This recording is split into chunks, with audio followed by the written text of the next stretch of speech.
Calvary, Calvary, Calvary,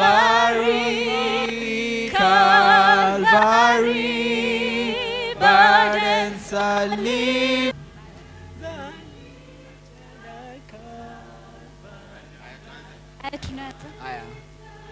Lifted at Calvary, burdens are lifted at Calvary. Jesus is better.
Amen. Tunawaambiaje? Amen. Tuimbe ya chorus. Who wants you to them? Who wants you?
Maisha ya dunia hii imeisha, twendeni kwa Yesu.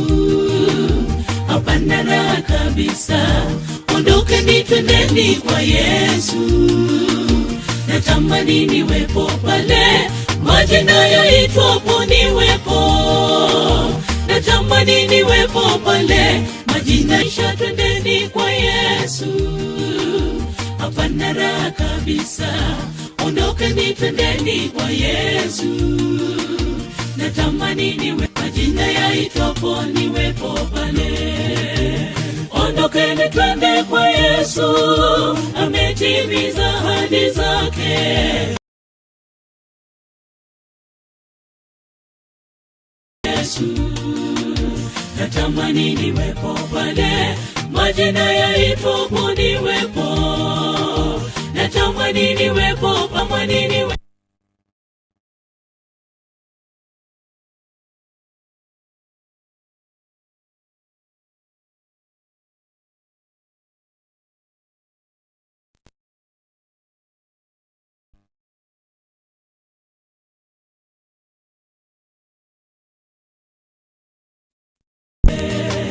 Natamani niwepo.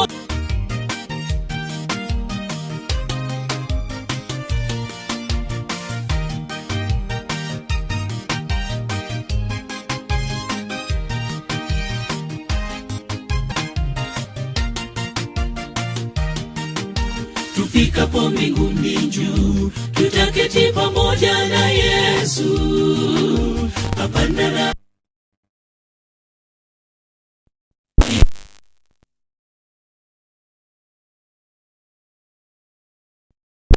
ni wa dhambi. Majina yaitwapo niwepo pale. Natamani niwepo pale majina yaitwapo niwepo pale. Tufikapo mbinguni, ondokeni twendeni kwa Yesu. Je, watamani kuwepo kati ya washindi wa dhambi? Natamani niwepo pale majina yaitwapo. Natamani niwepo pale majina yaitwapo niwepo. Natamani niwepo pale majina yaitwapo niwepo pale. Natamani niwepo pale majina yaitwapo niwepo pale. Ondokeni twende kwa Yesu, ametimiza ahadi zake. Hapana raha kabisa, ondokeni twendeni kwa Yesu. Natamani niwepo pale majina yaitwapo niwepo. Natamani niwepo pale majina yaitwapo niwepo pale. Natamani niwepo pale majina yaitwapo niwepo pale. Ondokeni twende kwa Yesu, ametimiza ahadi zake. Hapana raha kabisa, ondokeni twendeni kwa Yesu. Natamani niwepo pale majina yaitwapo niwepo. Natamani niwepo pale majina yaitwapo niwepo pale. Natamani niwepo pale majina yaitwapo niwepo pale. Ondokeni twende kwa Yesu, ametimiza ahadi zake. Hapana raha kabisa, ondokeni twendeni kwa Yesu. Natamani niwepo pale majina yaitwapo niwepo.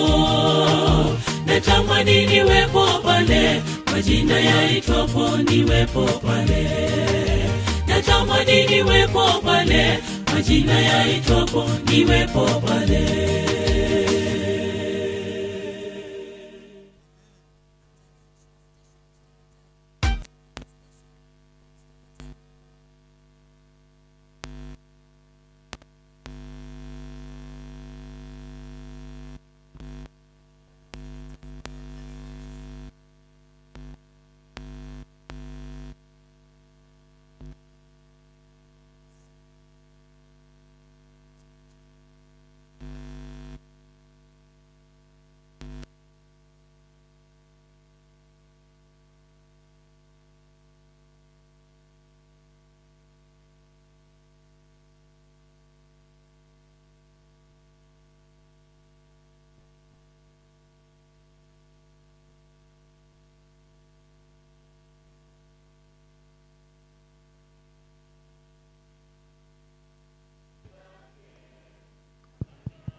Nyanjo Station. Naona ningekomo wako hapa mbele.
Tupate suneka wanapo ondoka hawa wanyanchu.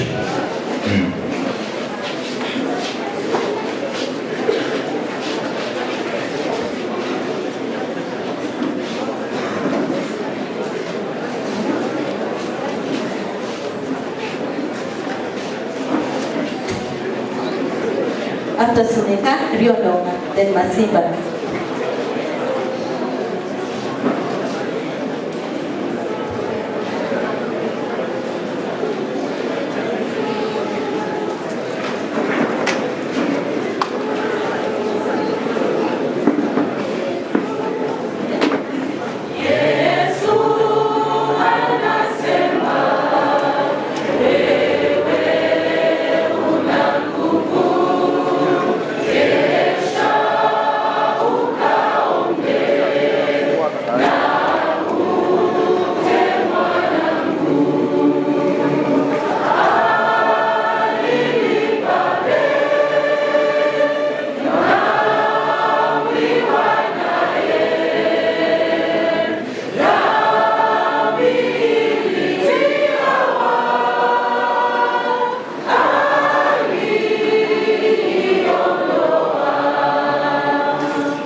alafu tutaendelea kutoka hapo. Sasa naomba dadangu tukamilishie hapo. Naam.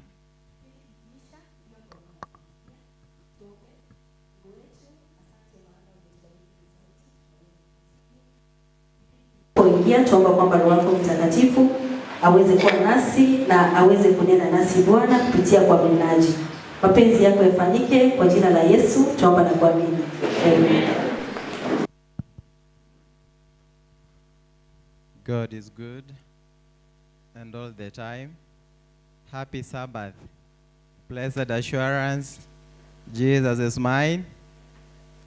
Nichukue fursa hii kuwakaribisha wote katika ibada ya siku ya leo na tuweze kujihisi huru katika miguu ya Yesu na tuweze kubarikiwa kwa upamoja. Tunaenda kuingia kwa program ya siku ya leo. Tunaingia kwa kipindi ambayo inajulikana kama Christian Apologetics, lakini kabla tufanye hivyo ningependa tuweze kusimama wote. Nyimbo za Kristo namba 52 nibe Biblia ekegusi namba 71. Choristers munisikize vizuri. Ekegusi namba 71 togotere ekegusi stanza 1 ne chorus ekegusi, and then tuende stanza 3 in Kiswahili. Stanza 1 ekegusi ne chorus, then stanza 3 in Kiswahili. 71.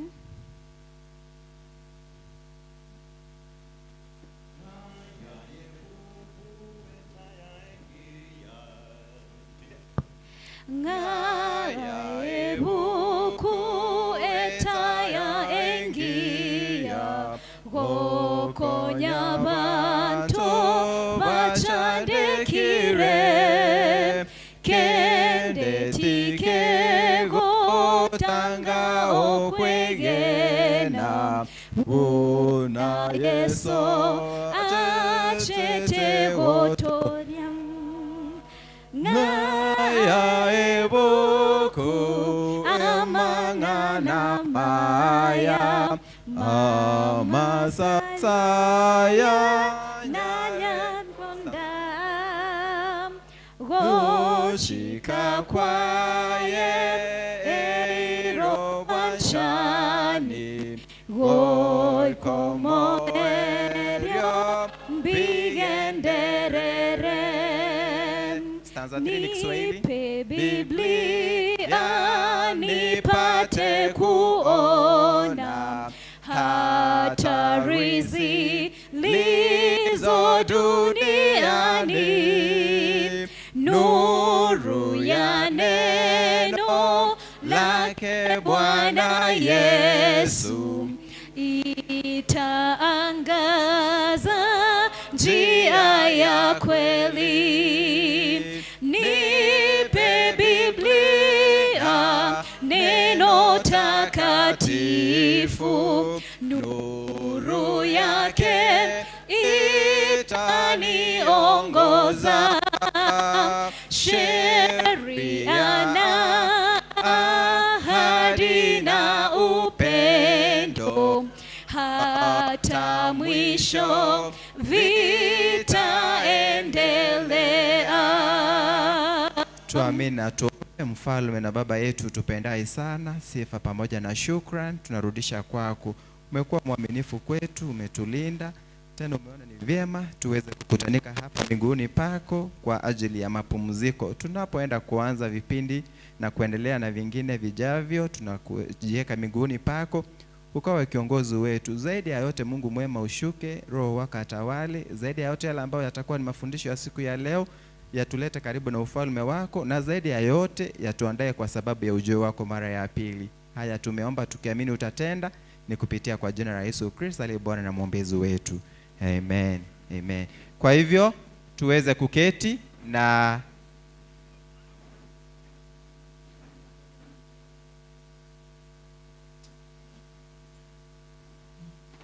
naambiwa nambari ya usajili ya gari KCF 900 na kitu hapo.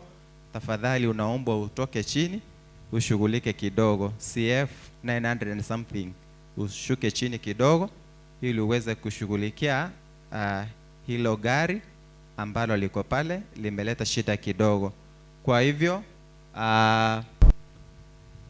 na niseme kwamba ibada ya leo imeandalika kwa njia ya usarabu zaidi, na nina imani kwamba sote tumekuja kwa sababu ya mibaraka. Kwa hivyo tujitege vyema, Mungu atumie watumishi wake kadri na mapenzi yake ili tuweze kuandaliwa kwa sababu ya ujio wake mara ya pili. Pastor, karibu uweze kuendelea.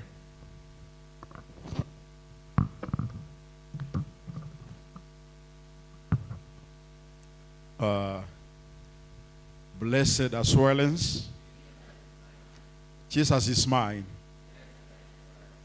Blessed assurance, Jesus is mine. Apologetics. I'm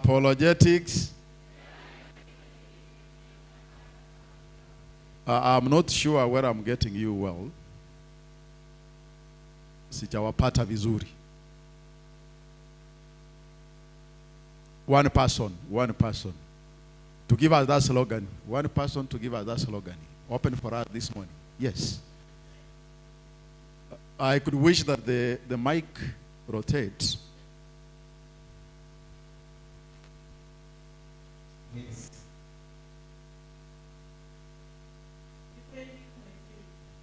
Apologetics. You know, we are with you now. We are with you. We are with you. Can we begin now? Apologetics. Defending my faith. Thank you. Apatiwe zawadi yake. There is your gift here. Apologetics. Defending my faith. Thank you so much. Allow me to introduce myself for the sake of those who are attending this session for the first time. You know, being a Sabbath, we have new people who have come. My name, as inscribed on the PowerPoint, is Dr. George Reba. I'm a senior lecturer in Kisii University, teaching teachers. Teaching teachers to teach. But more specifically, I teach management. And so my major clients are principals and head teachers of schools. Again, allow me to thank the leadership of our church for having given us the opportunity to gather here at this moment to speak to the young men, to give them a revival, to equip them and empower them in terms of their faith for the purpose of proclaiming Jesus Christ as their mission. This is the third day of speaking. And for the last 3 days, 2 days rather, and today marks now the third, we did a look at what is apologetics, and it forms our slogan of defending our faith. We did look at the categories of apologetics and why we need apologetics in day one. And yesterday, we did a travel to the Bible in terms of having a glance of the biblical foundations of apologetics. Does it exist in the Bible? And indeed, we had a walk of apologetics right away from heaven. A contest between God and Lucifer. Satan and Jesus Christ. The apostles the leaders of the earlier church, and to us today. And finally today, we want to sum it up by basically looking at the input. The input here, I did look at apologetics as the output. Whereas you want to go out and defend your faith as a Seventh-day Adventist youth, you need to be grounded in that interpretation. You can't interpret what you don't know. Reason why I'm today presenting the precepts. Call them techniques of biblical interpretation. And I decided to call them the practical youth apologetics. That I can't tell you to go out and defend our faith as Seventh-day Adventists without equipping you. And so, our around 40 minutes to 50 minutes will be anchored on the techniques. I'm presenting simplistically, in a very simple manner, the techniques of interpreting your Bible, so that when you are confronted with the very puzzling questions,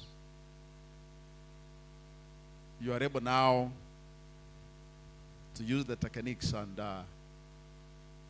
talk to the person, defend your faith, make it meaningful, make it sensible to that person around you, to your neighbor, to your friend, and finally agree in terms of your faith to work together and witness for Jesus Christ as we wait for his second advent.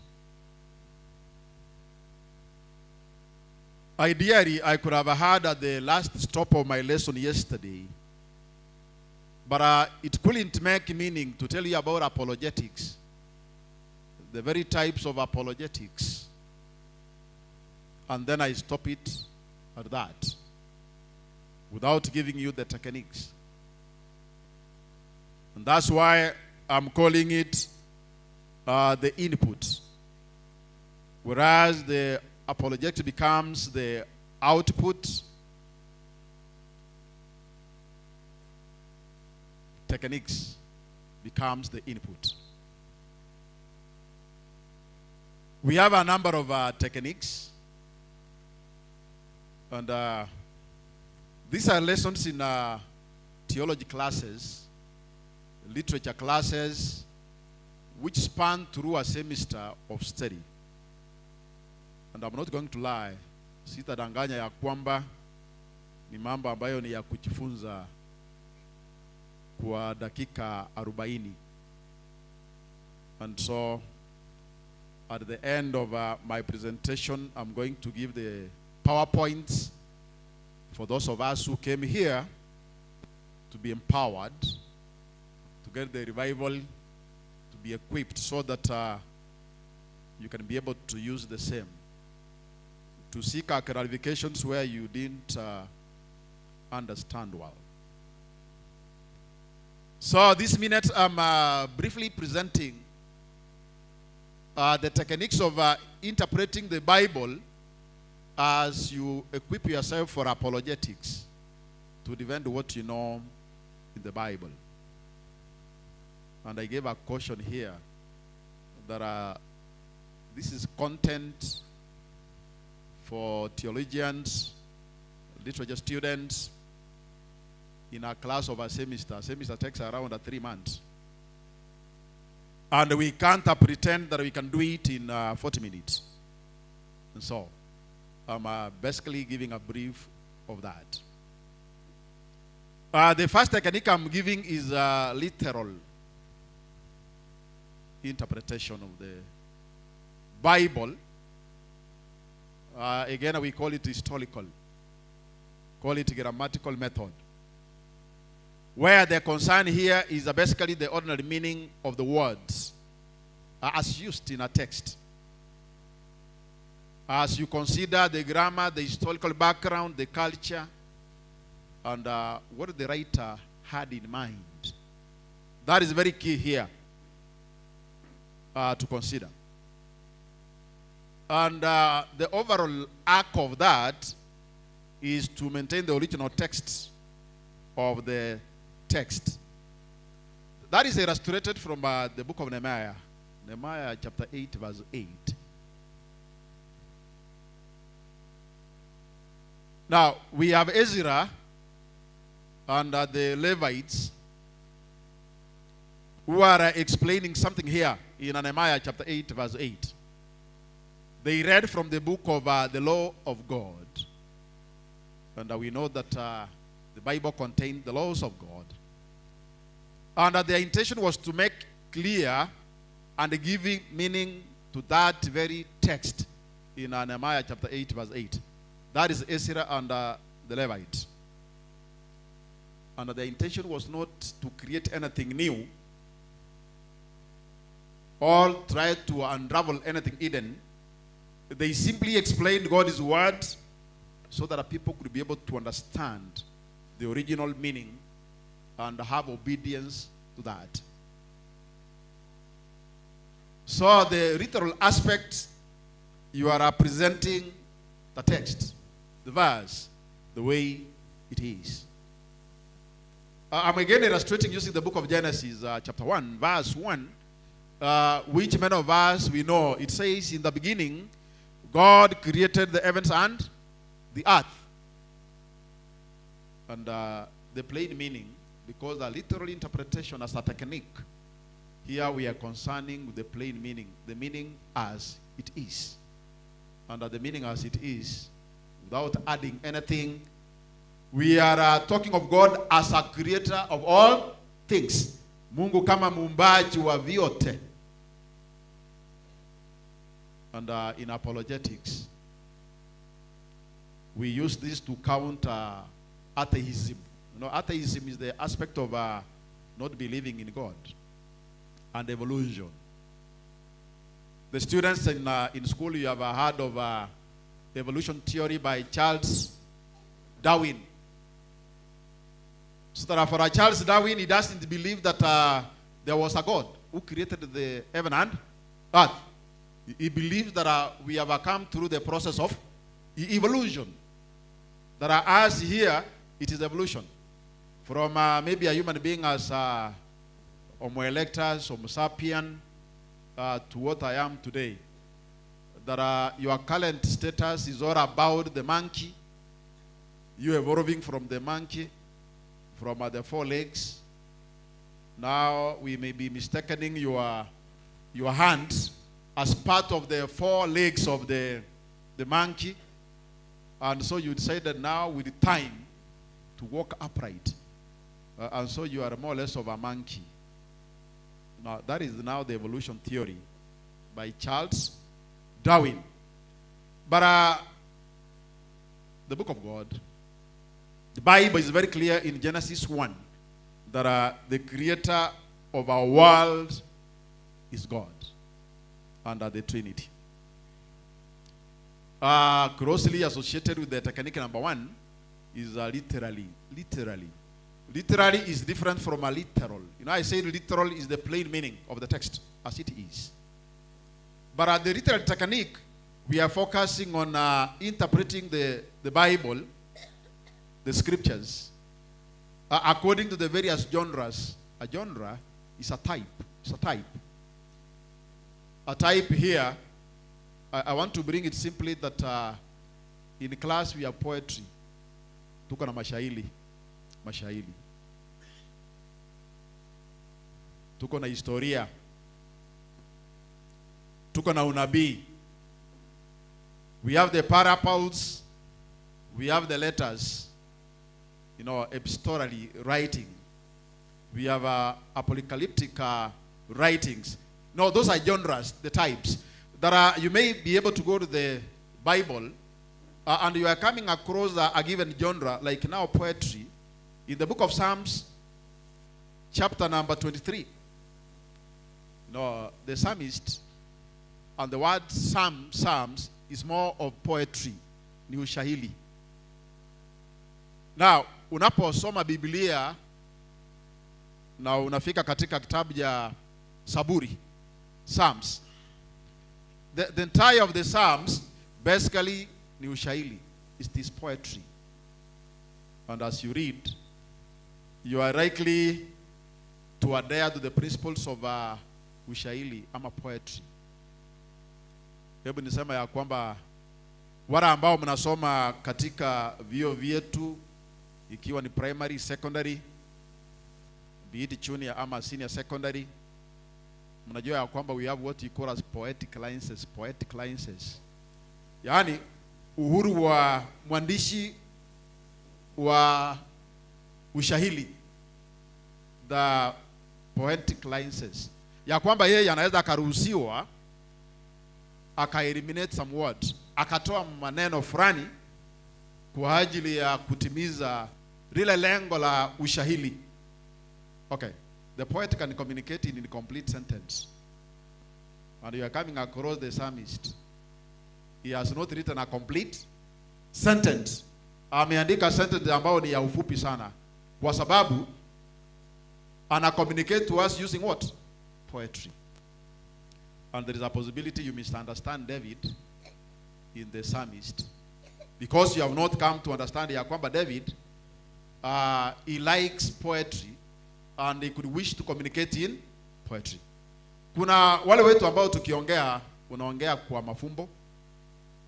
Yesu alitumia mafumbo.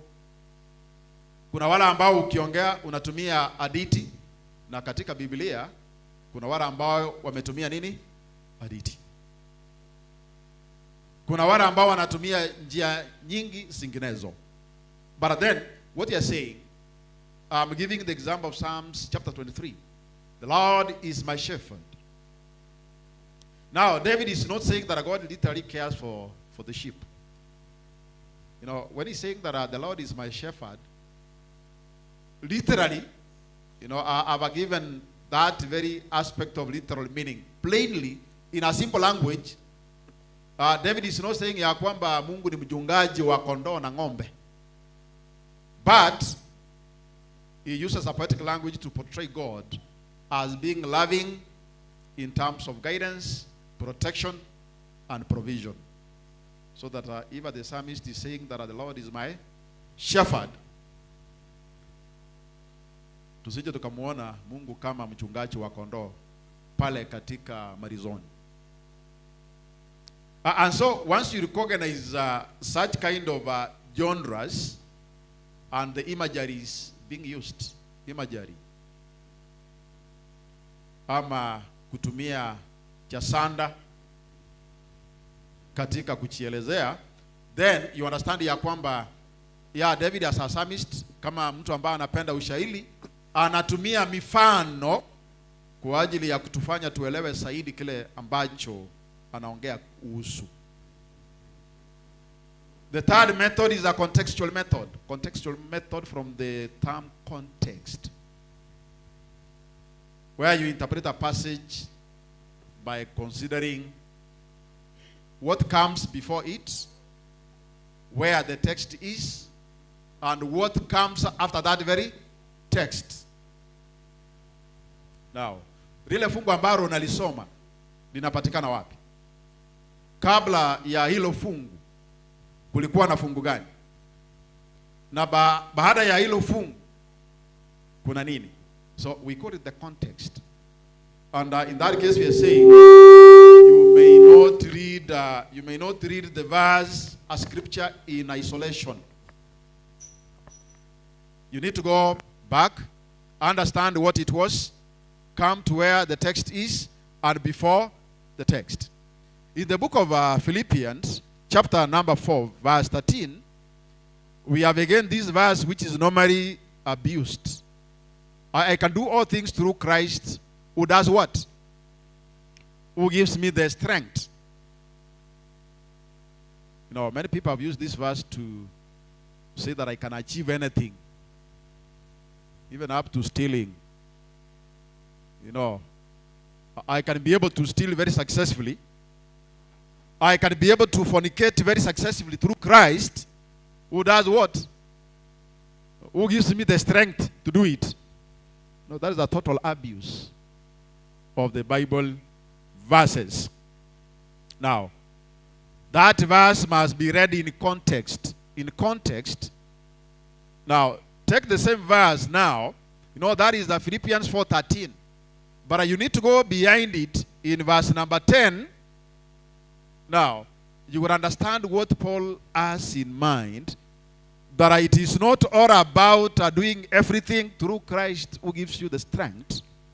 But he is talking about contentment in both abundance and hardship. Call it scarcity. Now, allow me to say that remaining very faithful regardless of any circumstance. Ya kwamba unaweza ukakuwa mwaminifu wakati wote. Wakati uko na raha na wakati uko na huzuni. We are able to remain to be faithful in all the times. Now, that is Philippians read in context. What was Paul having in mind? What was there before? Then the verse. Then after that, I had gone now to verse number 19 to understand that Paul is telling us that we can be satisfied. Be it is raining, it is sunshine. And in that case, again, I'm using images here. Raining, ni wakati wa shida. When we have the sunshine, ni wakati wa raha. Now, the historical technique of interpreting of verses, scriptures, we are looking at the history in terms of the culture, the politics of the time, the religion of the time, the geographical aspects of that time, the social and economic aspects surrounding that very biblical passage. Now, wana wa Mungu, youths, don't just take a text and run with it. And you become a madman or a mad lady running all over preaching what you don't understand. Please, understand what you are preaching. Now, consider the history. What was the culture by that time? If our women were not speaking in the church by that time, so we may not bring it and say that our women may not be speaking in the present what? Church. If women were kneeling down by that very particular time, there is a reason as to why they were kneeling down by that very particular time. So you can't say that now can women come in front kneeling and crawling. That will be the misuse of the Bible verses. Now, the book of Luke 10, chapter number 20, verse number 25 to 37. We have a story of the Samaritan given there. And for you to be able to understand the Samaritan and what was done, you need to go back to the history. Understand who are the Jews. Understand who are the Samaritans. These were two rival groups who disliked each other.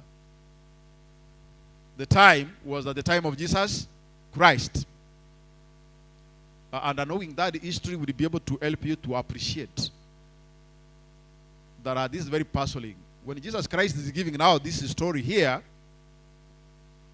we understand that the very despised Samaritans are able to express strong love, compassion, and he became the hero as opposed to the religious leaders of the time who ignored the injured person. Yule aliumia, alikuwa anahitaji ya kwamba aweze kusaidiwa, na wale ambao walitarajia ya kwamba waweze kupatiana usaidizi hawakupatiana. The least expected now to give the help gave the help. Now, for you to understand the Samaritan story, you need the historical background of that very particular time so that you can be able to interpret correctly. The allegorical method, ama technique, of reading our Bible. Our concern is not literal. It goes deeper. The symbolic meaning of the verses in the text. And allow me to illustrate that simply by going to the Old Testament. Like now we have the book of Exodus, chapter number 12. There is the usage of the Passover lamb. You know, we understand of the Passover lamb during the time of Israelites. And allegorically, the lamb becomes a foreshadow. You know, a foreshadow is what points to the future. Now, it was a foreshadow. It was an indicator of Jesus Christ in terms of his blood and saving mankind. So that that very Passover lamb, that very Passover land, the children of Israel were moving from Egypt to the promised land, becomes a symbolic aspect, and a regolical object for Jesus Christ, who was to save us through his blood. In other words, we talk of Christ as a sacrificial lamb. We have many examples, even in the book of Exodus again. The lock and in the wilderness, you know, we are told that our Israelites might have drunk from the lock in Exodus 17, verse number 6. Allegorically interpreted to mean it was Christ. Now, that again is interpreted in the book of Corinthians. 1 Corinthians, chapter number 10, verse number 4. We are finishing up a very good lesson. The lesson we have tackled today in our Sabbath schools. We came across the term bride. No, bride. Today's lesson I explained that it was used allegorically to mean the new Jerusalem, which we are waiting for. The new city. Being prepared. Prepared as a bride. That it will come to us when we least expect. And again, I came to understand allegorically that again, the bride here means us as the saints who are waiting for the second advent of Jesus Christ. So that in today's lesson, you needed to understand that allegorically, as a technique of interpreting the Bible, that the bride meant us and our new heaven, which we are waiting for. Paul, in the book of Galatians, chapter 4, verse 22 to 26, is having two characters used allegorically, Sarah and Hagar. We all of us understand Sarah was the wife too. Sarah was the wife to Abraham. And Hagar, they made what? They made servant. Now, if you read Galatians chapter number 4, verse 22 to 26, allegorically, Paul is alluding to Sarah and Hagar. Sarah here to mean freedom and Hagar to mean bondage, slavery. And if you are going to approach Galatians chapter 4, verse 22 to 26, using our plain language, you may not be getting it. So there is the deeper meaning of that, where we talk of covenant of grace versus covenant of the law. We have other more imageries whereby, like now in the Old Testament, the temple here is God's dwelling place. That is again illustrated in the book of 1 Kings, chapter 8, verse 10 to 11. And in the New Testament, allegorically, we as the believers, we are termed as God is what?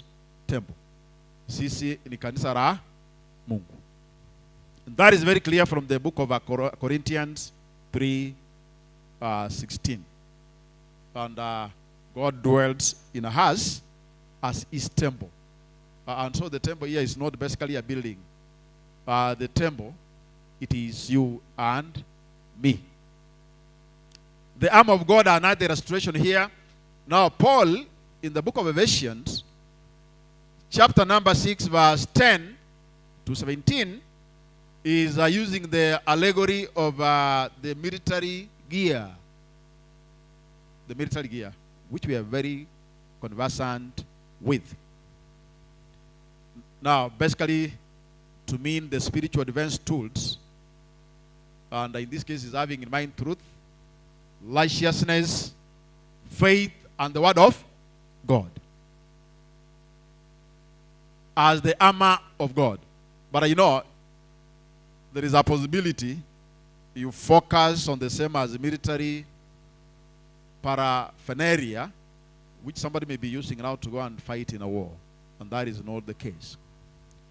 A theoretical method of interpreting the Bible, whereby in this case, that very passage, that very scripture you're reading, it has to be read in relation to the overall teaching of the scripture. You know, the overall implicature, where you compare different parts of the Bible to develop a complete biblical doctrine rather than relying on a single verse. Now, at times when you read the Bible verse, it will require that actually you read that to more others before you can be able to get the complete sense of what you want to tackle. And so the examples here is that the book of John 3 verse 16. We have a Romans 3:23 and Ephesians chapter number 2. You read the same to verse 8 to 9. These verses have a doctrine of salvation, our salvation. You realize that those are how many books? 3. And it's not possible that you only read John 3:16. What does John 3:16 say? I need somebody, a youngster in junior secondary, to stand up and akarili hilo fungu. I have somebody here. Hey, kindly give a mic. Give a mic. Okay. No. We have this. You know, this one speaks through here. Okay? Yeah. Hey, let us be ready to listen in sign language. Hey, I'm amazed. John chapter 3 verse 16 says, "For God so loved the world that he gave his only begotten Son.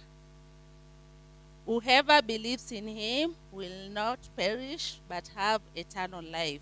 Amen. Hey. In the same language, you speak to her to come for us, Awadi, okay? Great. You also appreciate in sign language, okay? Can we appreciate in sign language? You know, what amazed me with the Mwata students here, they cannot be able to speak. They cannot be able to utter words, but you are able to do the same. And God has given you that privilege. But do you know you are misusing your mouth? Many times you have misused our tongues, okay? We are never careful on what we speak. And we have used our tongues to curse, to abuse, to gossip, to do a lot of nonsense. Now, Romans is explaining the sinfulness of humanity. And John is revealing the love of God through Jesus Christ. Whereas Ephesians is teaching us the salvation which we have received through the grace of Jesus Christ, that it is through the faith and not works. Typological method of reading the Bible. Now, this method here recognizes that there are certain Old Testament people, events, institutions, or objects are just but a foreshadow of greater realities in the New Testament. There are some things in the Old Testament might have found a fulfillment in the New Testament. Typological method. And so I gave the example of the Passover lamb in the book of Exodus. You know, it was a Passover lamb. It was a lamb, literally. But in John, as you come to the New Testament, in John, verse 129, that very unblemished lamb whose blood protected the children of Israel from judgment in the New Testament becomes Jesus Christ. Jesus Christ becomes the Lamb of God. That through him, through his blood, we are forgiven, and through his grace, we have this salvation. And so symbolically here, the Passover lamb in the Old Testament becomes Jesus Christ in the New Testament.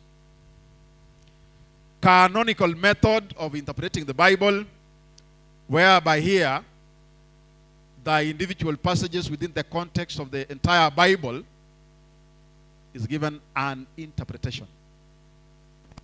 Okay, the main focus is the unit of the scriptures. And it took me a lot of time to understand that the entire Bible has a lot of unity in it. That the Bible, in terms of chapters, verses, they are not a separate entity. They have a lot of unity. They build to each other. They can be different books, different verses, but they collaborate so well in unity, so that at the end of the day, we have a complete word of God which is inspired. Example, we have a Genesis 1, John 1, Colossians 1, and then you go to the very end of your Bible, Revelation 21 to 22. And you can imagine that in a Genesis, it records of God's creation. The creation of the world. That is Genesis. Then John goes ahead to identify Christ as the creator. Colossians would emphasize on the Christ's supremacy in creation. That it is a God who created the heavens and the earth. And as you come to Revelation, it has to describe God as a restoration and creative power. What am I saying? In a canonical approach of reading the Bible, you read the Bible in collaboration. As a unity of the whole, as a single entity, building each other. So, the Bible is unified from a creation to the new creation. Not the new creation is us. Created newly, waiting for the new what? City. The new Jerusalem, where we shall be able to go there and enjoy forever. Inductive Bible study method. We begin with a careful observation of the text, followed by interpretation, finally application to your daily life. Now, in this case, it is the text which has to guide you, and you are not bringing anything to emboss in it. I want to illustrate that using the book of Mark, chapter 4, verse 35. It's a common story which we know of Jesus Christ calming down the storm. Now, we see Christ commanding the storms to cease. And after doing that, we have the interpretation. Now, from that very miracle, it clearly demonstrates the divine authority of Christ over nature. No, it's a story. But out of that story, the interpretation is very clear that Christ has authority over nature. Finally, the application. That if we are able now to trust Christ during the difficult times and the uncertainties, we are assured of our safety. Because of time, the deductive Bible study approach. Deductive. You begin from a specific topic or a doctrine. A doctrine here is the concept which you have in mind. Then you go to the Bible to get a more relevant passages to build on it. I've given the example of faith here. You know, I have a simple topic of faith. I will begin from the same in the book of Hebrews 11, Romans chapter 10, James chapter 2, Finally, Ephesians chapter number 2. Now, these are passages correctly teach, one, that our faith involves trusting in God. And that this comes through hearing His word. And that receiving salvation through God is what? Grace. Finally, demonstrating genuine belief through obedience of actions. That we have to demonstrate what we believe in. Now, I'm saying, didactically, as an approach, you can have a single topic or a doctrine, and you dig through the Bible to build on it using several chapters to the logical conclusion. The almost last is a comparative approach. Now, I was calling it yesterday cross-reference method, where you do a comparison of similar related biblical passage because you want to have a full understanding of a particular event, teaching, or a doctrine. And that is illustrated by the 4 gospel books, Matthew, Mark, Luke, and John. Each gospel book is presenting Christ from a unique perspective. Right away from his life, his ministry on this earth, his death, and finally the resurrection. And what you realize from the 4 gospels is the complementary aspect of the books. That is Matthew, Mark, Luke, and John. The 4 gospels are able to complement each other. The reason why I said canonically, when you read the Bible, it is having a lot of unit of purpose. It supplements itself. Character study, you can take one character, you study that character on how he lived, the actions of that character, the strengths of that character, the weaknesses. Finally, draw the spiritual lessons from that very one Bible character. I gave the example of Joseph here in the book of Genesis. No, you can take him as a character and study him. You realize you are able to study on how Joseph was born, how Joseph was liked by the father, betrayal by the brothers, finally slavery, finally where he is having a false accusations, finally imprisoned. But a good news, God as our able protector, he protects Joseph. Finally we see him in leadership. And what are we learning from there?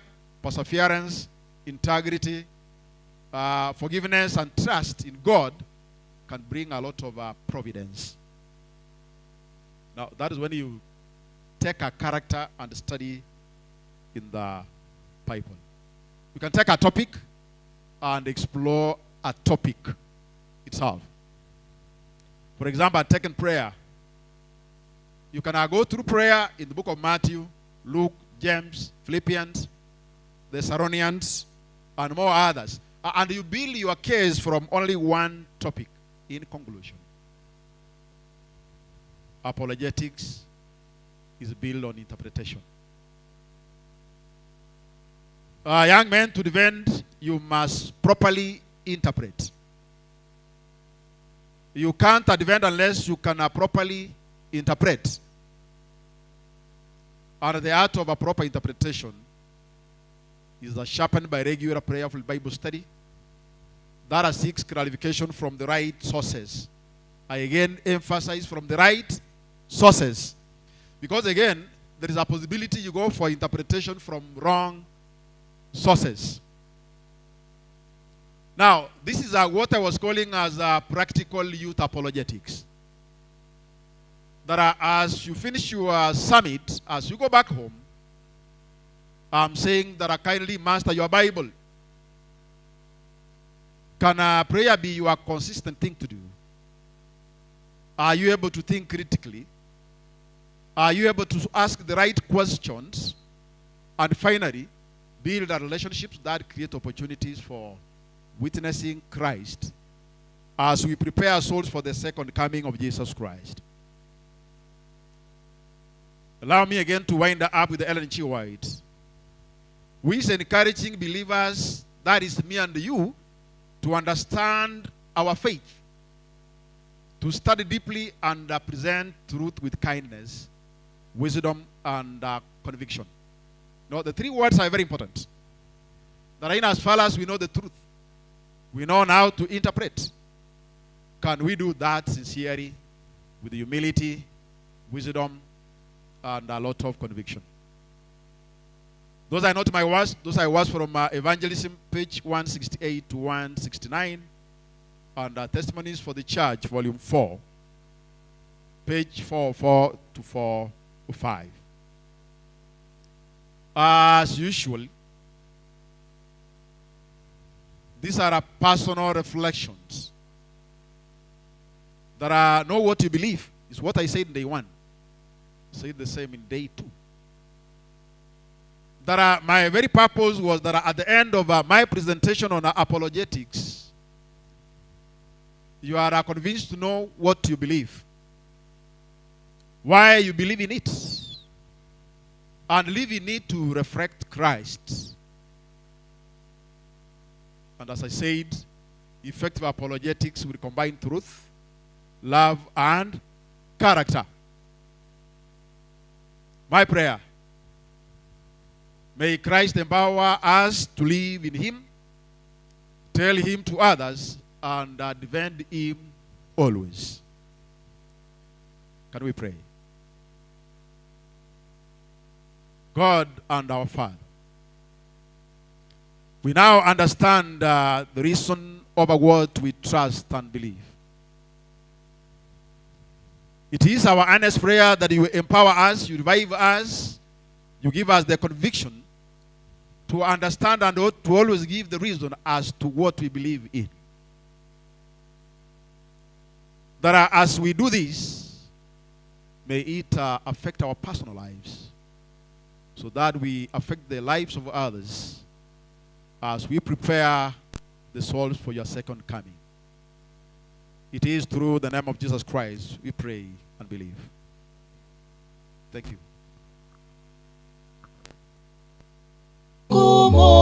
Mwokozi, rehema hatapunguza, milele kiongozi inara.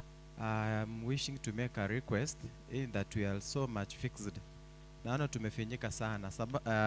Space imekuwa finyu kidogo.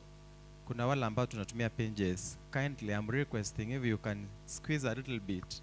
Songea kidogo hivi, kuna wenzetu bado naona wako kwa mlango waweze kuingia pia. Kwa hivyo tusongeane hivi kidogo kidogo.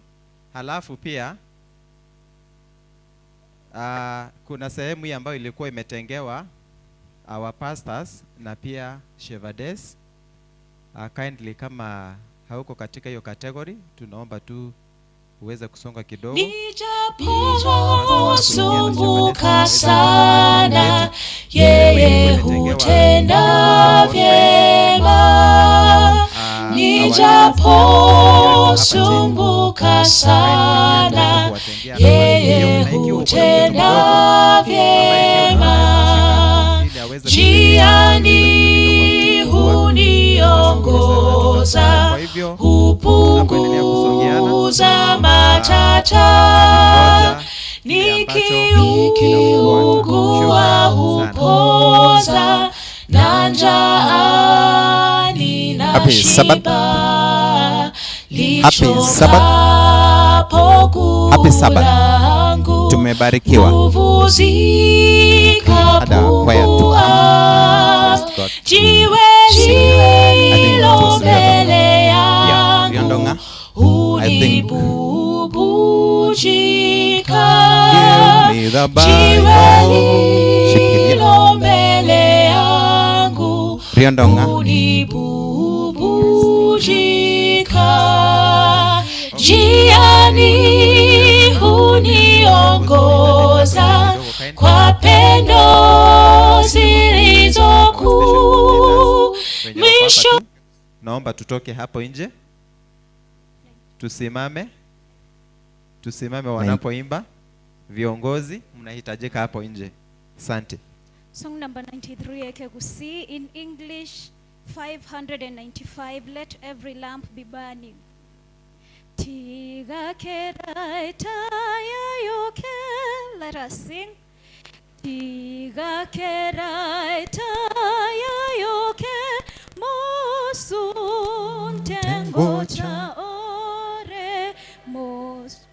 Mosun te Wense omonene momo ne taracham Rosia chita yabamito mochirose no koiroka gocha kwaye nange kore kera etaya yoke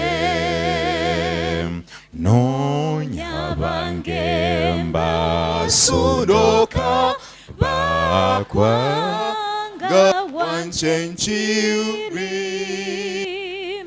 kwegena waito toreke seira yokoirana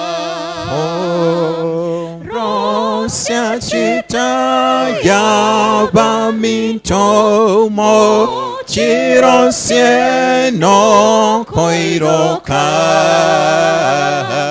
gocha kwaye nge kore kera etaya yoke. Tukome hapo tuwape nafasi. Alafu hawa wakitoka masimba mje kwa haraka kwa sababu ya muda. Masimba station.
Yesu asifiwe.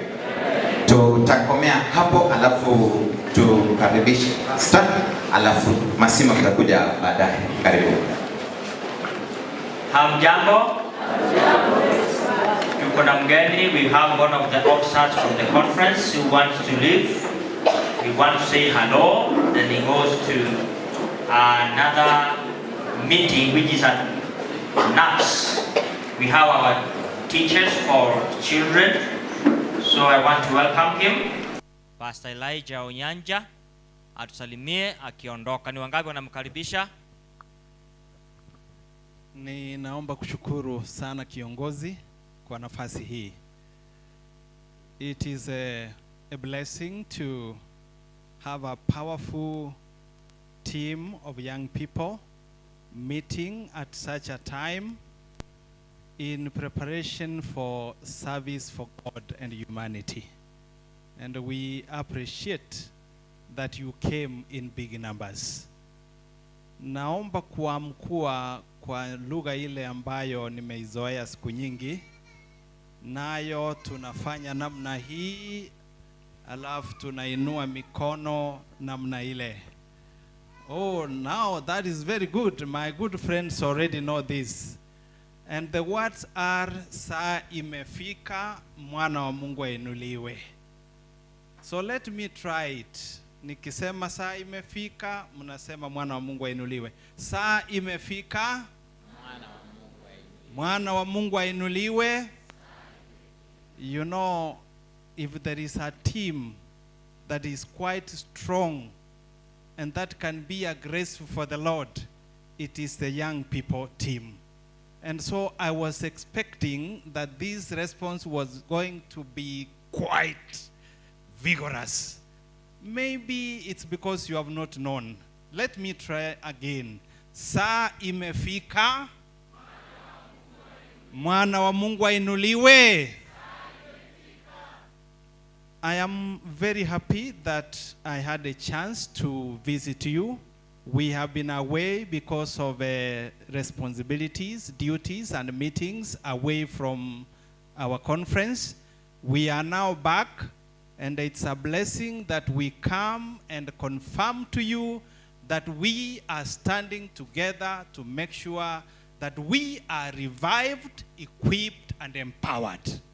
And we thank God that this is the time that we are preparing you, the young people, to take the mantle and show the world that there is a living God in heaven.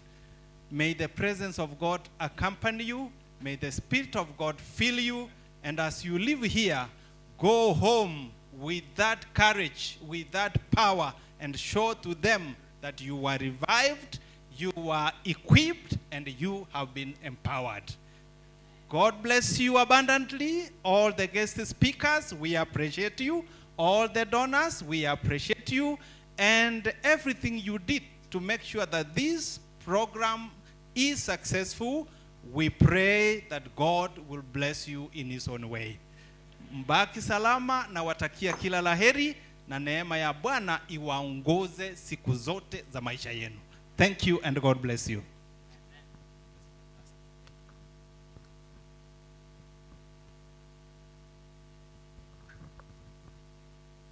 To see tusimame kwa wimbo mfupi.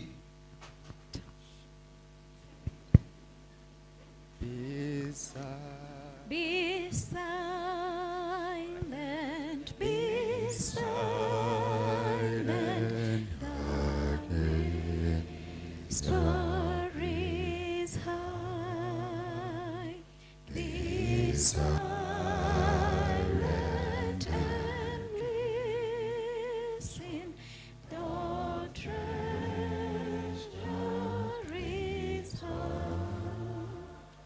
Tread softly, tread softly, the Master is here. Tread softly.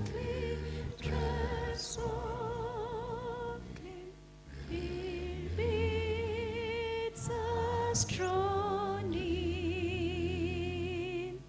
Amen. The doxology. Praise God from whom all blessings flow. Praise Him, all creatures here below. Praise Him above, ye heavenly hosts. Praise Father, Son, and the Holy Ghost. Amen.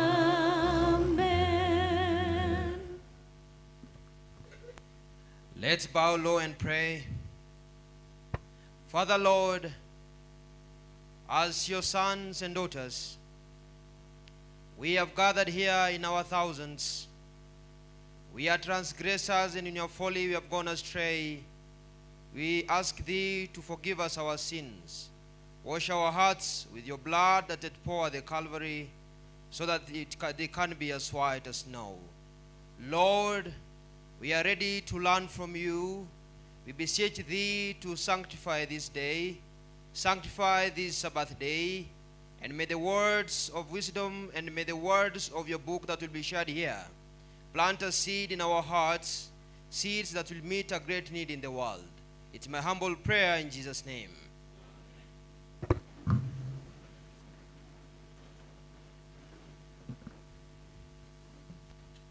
I want to welcome everyone who has come to worship God in spirit and in truth. Because of time, we want to worship. My name is Eliakim Maeta, in charge of the youth ministries. I want to welcome our executive secretary for South Kenya Conference to welcome us in this meeting so that we can worship God.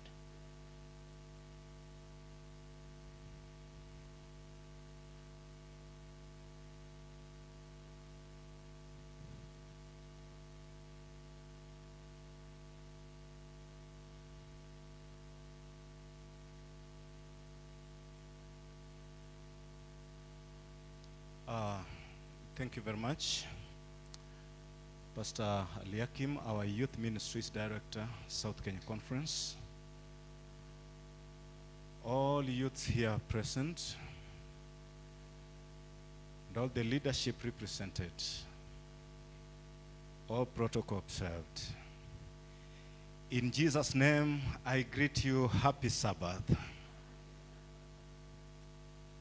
We thank God for the opportunity given us that we can gather at this youth summit, empower ourselves, be revived, equipped, and empowered for mission. And I pray that our takeaway from here as we go home, let us pray that the Lord will impress our minds and suggest to us the way He would like us to serve Him better. Praise God. Amen. I want to thank the organizers of this event. Also want to thank our team that came all the way from, sorry, Doc, it's a sharp edge. Where you walk, be careful. And the team that came to us all the way from Hoodburn Seventh-day Adventist Church in the United States of America to come and conduct this youth rally, youth summit. We owe a lot to you, and we are truly indebted. May God richly, richly bless you. I have a simple task here, and let me see how I handle this. Because my task is to welcome everyone in their capacity, but also identify the leaders here present, the leaders of the people, and then be able to leave this program to roll. Pastor Ariakim, allow me to begin with your youth ministries representative South Kenya Conference. They are not coming to make speech, but it's important that we recognize them. This is the one, come on, who represents all of you at South Kenya Conference, and is also a member of the executive committee of our conference. We picked him while he was serving as the youth coordinator, area coordinator for Itumbe Station for the last quinquennium. And now he serves in our executive committee. Kevin, you can say hello.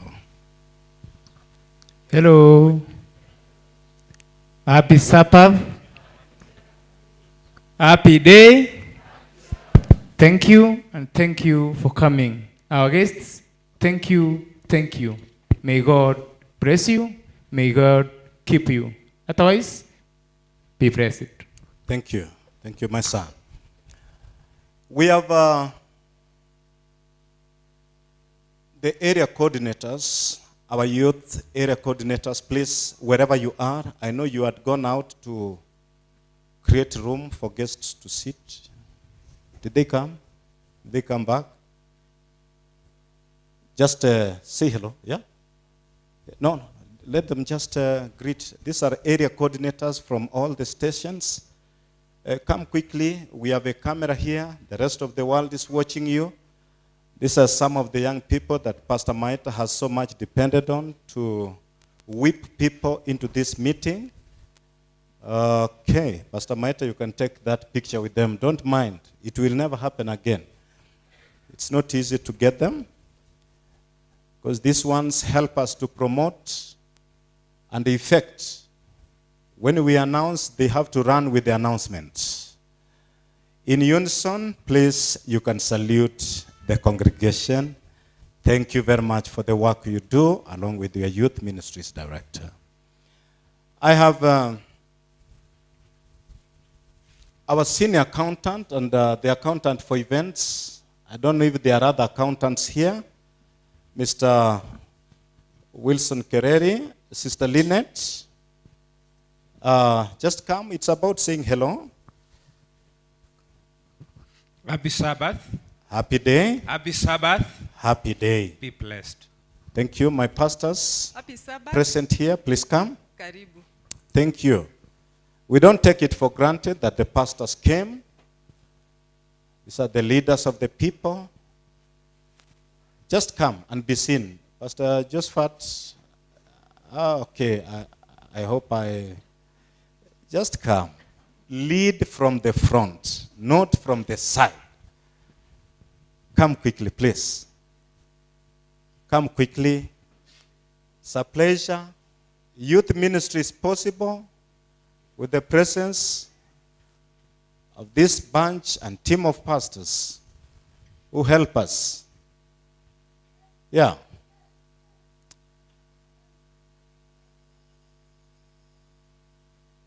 I only don't know one. But I think I will know him when I start to speak. Let me start with him. This is a student pastor from Gesabakwa, Sindio? Yeah, that is Mr.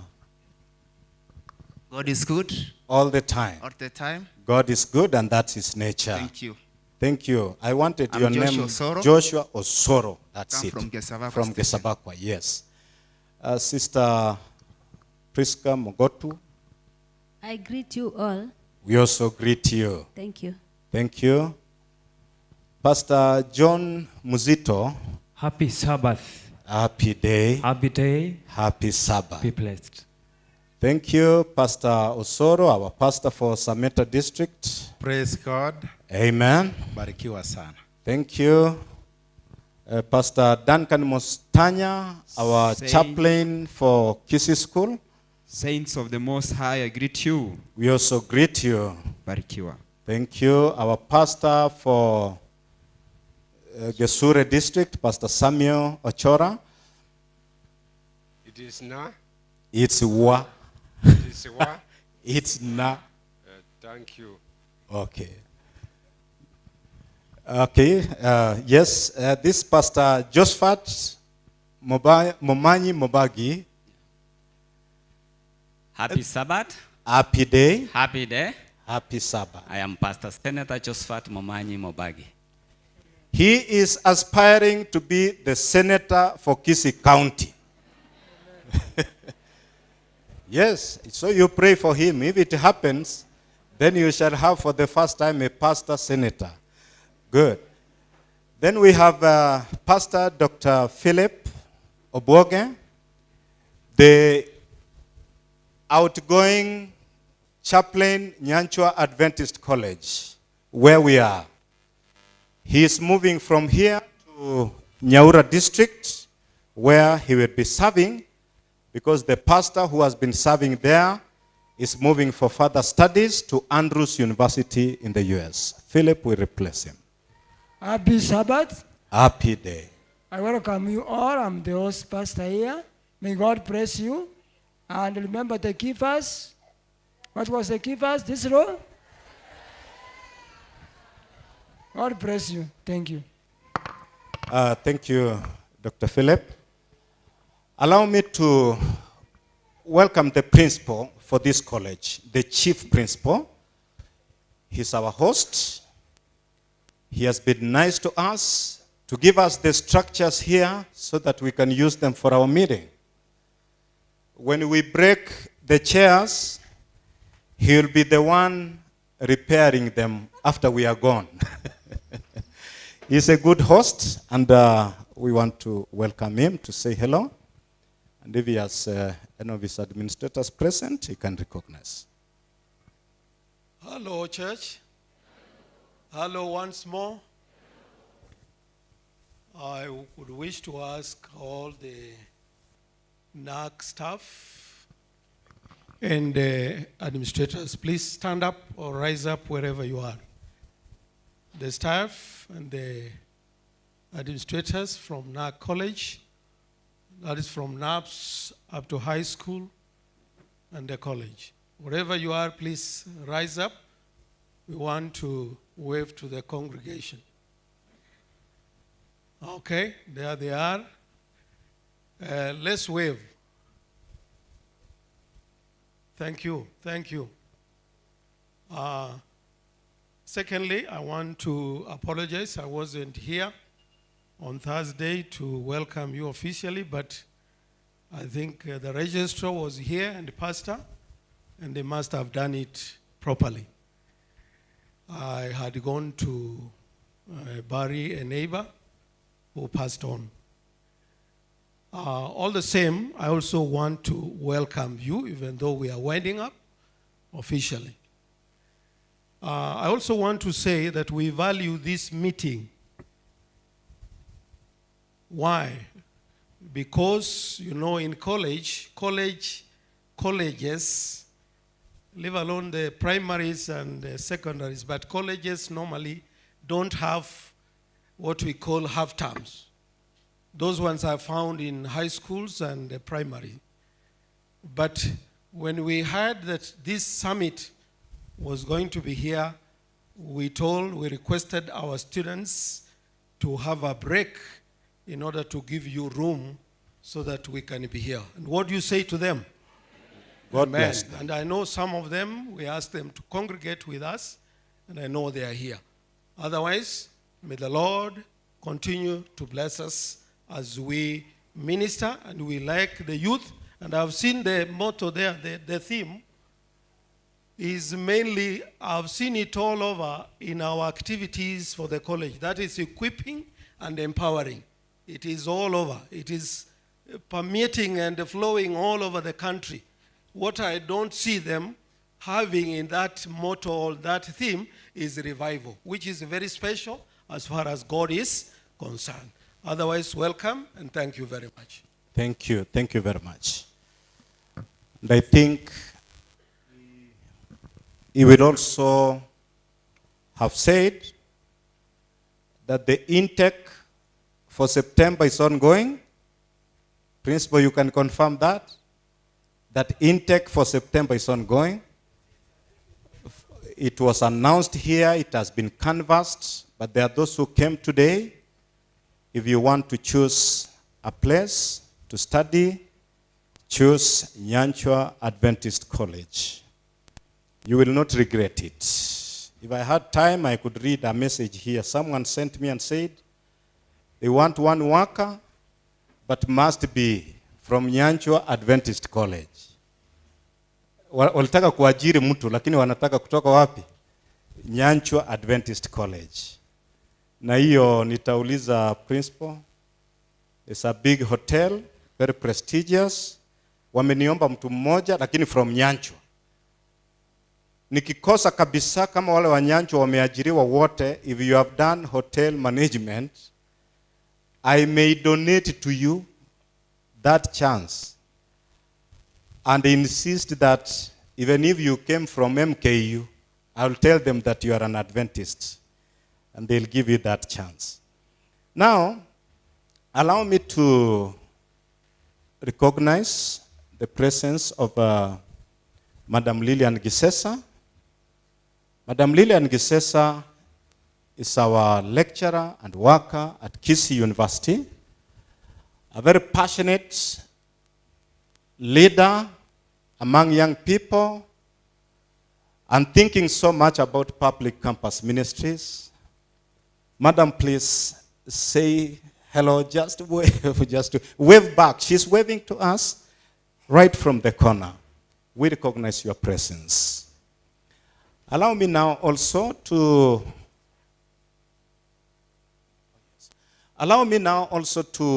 welcome Dr. Reba in the same capacity. Dr. Reba has just spoken to us and he taught us a hard subject. But at the end, we started to understand. When he was beginning, we did not understand. But at the end, we understood. Dr. Reba, thank you for your contribution. And thank you because I know you love young people. We have been with you not here. We were with you at Kenyatta University during the PCM convention with Lillian. And this is the continuation of the things which we discussed there. You are saying something, Dr. Reba, which I don't know. Oh, yes. Actually, the wife will say hello on behalf of him. Now, where's the wife? Rush this mic. Where's the spouse? The wife is somewhere. Did you see him? Did you see her? Dr. Reba, hukumuona hata wewe. Dr. Reba alisema ako huko, lakini ako huko nyuma. Quickly now, thank you. That is the woman behind Dr. Reba. And we thank you for your Praise ministry. God. Amen. Hamjambo. Atujambo. Be blessed. Thank you very much. Happy Sabbath. Wow. My name is Junior Reba. Thank you very much. Now, let's have the shepherdesses here present, the pastor's wives. I've been reminded that I forgot them. Thank you, Pastor Liakim, for the reminder. Thank you for the reminder. The shepherdesses here present. Please move where you are seen. Move this way. Move this way. Happy Sabbath. Day. Happy Sabbath. Happy day. God is good. All the time. And all the time. God is good and that's his nature. Good. I'm Doris, wife to Pastor Job Obara. Thank you. Wish you well. Okay. Thank you. Happy Sabbath. Happy day. Happy day. Happy Sabbath. I'm Zipporah Maraga, wife to Pastor Ongoa. Thank and you. I work at Mwata Adventist School for the Deaf. Thank you. Hello. Happy Sabbath. Happy day. Happy day. Happy Sabbath. Rachel Oruta, wife to Pastor Dr. Willis Oruta, Education Director. Thank you. Happy Sabbath, everyone. Happy day. I'm very happy to see young people coming to seek the face of the Lord. And it's indeed a blessing. Being here, I'm Margaret, wife to Pastor Maeta. I welcome everyone for this service. Thank you. Oh, okay. Okay, thank you. Thank you very much. Thank you very much, our shepherdesses, and thank you for your presence here. Allow me to recognize the presence of Dr. Solomon Omache and the wife, and I will welcome you so that you greet us, Doc.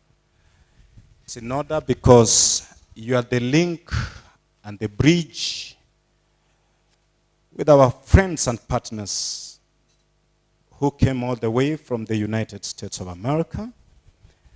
Please, are you able to hear that? I want to hear up. Okay, there you come.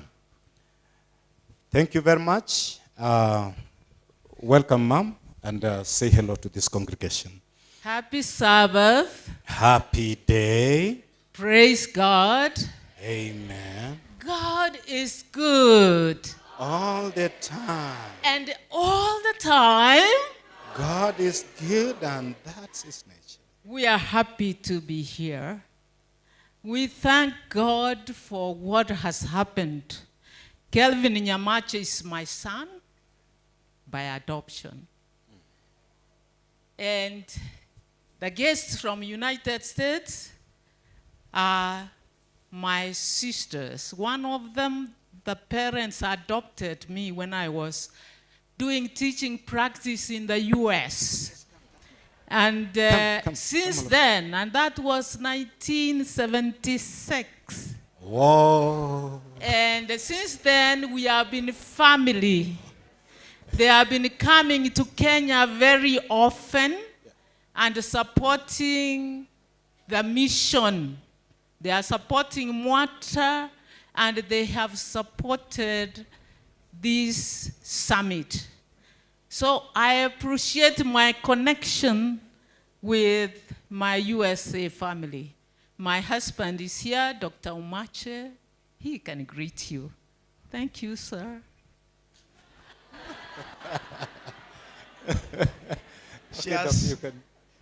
She has done the greeting, all right? Me, I want to remind you one. Work for a cause and not for applause. Live to inspire and not to expire. Learn not to make your presence so much noticed, but may your absence be missed. In life. Oh, yeah. With that, I want my sisters to introduce themselves, but I have something very special to notice about this. Thank you. We can begin with Jordan. We are so blessed to greet you in the name of Jesus. Amen. We have come not because our ability, but because of our availability. And we just want to praise God for allowing us this wonderful mission that we've enjoyed. It's been a real joy to be here and to reunite with our African family. It is so amazing to be here this morning and to know that there are not enough chairs for everyone to come in and hear the message. What a blessing it is this morning to be here, to see God at work. It is just a blessing to us to come and worship with you today. So very much. Amen. And I also want to introduce my friend who lives very close to me. I've known her for a good amount of time, Marilyn Olson, and her granddaughter Daphne are here with us today for the first time here in Africa. Marilyn's been in Africa, but this is their first time on our mission here. Wow. So we just thank you so Welcome. much that you're willing to share with them. What a privilege to be here among the kingdom of God, right here. Amen. Kingdom kids. Yeah. And I have just enjoyed this experience so very much. I enjoy your worship. It was such a privilege to be at the deaf school and see the progress and the love I'll never forget. So thank you for your welcome. We love you all. Amen. Happy Sabbath. Happy day. Oh, Jesus loves you.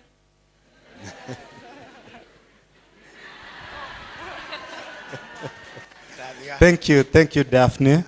I want to show you the love of God that works across denominations.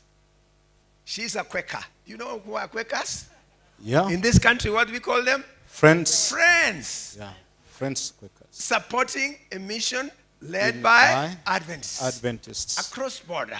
Yeah. This is what God wants. Amen. Denominations are not saving us because they are not they are agents of salvation. Do you understand me?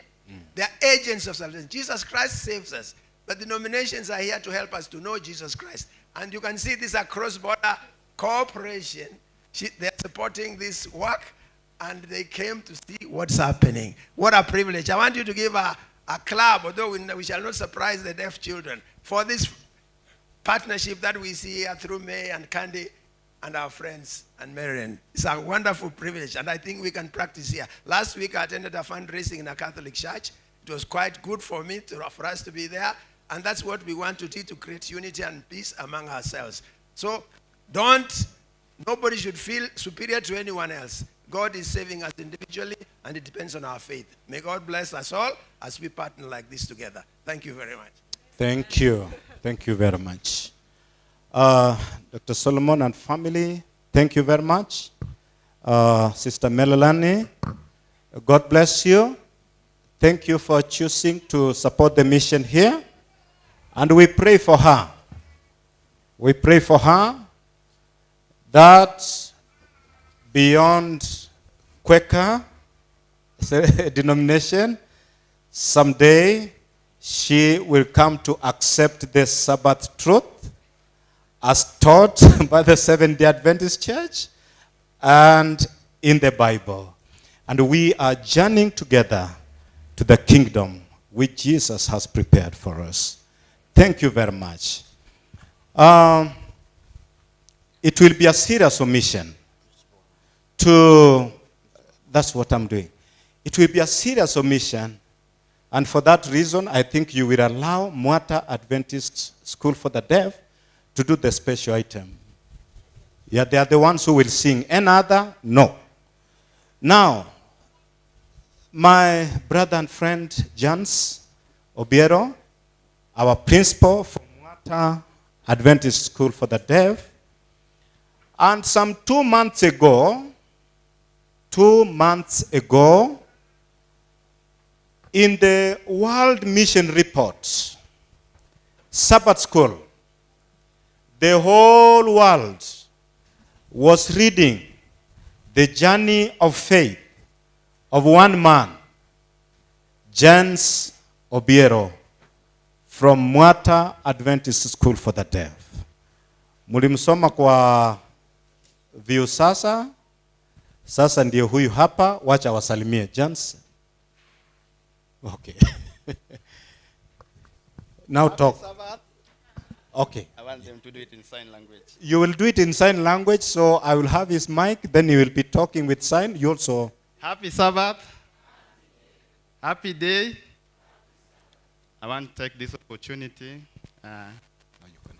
to just introduce the family of Mwata Adventist School for the Deaf. Kindly stand. Mwata Adventist School for the Deaf, stand.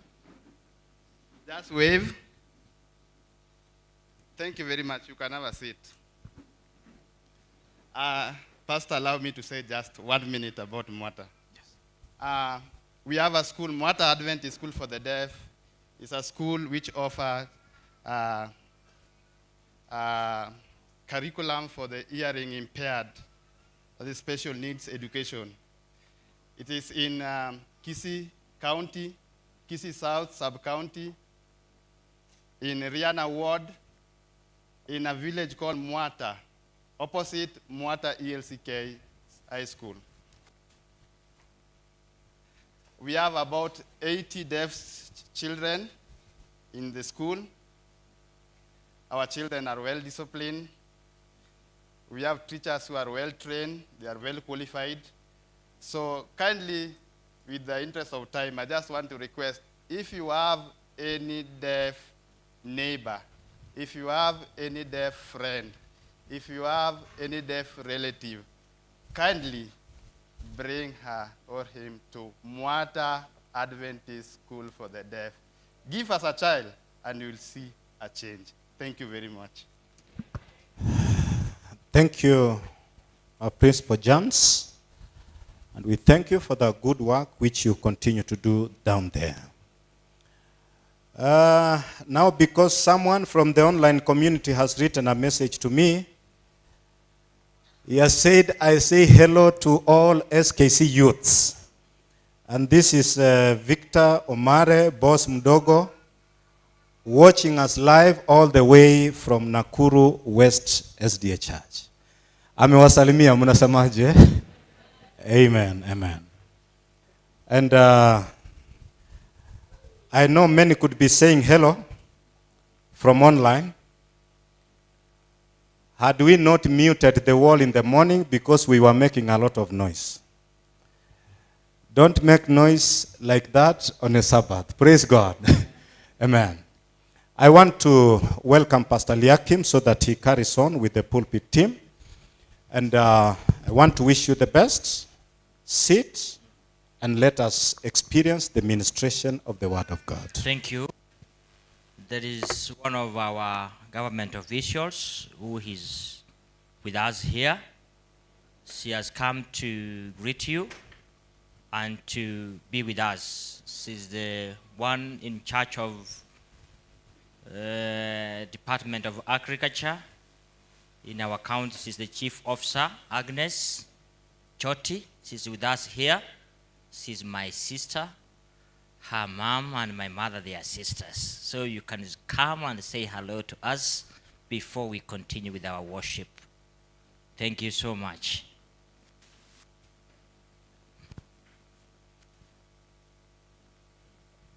Praise God, church. Hello. Yeah. We thank God for the youth. The youth is the future, Pastor. So we are happy for those who joined us from USA. Our dear sister, Miss Omache, thank you for the work you are doing for our youth. And any country, any village, the youth, the children are the great future of the nation. May God bless you. I'm not alone. I came with my husband. He may raise up and wave to the congregation. I also am a mother of 3 youth, my sons. All of them are adults. They are not with us here. They are worshiping elsewhere. So we wish you well. Wherever we see you people of great potential and a good future for us all. May God bless you, Pastor, for inviting us here to listen. Thank you. Thank you so much. So we want to welcome the pulpit team, the one who will be leading us in the offertory and tithes, right? Or give us. Her name is Whitney. You can say hello to us. Praise God, hallelujah. Praise God, hallelujah. Praise God, amen. Praise God, hallelujah. Praise God, amen. Praise God, hallelujah. Praise God, amen. Be blessed. Thank you. The one who will be offering pastoral prayer, her name is Mai Jordan. Good morning. I just want to tell you how amazing it is to see this very full auditorium. Let's go ahead and pray. Good morning, Lord. We thank you for each individual who is here today. Help them to give their heart to you. Help them to walk in your way, Lord. Help them to know that you're right beside them each and every step.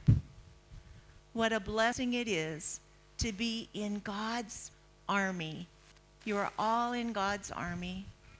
Please use his weapons of faith and grace and kindness. Bring them to the world because the world needs it so much. We just thank you for the amazing opportunity to learn more about you today. We've learned during the week and we just want to get more nuggets of faith today. We just thank you for the blessing that you are. Please just hold our hand today. Help us to know you. Thank you for the people who have come forward to be baptized. We just want to give them a Sabbath day's blessing, and we want to just give them the knowledge that you will be with them each and every day. We thank you, Lord. Amen. How do you say? So the one who will be leading us in Overtory is Albert Virundu. He can say hello to us. Happy Sabbath and happy day. It is indeed a blessing to have you here. We want to welcome you warmly, that we may learn as we worship, and above all, we may grow together. May God bless us all.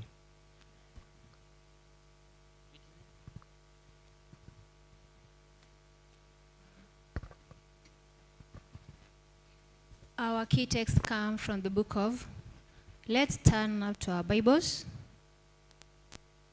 And our key text comes from Acts chapter 1 verse 8. Acts chapter 1 verse 8. Let me read.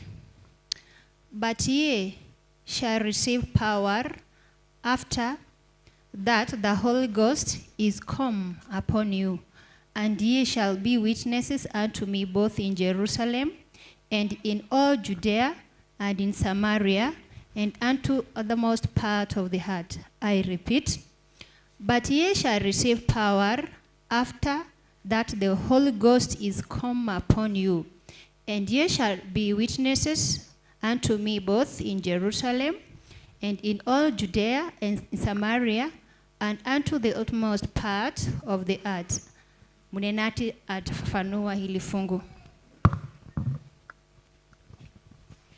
Okay, we may rise up all. Nyimbo za Kristo, number 200, stanza 1 and 2.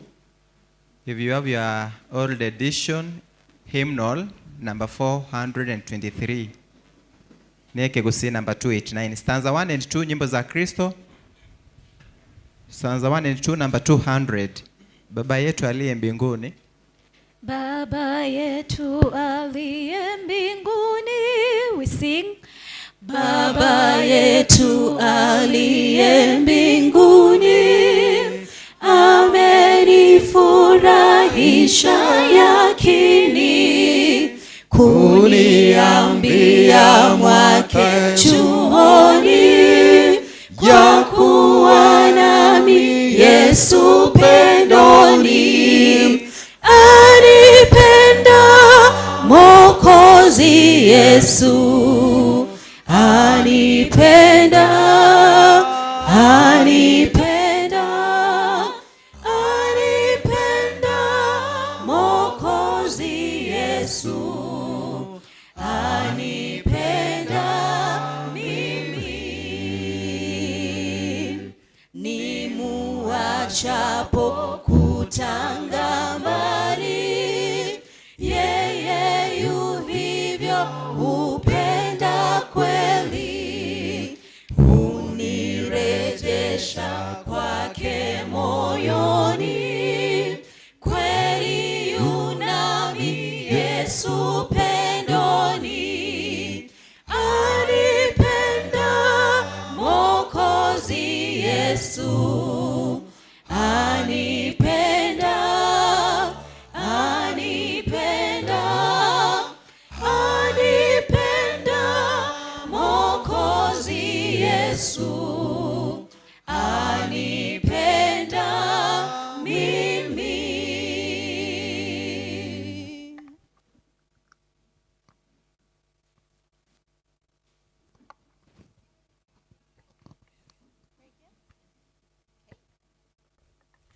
think we're going to pray again. Lord, what a blessing it is to be here today. We thank you so much for all of the people who are here. Thank you for the blessing of the Sabbath and the opportunity to worship with you here. We bless you, Lord. Amen.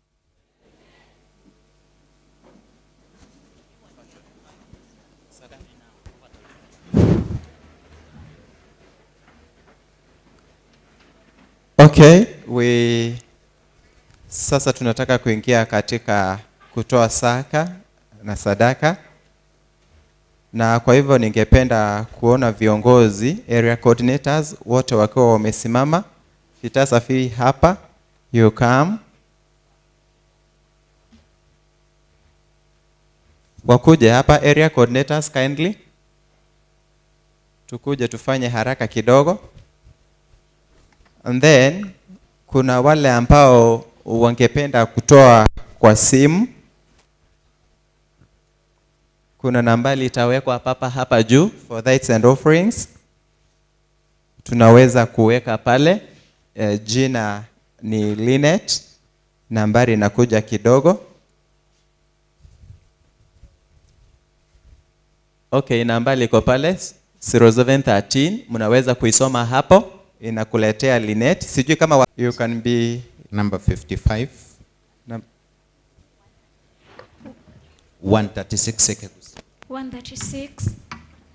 Twapanda Monene toma bagesi wekenero geito Basangererie rigesa meremo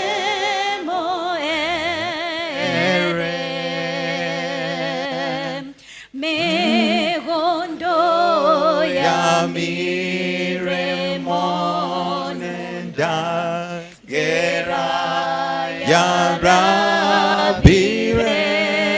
rabirem ande onsia rabirema gokone birubo monene toma bagesi wekerero geito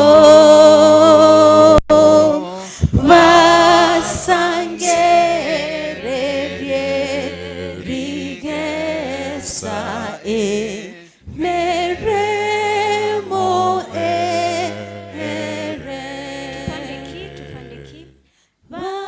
bagende kero bogo kiana mobaso bagende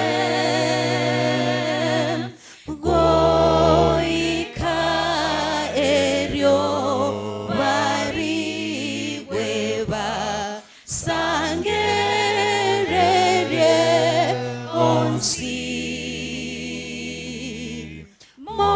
monene toma bagesi wekerero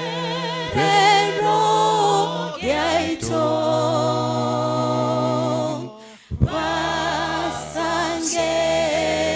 basangererie rigesa meremo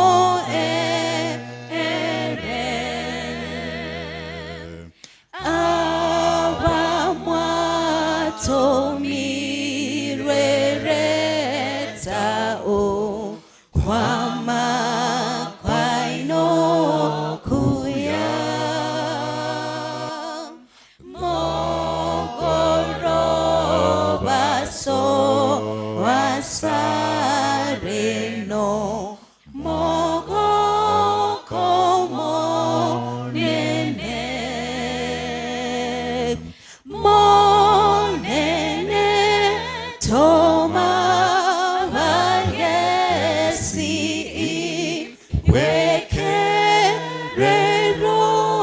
yaito basangererie rigesa mere mo ere.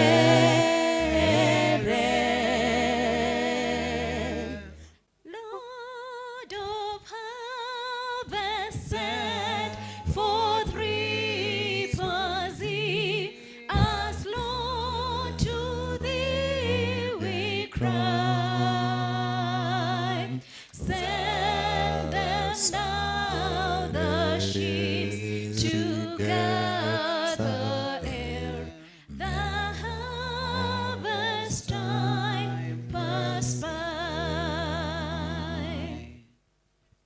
Malia kosa Tusimame. Bwana tumetoa, hatuna yaliyo yetu, yote ni vipaji.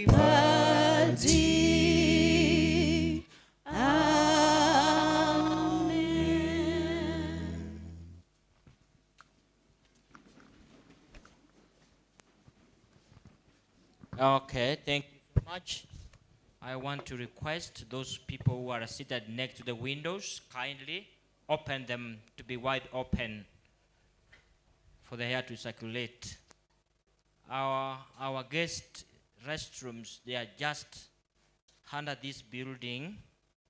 When you are walking out, right at the right hand, far end up here. So when you go down, our restrooms are down there for our guests.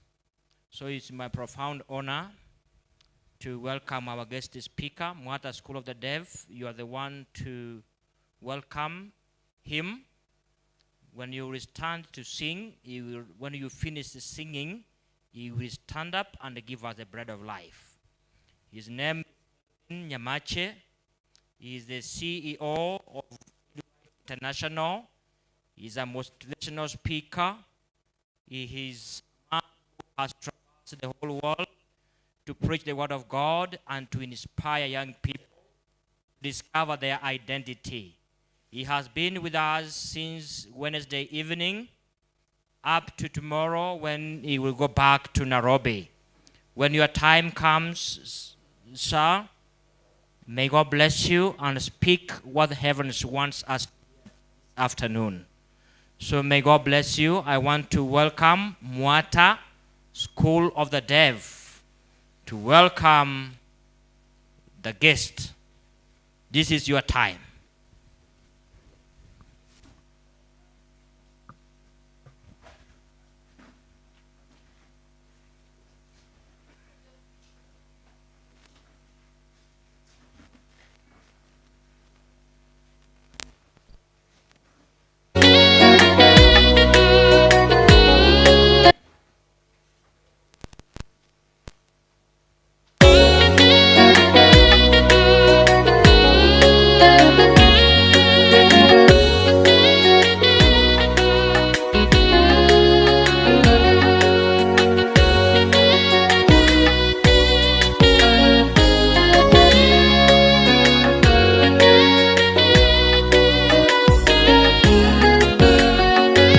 Sautini yake Bwana kwenda ningali tayari, mavuno yamekawia, ni nani atayavuna? Sautini yake Bwana kwenda ningali tayari, mavuno yamekawia, ni nani atayavuna? Ni nani tayari kufanya kazi ya Bwana? Usiku mchana fanyeni kazi ya Bwana. Ni nani atakayesema nipo Bwana nitume? Ni nani atakayesema nipo Bwana nitume? Ni nani tayari kufanya kazi ya Bwana? usiku mchana, fanyeni kazi ya Bwana. Ni nani atakayesema nipo Bwana nitume? Ni nani atakayesema nipo Bwana nitume?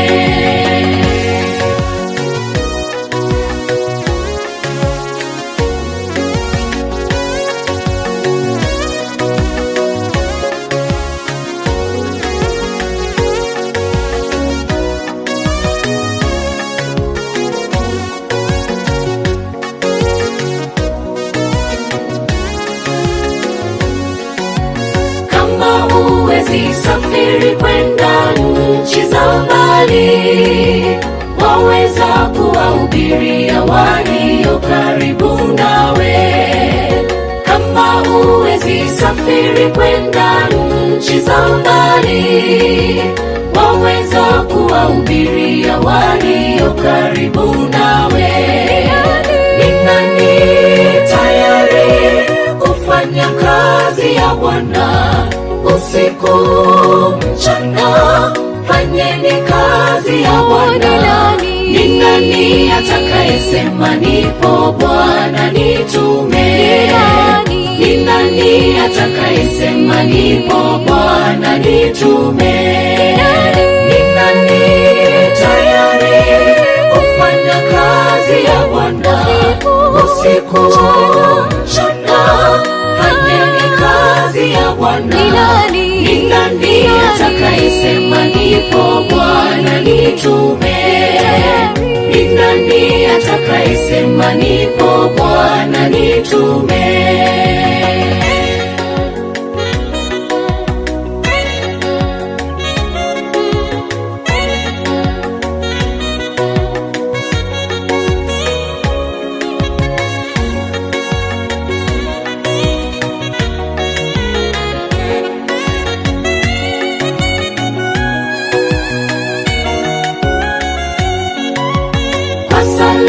Kwa sadaka waweza kuwafikia, waweza kujua Mwokozi wakimbilie kwa toba. Kwa sala na kwa sadaka waweza kuwafikia, waweza kujua Mwokozi wakimbilie kwa toba. Ni nani tayari kufanya kazi ya Bwana? Usiku mchana, fanyeni kazi ya Bwana. Ni nani atakayesema nipo Bwana nitume? Ni nani atakayesema nipo Bwana nitume? Ni nani tayari kufanya kazi ya Bwana?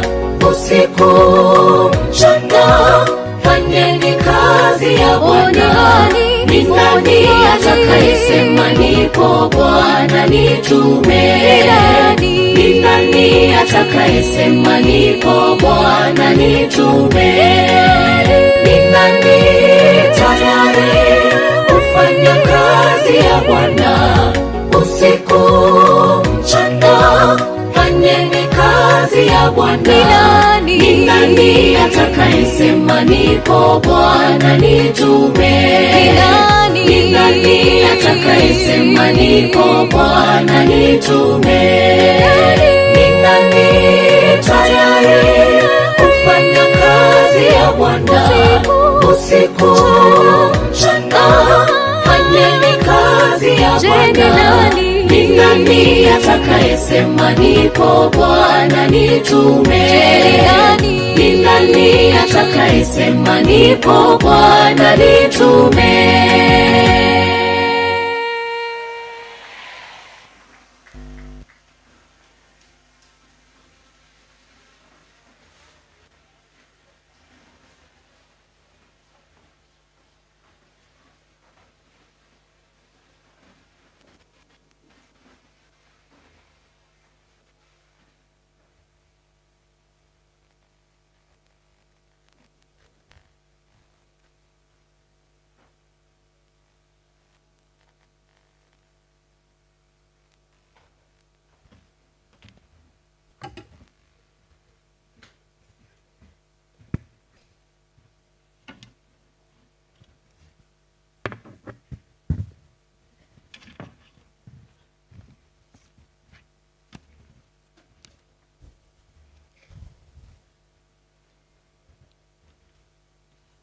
Let's bow low and pray.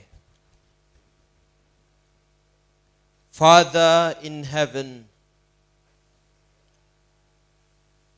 use me as your humble servant to talk to your sons and daughters at this assemblage. It is my humble prayer in Jesus' name. Happy Sabbath. Happy day.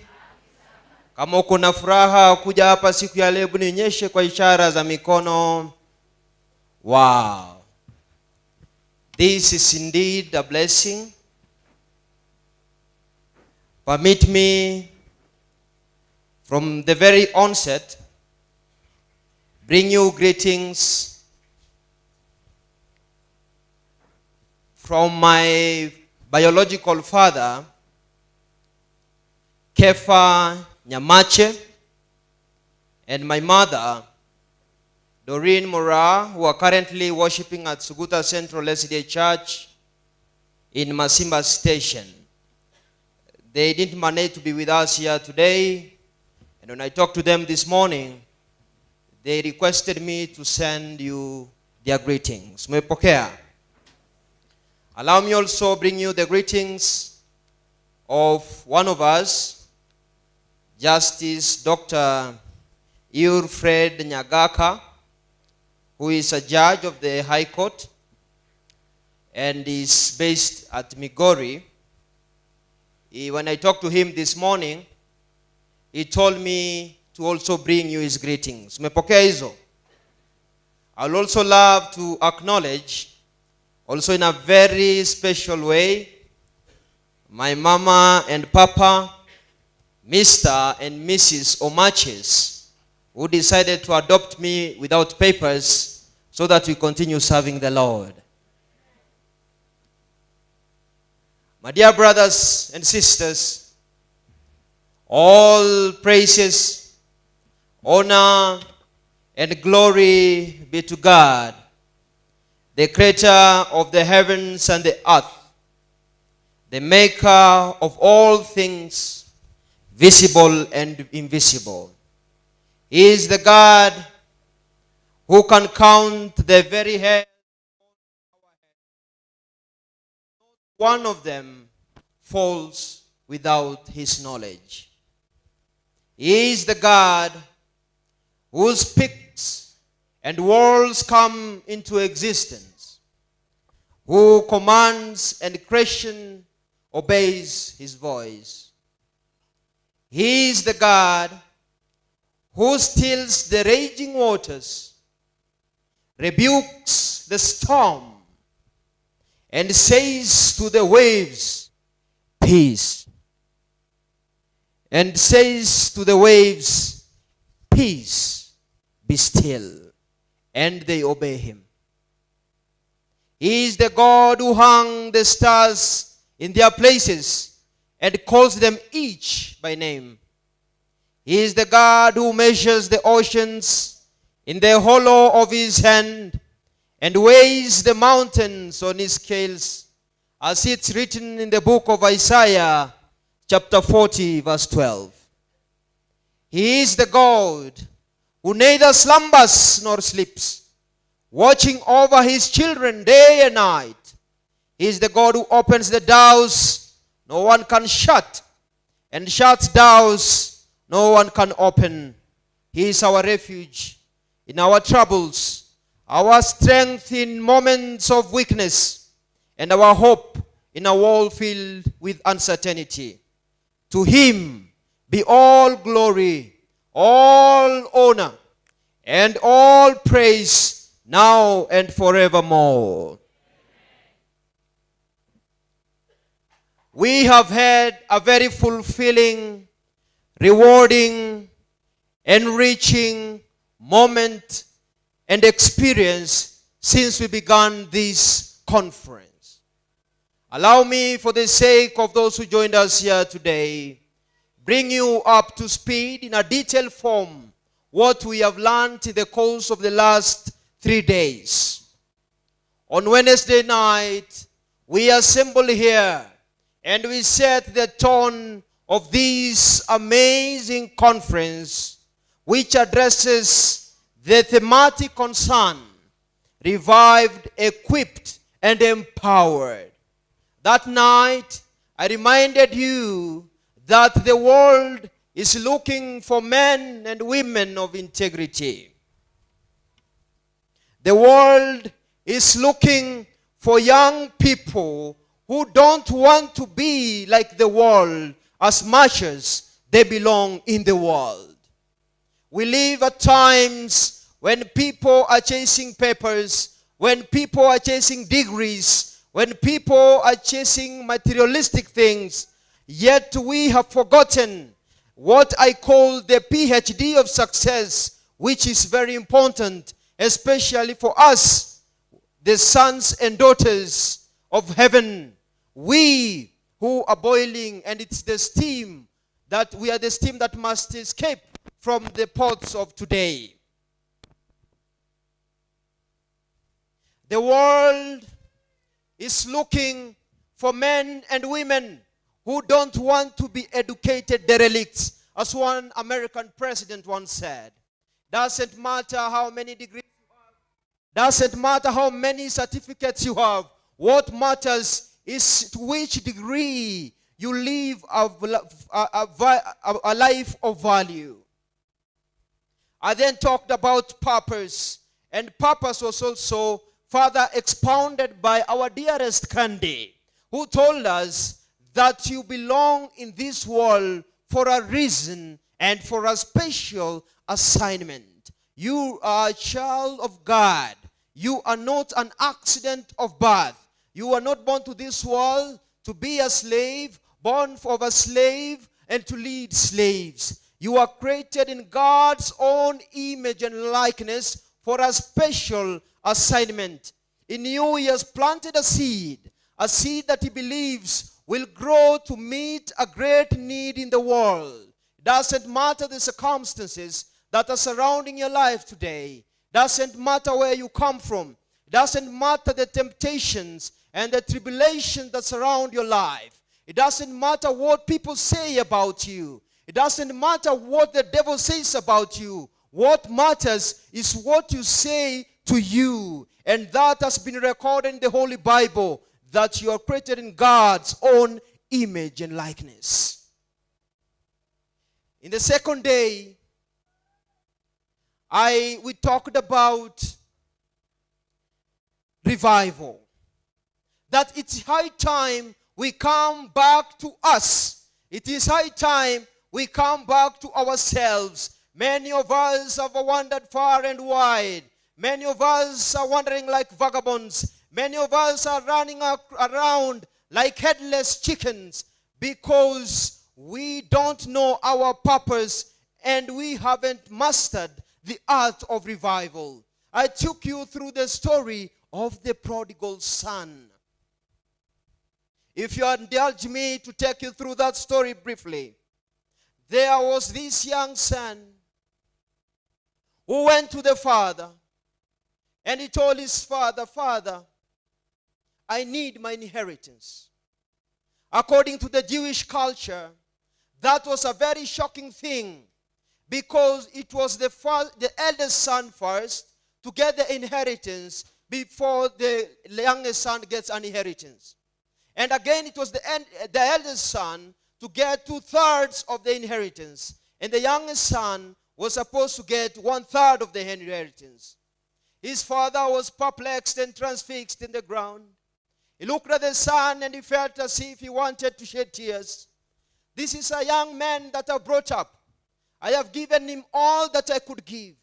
I have trained him. I have shown him love. I have taken good care of him. I have shared with him nuggets of wisdom that were passed down to me from my forefathers. What has beheld my son now? He now wants his inheritance and is asking it with some vigor, with zeal and zest. It means that he no longer wants my presence. It means that he no longer wants my advice.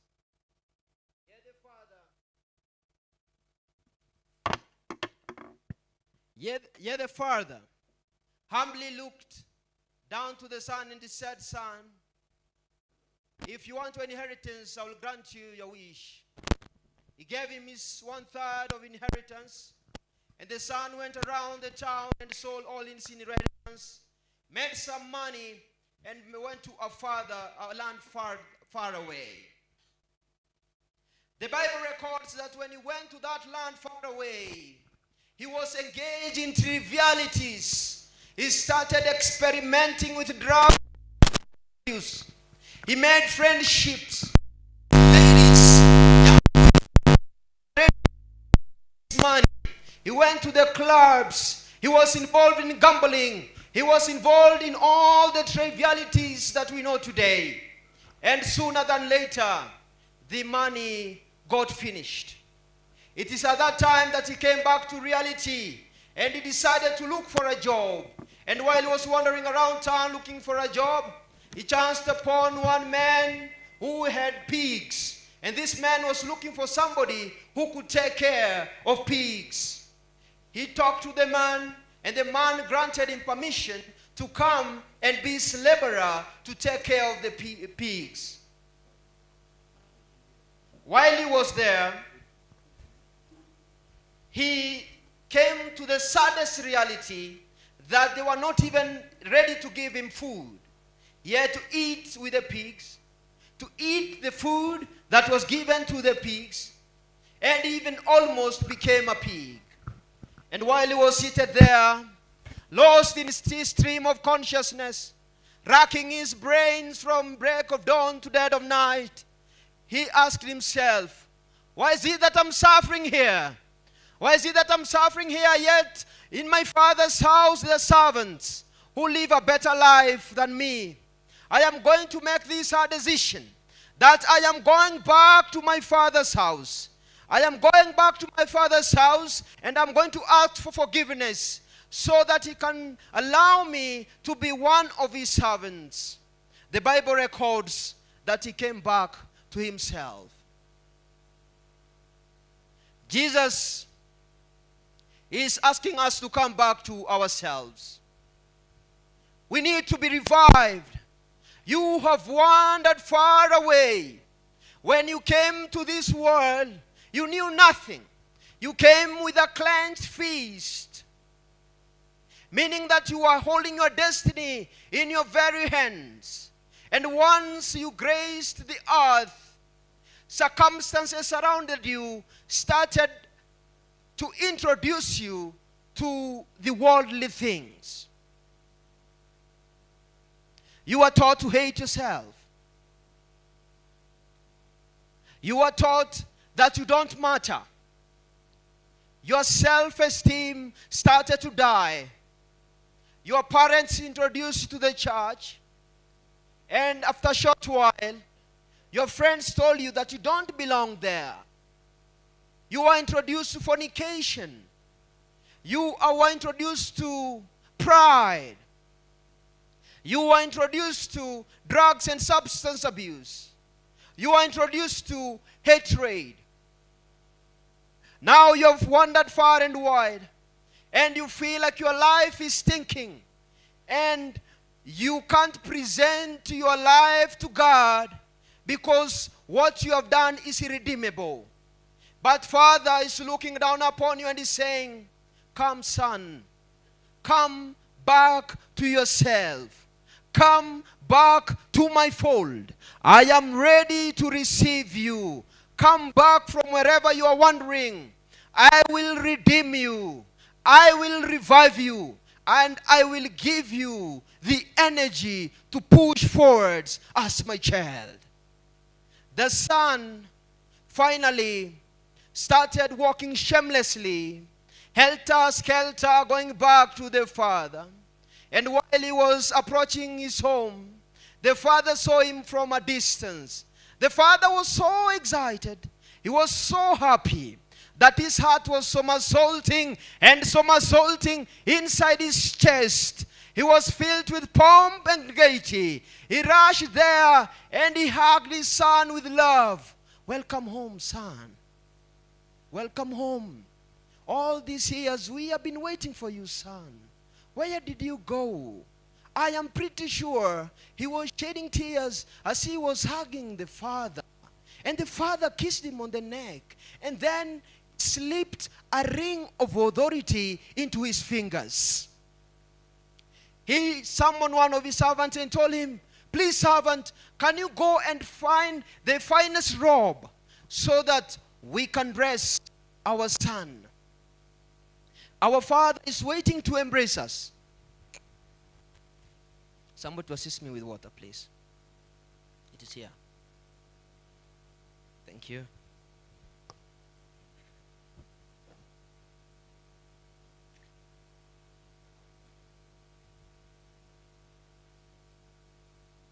Our dear Lord is calling upon us. Come home.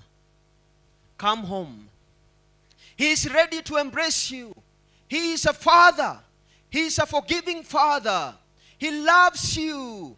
Just like the story of the shepherd who had 100 sheep, and one sheep got lost, and he went around looking for that one sheep because the sheep was very dear to his heart. The Lord is also looking for you. You, the lost daughter. You, the lost son. And he's saying, come back. Come back.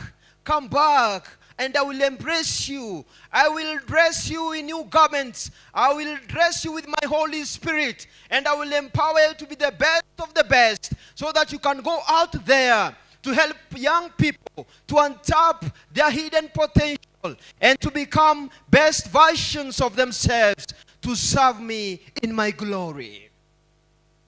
He's calling upon you. And so they slaughtered a calf. And while they are doing that, one servant decided to go and inform the elder son that your brother is back home. When he saw the elder son, he was so excited. He shouted, hey, hey, James, hey, John, hey, Makori, your brother is back. Your younger son who has been lost for many years, he is back. Please come and embrace him. Your father has just slaughtered a calf to celebrate him. To his shock, the elder son frowned. He was not happy. Later, the father comes to the scene and is trying to talk to the elder son. But the elder son is telling him, listen, father, I have been here with you. I have served you. I have always obeyed you. I have done all that you have requested me to do. But you have never slaughtered for me a calf. You have never done anything to me. Yet this son of ours, this stupid son of ours, who requested for the inheritance, and he went to wander into the world far away, you are now embracing, you are celebrating him as if I don't exist. The Bible leaves us with suspense. I told you that the elder son is like the Pharisees. He is like some of our leaders. They are found in our schools. They are found in our churches. They are found in our country. They are found in our homes. Wherever you want to make a decision to come back to yourself, wherever you want to make a decision to change your life for good, wherever you want to make a decision to walk a righteous path, they frown at you, they get disappointed, and they turn to be frenemies. And by frenemy, I mean, they project themselves, they masquerade as friends, whereas in reality, they are enemies. They will give you a kiss on the lips, but they will push a dagger in your heart. Beware of those people. That's why, as young men and women who have been revived, we must be conscious of the friends we allow to surround us. It is said that you are the summation of the friends you allow to come closer to your life. I even shared with you analogy. I told you that we have three kinds of friends. Friends who are like the number 1, friends who are like the number 2, and friends who are like the number 3. And the number that is multiplied by 1 remains constant. If today you take 1 trillion times 1 times 0, times 1, the answer will remain 1 trillion. Those friends, if you interact with them, they will add no value to you. You will remain as you are. You will never untap your hidden potential. You will never know your raison d'etre, your purpose, the reason as to why you exist. Yet we also have friends who are like the number 0. Any number that is multiplied by 0 is reduced to nothing. If today you take 1 trillion times 0, the answer is, these are friends. Once you interact with them, they will introduce you to trivialities. They will introduce you to the things of the world. They will teach you how to experiment with alcohol, with bang, with cigar. They will introduce you to infidelity. They will introduce you to dishonesty. They will introduce you to corruption. They will introduce you to pornography. They will introduce you to masturbation. They will introduce you to sport pesa. They will introduce you to all the things that we know, the things that have held us back from the love of Jesus. Be conscious of he who you allow to come close to your life, because hold the key to help you make it, or plod in the ditch of eternal fire.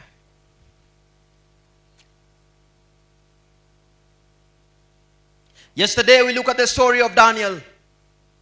We are told that Daniel, together with his friends, they were taken to Babylon so that they can go and serve the government of Babylon. The Bible records that they were taken, meaning that they didn't go to Babylon for an expedition. They didn't go to Babylon for an adventure. They didn't go to Babylon for pleasure. They were taken captive. They were taken by force to Babylon so that they can go and learn the ways of the people of Babylon, live with the people of the Babylon, and also help make the creed of the evil dream of the Babylonian leaders come to pass. When they arrived in Babylon, the Babylonians wanted to change their identity. They wanted to rename them. But the Bible records that Daniel, together with his friends, they stood their ground and they say, we serve one God, and there is nothing that's going to shake us from the God that we serve. The Lord is calling upon us to be like Daniel. Stand your ground. Have principles. It doesn't matter what the world is trying to train you. It doesn't matter what the beliefs that the world is trying to inject into your blood vessels. When the world wants to rename you, stand your ground and proclaim that I'm a son and a daughter of the high heavens. I will not go to the nitty-gritties of yesterday, and we can go to our Bibles. We can as well consult with our brothers and sisters who have been with us here from the very beginning of this conference to this particular time, so that they can share with you the verses that we did study, and you can have a humble study in your private confines when you go back home. Today, very briefly, I want to focus on empowered to carry the fire. Empowered to carry the fire. You have been revived. You have been equipped. Yesterday, we equipped you. And today, we want to empower you so that you can go out there as the disciples of this conference to empower the rest of the world. Our key texts come from the book of Acts, chapter 1, verse 8. And allow me read to you very fast, or we can have somebody to read for us once more. And I beseech you to begin from verse 6. And the Bible says,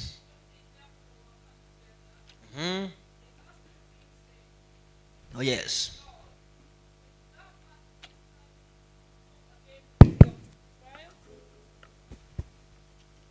And he said unto them, It's not for you to know the times or the seasons which the Father hath put in his own power.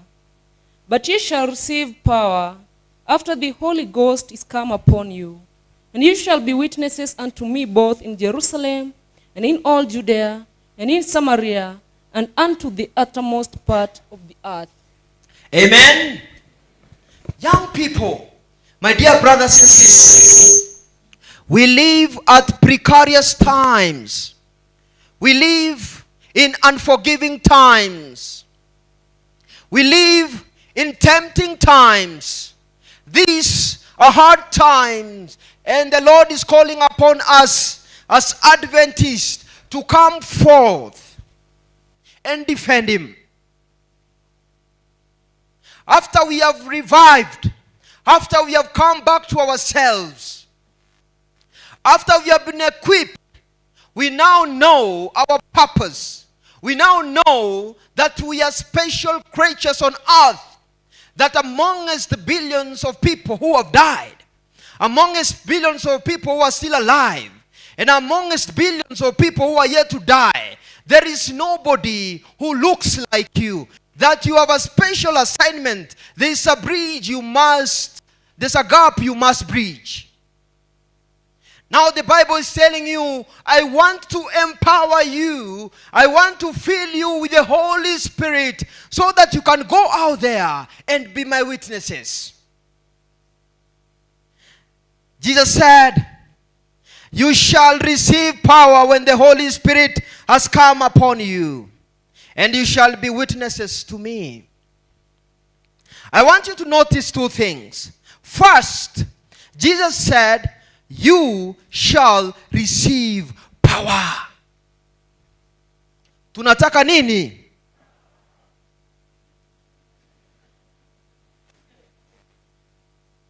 Secondly, he said, you shall be witnesses. You know, power is not given for showing off. Power is given so that we can be witnesses. If you have been given an opportunity to lead, and will be given opportunity someday, lead with love. Lead to be a witness that we have a Father in the heavens who created us in His own image and likeness. And if you walk under these wings, we shall finish the tribulations, the temptations, and all the ugly and bad things that are bedeviling our country, Kenya, and our continent, Africa. Young people, we have the ability to change our homes. We have the ability to change our countries. We have the ability to change our continent and even the world. Salvation is flowing in the blood in our veins. Rise up to the occasion and be the leader of now. Be the Son of God and walk as He beseeches you to walk. And always remember, it starts in the mind. Be careful with what you feed your mind. What you believe is what you become. As a man thinketh, so is the man. If you think you can, and if you think you can't, you are right. Believe that you have a special assignment. Believe that it can take you and you alone to go out there to preach the world, to preach the word and bring the world to sanity. Of course, all of us must be on deck. It's good when we work together. It's good when we serve with collective responsibility. Even Safaricom, they have a saying that when we come together, great things. However, it must begin with you first. The change must be intrinsic. The change must start from the inside before you go out there to project that which you have learned to the rest of the world. I beseech you, I request you today to transition from believers to witnesses. You didn't get me right. I request you, my dear brothers and sisters, my fellow Adventists, those of us who are here, and those of you who are watching us online, to transition from believers to witnesses. The Lord wants us to be witnesses of His glory. I know we are believers. We believe in our principles as Seventh-day Adventists. We believe that we are supposed to worship on the Sabbath day. Some of us believe that we are righteous. Some of us believe that we are doing the right thing. Some of us believe that when you come to Sabbath, every single Sabbath, you are doing the right thing. Some of us believe that when you read the Bible, time without number, the Lord will open doors of blessings up to you. But the Bible is requesting you today to transition from belief and you become a witness of the heavenly glory. Satan, ugly Satan, who is very handsome, by the way, who is currently hovering around, is actually very annoyed. He doesn't like such gatherings. He's very annoyed. He has been writing letters. He has been writing letters to the heavens. And he has been telling the heavens, I am the great one. I have the powers. See, in Nyakerario's family, a daughter was born some 10 years ago. Today, she's a drunkard. Am I not great? And the Lord has visited you in this conference. He has shared with you through His humble servant, Kelvin Nyamache. And He's telling you, come back. Come back to my fold. And I will rewrite your history once more. And when you leave this conference, you are going to abandon this bad habit. And you are going to preach His word. And once you do that, He will write a letter to Satan and will say, Satan, don't you see? She has become a witness. Satan is writing a letter and he's saying, so and so is doing gambling. Am I not great? And he has delivered you from gambling thanks to this conference. And we go out there, he will be so excited, he will be happy. And you write a letter to Satan and he will say, don't you see, we have delivered him. I am great. Be a witness in the way you walk. Be a witness in the way you speak. Be a witness in the way you dress. Don't dress like the world. Of course, you belong to a world that is more like Babylon. But the fact that you are in Babylon does not give you permission, does not guarantee you to be of Babylon. You can be in Babylon, but be of God. Be a witness of the Lord.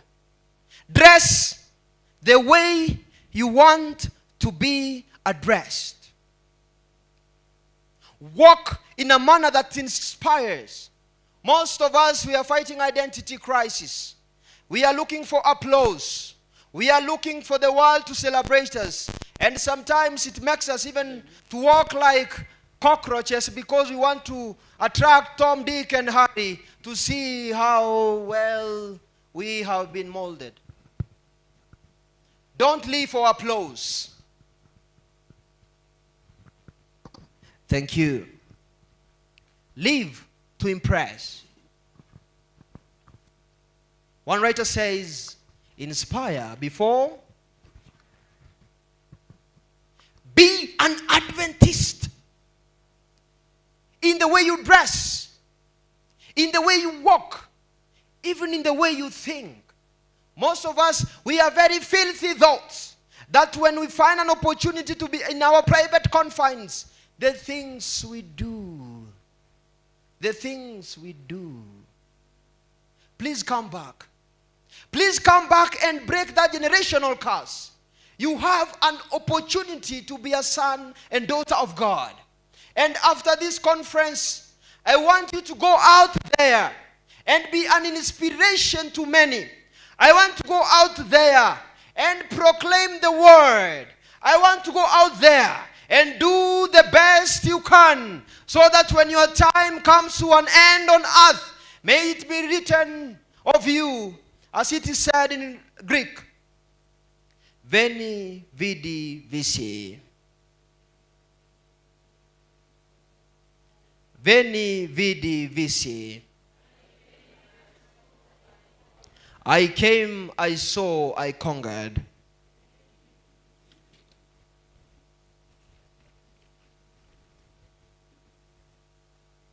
Those who have come here for the first day, you have heard, we have learned very amazing things.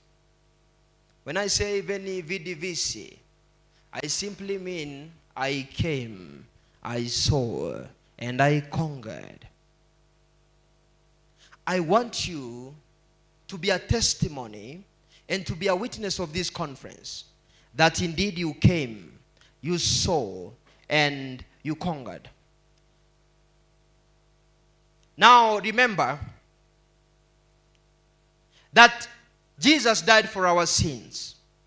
He was crucified at the cross. And after 3 days, he resurrected. And when he resurrected, the disciples saw. And they were very excited. And they were very happy.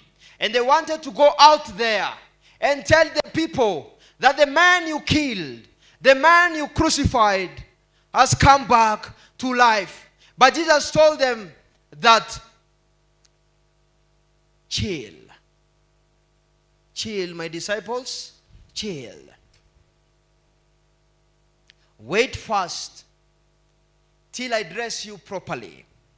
Till I dress you with the Holy Spirit, before you go out there and proclaim my word. And they waited for 10 days for the Holy Spirit to come and dress them properly.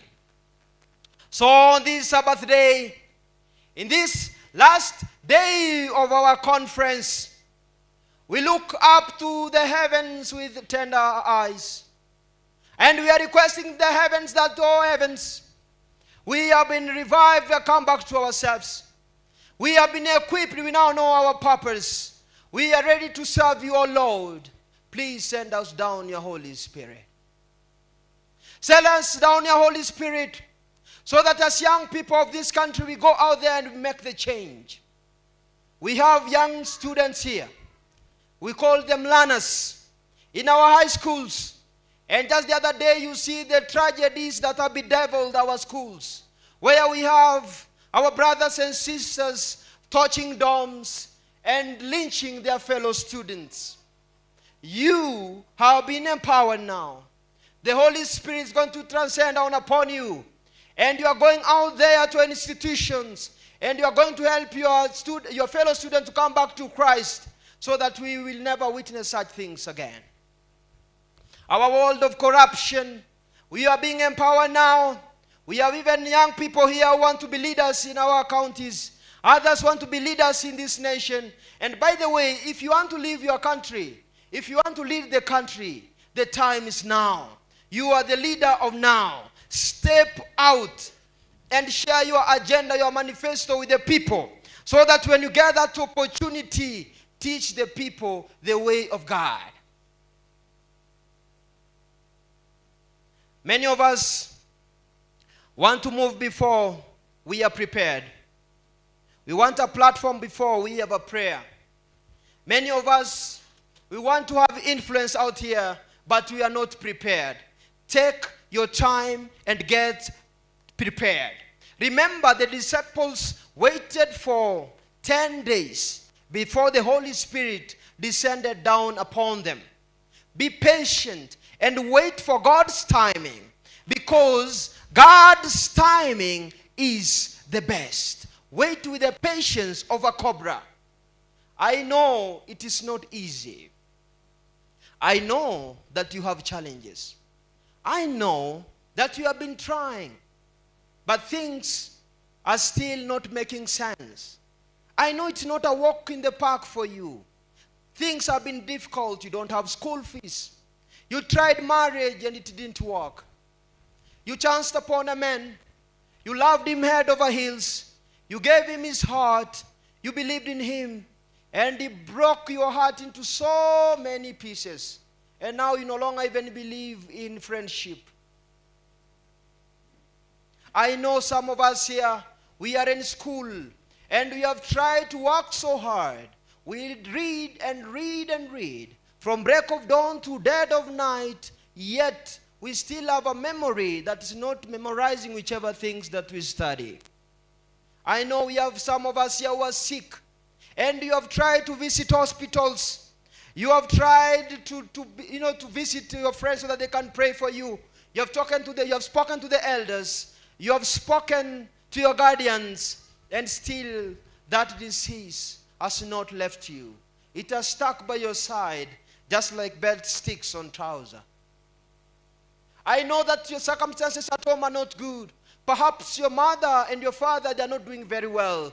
Perhaps you're still living in poverty, and you think you didn't do well because you're doing plumbing, because you're doing hairdressing. But the Lord is trying to tell you today that doesn't matter where you came from.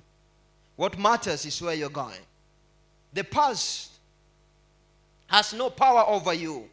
Look forwards, and never look back again. A friend of mine, Henny Hanekom, he lives in South Africa.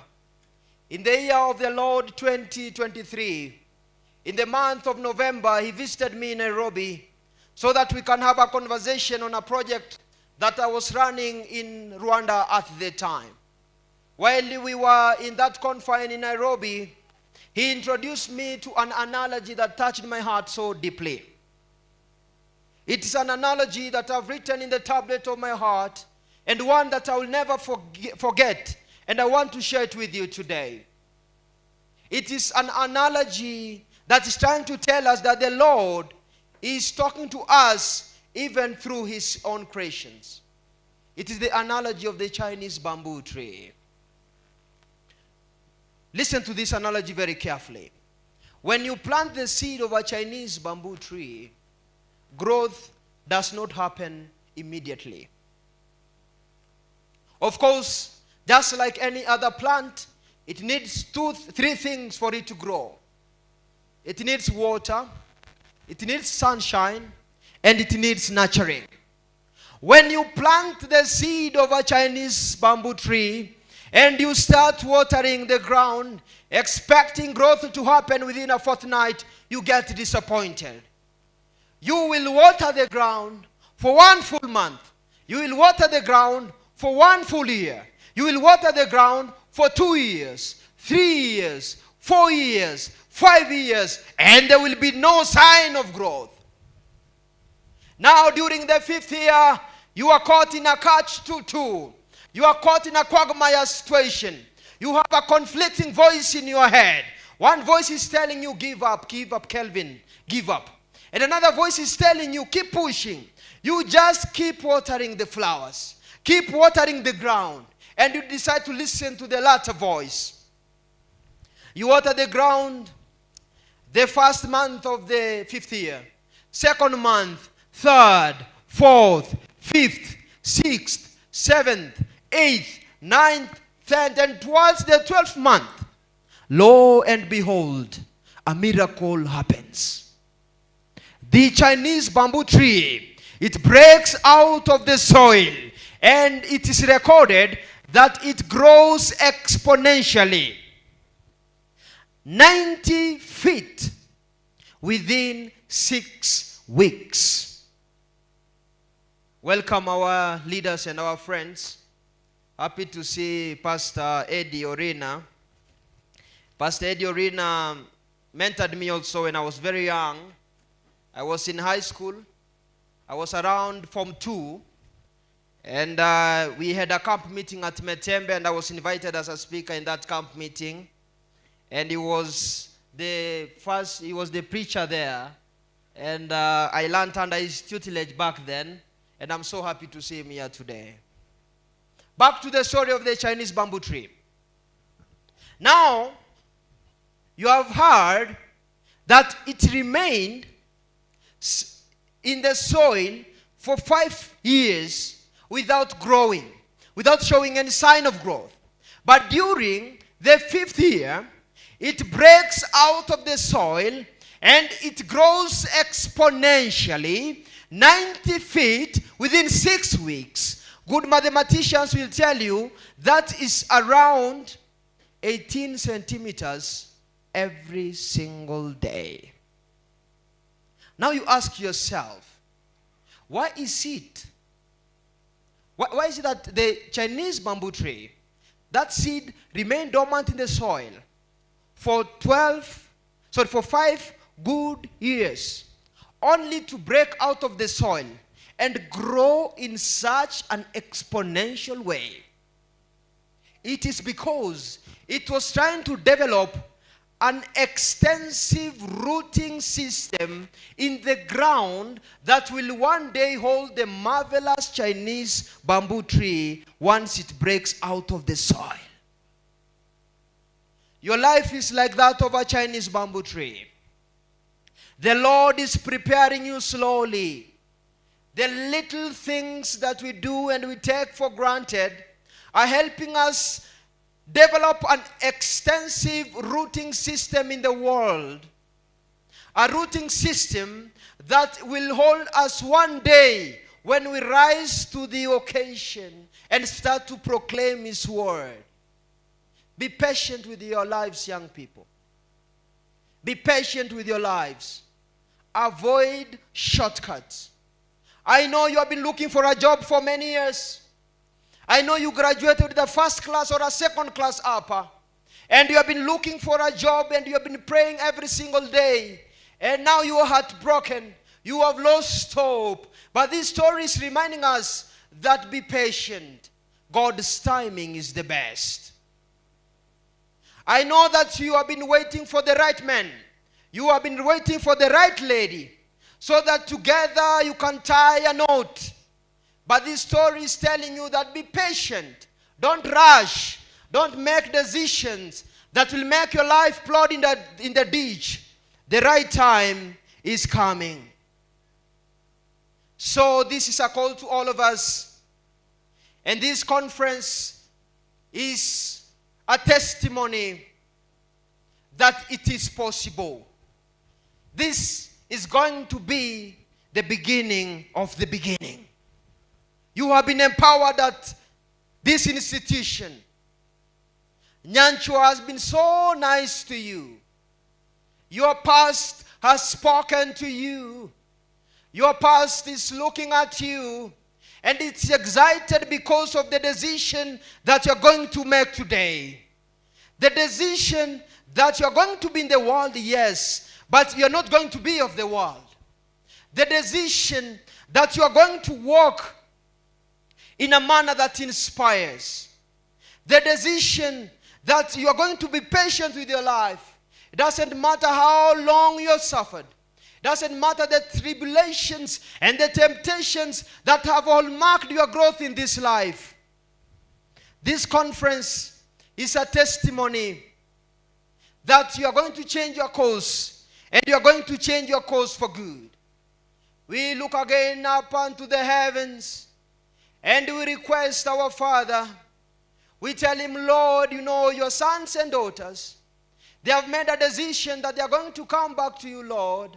Please listen to their silent prayers. You know that which bedevils each and every one of them. You know the challenges that they are going through, Lord. Now that we have revived them, now that we have equipped them, empower them with your Holy Spirit. May your Holy Spirit come down, Lord, and may your Holy Spirit attack each and every one of them. And may they speak in the language that you understand. May they speak in a language that is going to testify your glory. May they plant seeds of greatness. May you help them become conquerors. May you help them become, may you help them become a testimony. And may you make them become hands and never tails. When I wake up in the morning every single day, this is my prayer. I always tell my Lord, Lord, you know that I have given my life to you. Lord, you know that I spend a lot of time reading books. I read books. Sometimes I read 3 of them a week. Sometimes I read them 2 of them a week. Because I want to empower myself to empower my friends. Lord, you know that you have blessed me sometimes. You have given me money. Sometimes you have given me good money. And I use what you give me to go out there and volunteer to train young people and to tell them it is possible. Lord, this is my humble prayer. I want when my time comes, you welcome me to the heavens with pomp and gaiety. I want you to hold my shoulders. I want you to lay your hands in my shoulders. And I want you to say, well done, my good and faithful servant. And that's my prayer for all of you here. I want you to do the best that you can do. And in whichever position you are, in whichever cadre or station of life where you are, do the best that you can do, so that the Lord can stretch his hand and lay it upon your shoulders and say, well done, my good and faithful servant. So go out there from this conference. Go out there and tell people that you'll chance upon. Tell your friends that the Lord loves you. He loves you so much. And be our witness on our behalf. Help bring them to the fold.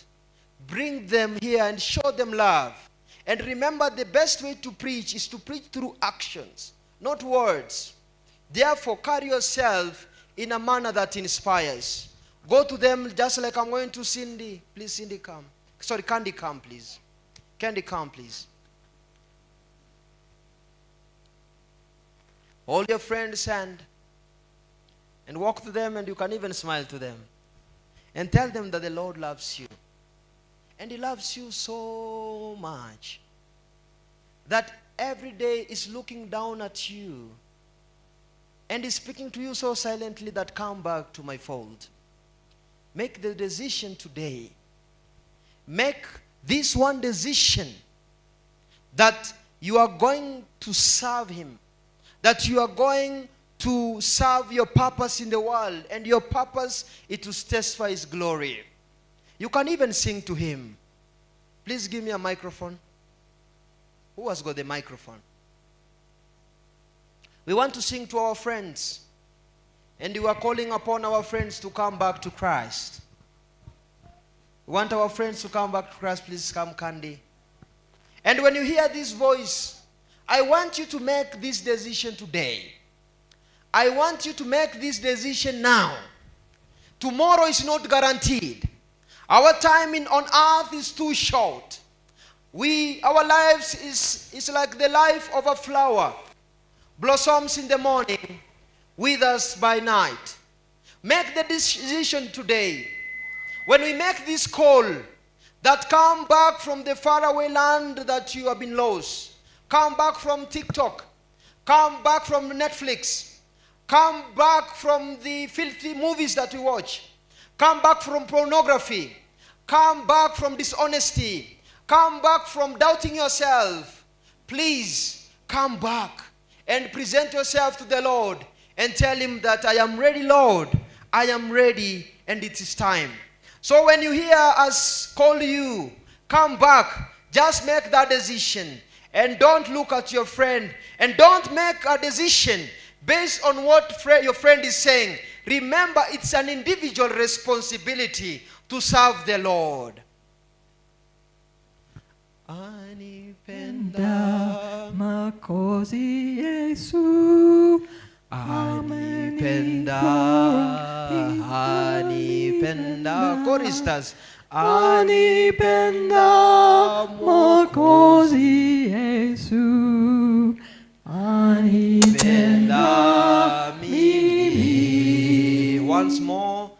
Anipenda makozi Yesu. It is Anipenda. Excuse me. Anipenda. Anipenda Mwokozi Yesu. Anipenda mimi. We can begin from the first chorus, please. From the first stanza. Aliye mbinguni amenifurahisha yakini, kuniambia mwake chuoni, ya kuwa nami Yesu pendoni. Let us pause to raise the key. Let us raise the key. Okay. Bwana Baba yetu aliye mbinguni.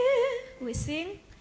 Baba yetu aliye mbinguni amenifurahisha yakini, kuniambia mwake chuoni, I'm calling upon you kuwa nami Yesu pendoni. make the decision to come back to Christ today. Please come so that we can pray with you.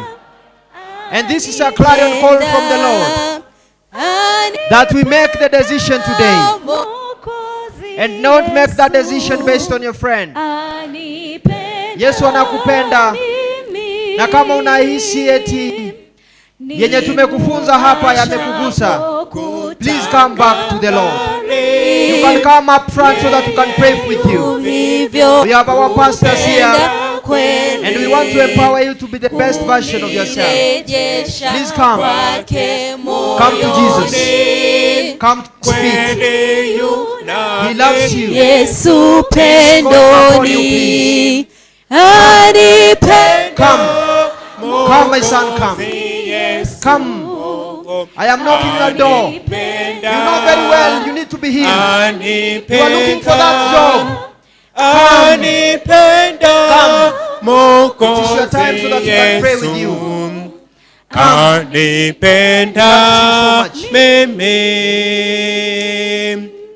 When you are making that decision, remember it's a singular decision. Some of us came here yesterday and we think it's not okay we come here again today. If you came yesterday, come again today. Come, we pray with you. Those of us who came yesterday, come, don't be tired with prayers. Anipenda Mwokozi Yesu, anipenda, anipenda, anipenda Mwokozi Yesu, anipenda mimi. This conference came here because of you. We are looking for that one sheep that was lost, so that we can empower you to go out there and proclaim the word of God. If you want to make the decision today also to get baptized, this is your time. Yesu pendoni. You have been looking for a relationship, a one that lasts. anipenda, anipenda, anipenda, Mwokozi Yesu. And their problem is infecting you indirectly. This is your time. 115. Naendea msalaba, we sing. Naendea msalaba, nimponge mpofu, nenitayona Please. This is not Calvin Nyamache's call. The heavens are happy. The heavens are rated.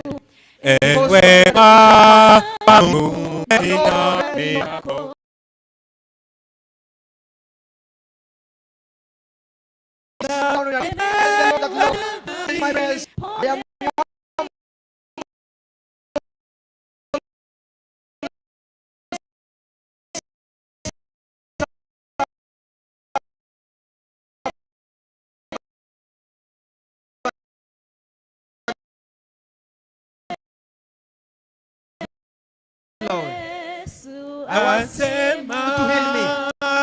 I want you to walk with me like you walk with Enoch. Give me the wisdom that you gave Solomon, oh Lord. I want to break the generational curses in our homes. I have been waiting. I am a great love of God, Messiah, and it's high time that I come back to you, Lord.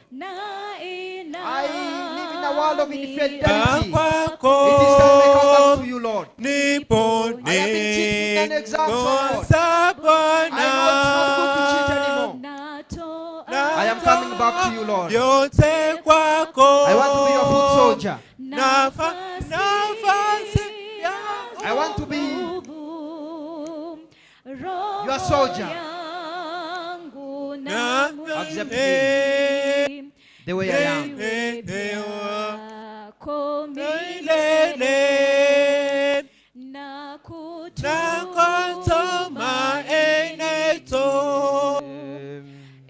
Nakutumaye Bwana. Thank you. Nakutumaye Bwana. Thank you. Thank you.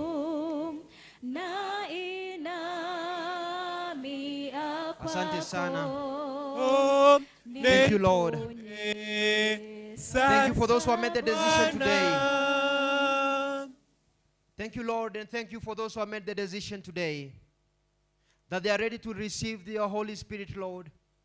And courtesy of this conference, they are going out there to proclaim your word. They want to go out there and help be our witnesses. And I know we have so many of you out there who are watching us online and who are listening to this voice and who have made the decision to come back to Jesus. Kudos. Congratulations for that decision.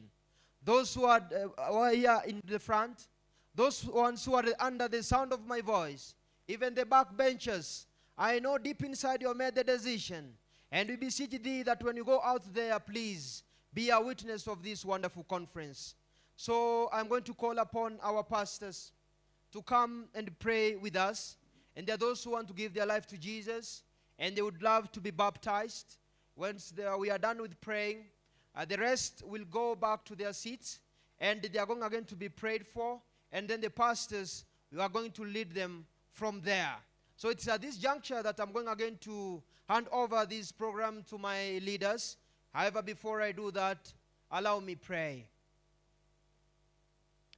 Father in heaven, we began 3 days ago. We began with a message of revival and then equipment. And today we have talked about empowerment, Lord. When I look at the faces of your sons and daughters who are under the sound of my voice, oh Lord, I am convinced that they have made the decision. They have made a call to the heavens, and they are calling upon thee to come down. Come down, Lord, and meet them at their points of need. May you bring down your Holy Spirit. May your Holy Spirit be filled amongst each and every one of them, so that when they leave this place, Lord, they are going to be a witness that you are a faithful God, you are a loving God, that you went to prepare for us a home, and you will come back. Those who have made a decision to come back to you, and they come here, they come to the front, Lord, you know the need of each and every one of them, Lord. May you send your holy angels so they can be with them. May you listen to them as they knock that door, open that door. And thank you for using me as a humble servant. Those who came from far and wide, who have not been with us, who came to this conference, Lord, I pray that you bless them. Even as they go back to their residence of destination in the evening, Lord, protect them, Lord. May we continue to glorify you. May your blessings be upon each and every one of us. It's my humble prayer in Jesus' name. Amen. Thank you. As you remain standing, we were going to have baptism at NAPS. The pastor is waiting us there.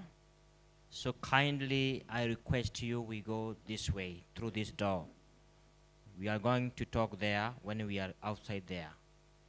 So before we do that, I want to welcome our president who has visited us. He will pray for us as we go out. President will pray for these candidates who are going to be baptized. Our president is going to give us a keynote lecture when we finish in the evening.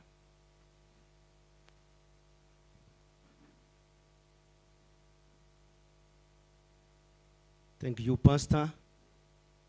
How many have been touched with a wonderful message from our speaker? Let me see by the soft hands. May the name of God be glorified. Let us have a word of prayer. Our most loving Father, who dwells in the most holy in heaven and secretly in our hearts, we want to thank you for this wonderful privilege to witness a great miracle for many whom you have called to your kingdom. We want to thank you, God, for this wonderful summit. We want to thank you, God, for the wonderful message which has come from you. We are here to bear witness that you are a living God, God who always cares for this creation, God who always cares for his people. Thank you, God, for all of the provisions in a very special way. I want to bring all of these people who have surrendered themselves. These are your children who have made a great decision, a decision to be yours, not only just for now, but for eternity. We pray that, God, you protect them. You care them as they come in and as they go out. Let us keep on remembering that, God, you are in action. You are calling many so that you protect, you keep our faith until you come again. Bless them now, even as they are going to be baptized now. Give them a new beginning in their lives. This is humble prayer in Jesus' name. Amen.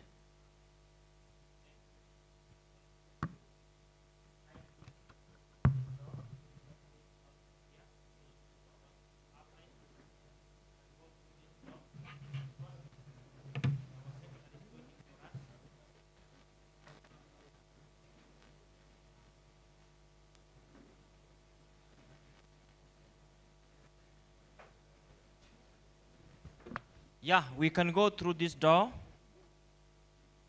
Our secretary is waiting us. Our secretary, where are you? Go this way. So thank you for the announcements. This Sabbath morning has come to an end. Now we want to go and eat. But for the baptism candidates, we are going for baptism. At NAPS, we have water there. We have a pastor there who is going to baptize our candidates.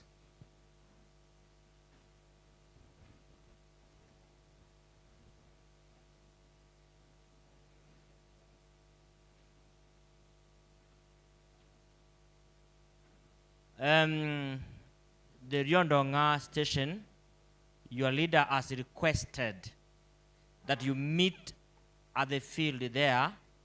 You know, one of your soldiers, one of your youths died, and she will be buried on Monday.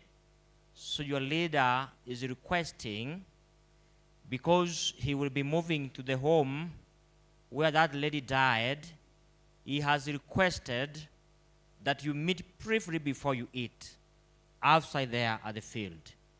For those people who are going to witness the baptism, we can arrange that you go with us to witness the baptism candidates. So may God bless you. I want to usher in the pulpit manager.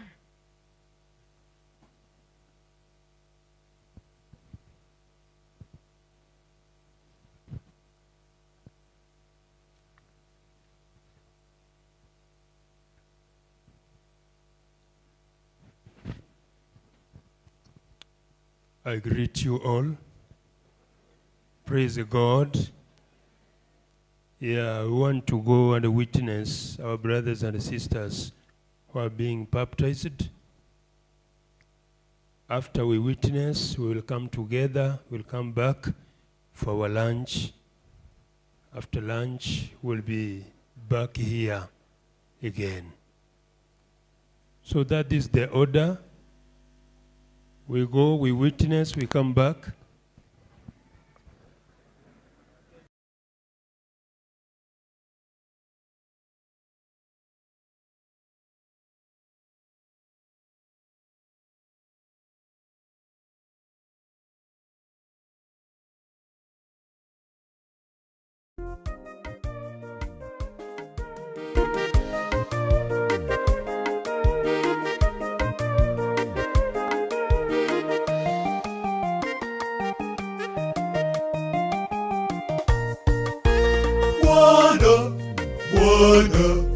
Bwana unijulishe njia zako, uniongoze katika kweli yako.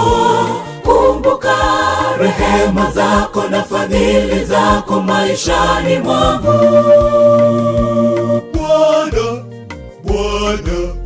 Bwana unijulishe njia zako, uniongoze katika kweli yako. Kumbuka rehema zako na fadhili zako maishani mwangu. Watesi wangu wajaponikaribia, ili waweze kuila nyama yangu. Vita vijapokuwa vikali sana, hapo ndipo mimi nitatumaini. Nikae nyumbani mwako siku zote za maisha yangu, ili ni utazame uzuri wako Bwana. Jambo moja nimetaka kwako, nalo ndilo nitakalo tumaini. Watesi wangu wajaponikaribia, ili waweze kuila nyama yangu. Vita vijapokuwa vikali sana, hapo ndipo mimi nitatumaini. Nikae nyumbani mwako siku zote za maisha yangu, ili ni utazame uzuri wako Bwana. Jambo moja nimetaka kwako, nalo ndilo nitakalo tumaini.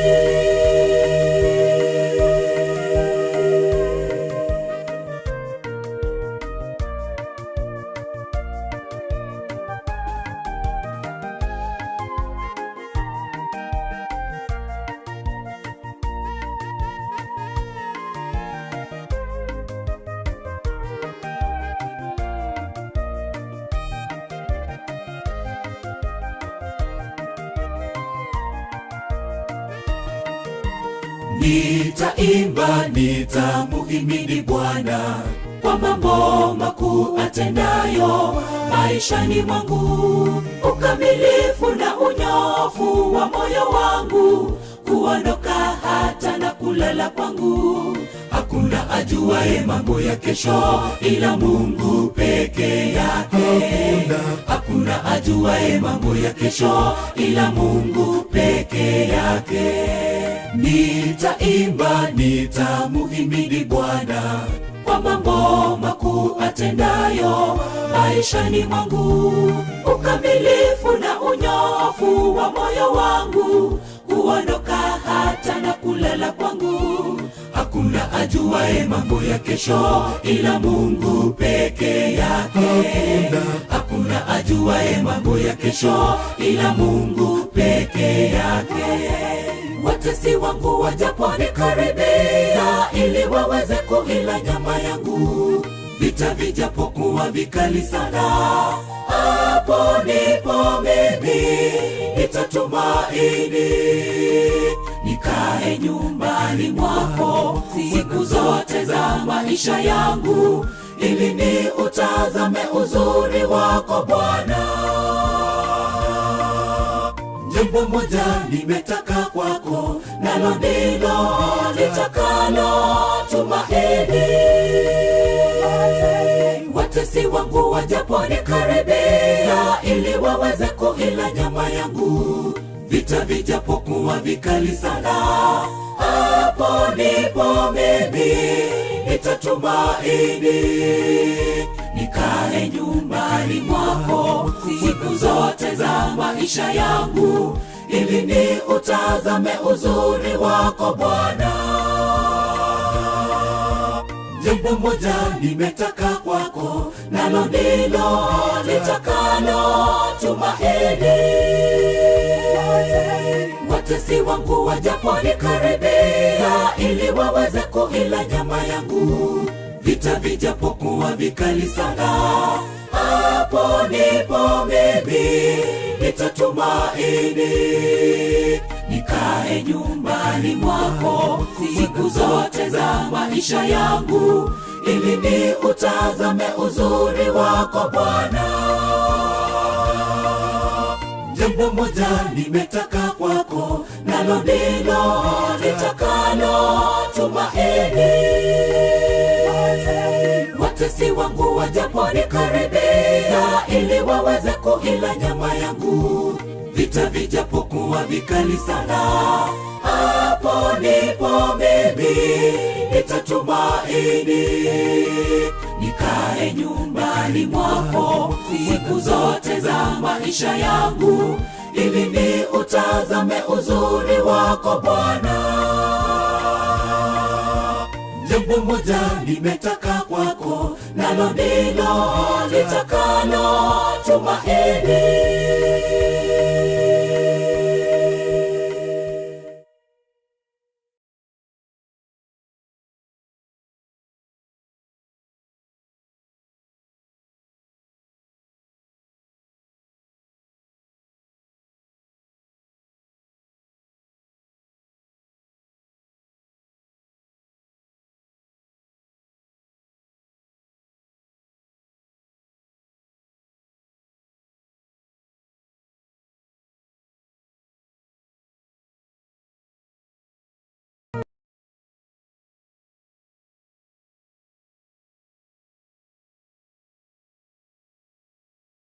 Mungu hutumia vitu kudhihirisha uwezo wa nguvu zake. Vita tunavyopigana si vyetu, yuko mbele. Kamanda wa vita ni Yesu, ametangulia mbele. Melkizedeki mfalme wa vita, songea mbele, ushindi hakika. Tunavyopigana si vyetu, yuko mbele. Kamanda wa vita ni Yesu, ametangulia mbele. Melkizedeki mfalme wa vita, songea mbele, ushindi hakika. Nasema bado napambana, napambana bado tunapambana. Angela vita limechacha, limechacha mnadhiri simama. Tazama Wafilisti wanakujia, sikate kamba mikononi mwako. Alivyo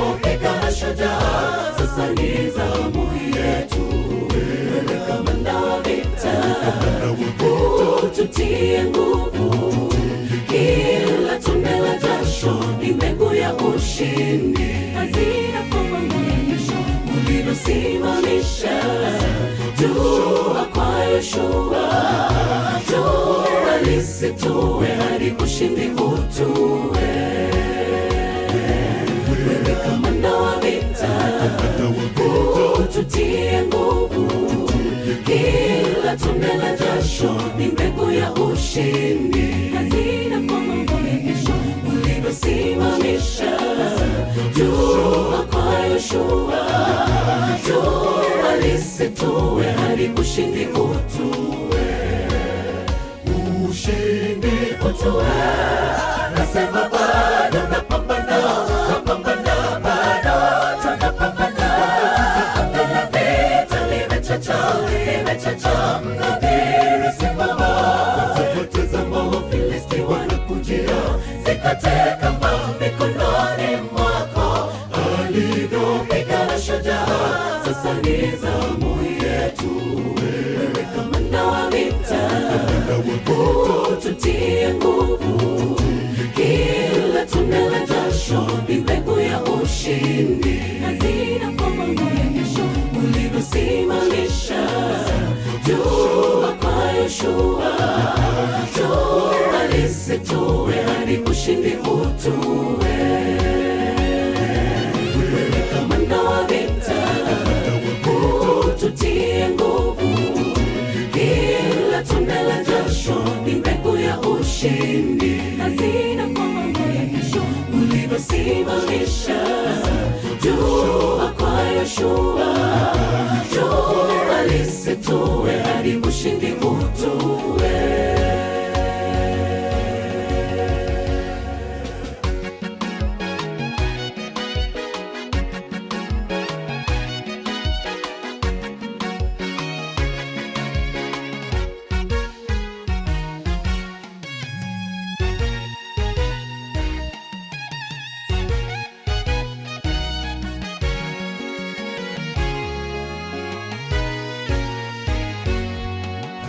Madhabahu za ibilisi zateketezwa pamoja na vilinge vya uchawi.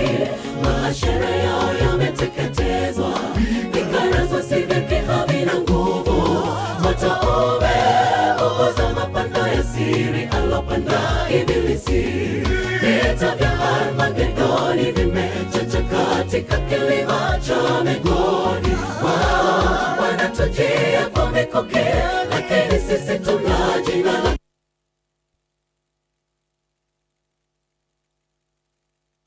Mungu. Tumevipiga vita vyetu vizuri, mwendo umaliza ushindi tumepata. Mungu aliyeruhusu waone udhaifu wetu, ataruhusu waone ushindi wetu. Tumevipiga vita vyetu vizuri, mwendo umaliza ushindi tumepata. Mungu aliyeruhusu waone udhaifu wetu, ataruhusu waone ushindi wetu. Nasema bado napambana, napambana bado tunapambana. Anga la vita limechacha, limechacha. Mnadhiri simama, tazama Wafilisti wanakujia. Zikate kamba mikononi mwako, alivyopigana shujaa. Sasa ni zamu yetu. Wewe kamanda wa vita, tutie nguvu. Kila tone la jasho ni mbegu ya ushindi. Hazina kwa mambo ya kesho, ulivyosimamisha jua kwa Yoshua. Jua lisitue hadi ushindi utue. Wewe kamanda wa vita, tutie nguvu. Kila tone la jasho ni mbegu ya ushindi. Hazina kwa mambo ya kesho, ulivyosimamisha jua kwa Yoshua. Jua lisitue hadi ushindi utue. ushindi utue. Nasema bado napambana, bado tunapambana. Anga la vita limechacha, mnadhiri simama. Tazama Wafilisti wanakujia, zikate kama mikononi mwako.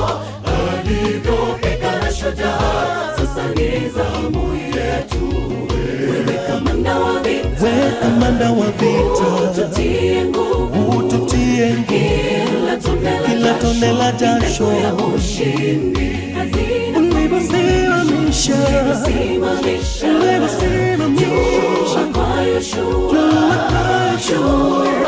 jua lisitue. Wewe kamanda wa vita, ututie nguvu, kila tone la jasho ulivyosimamisha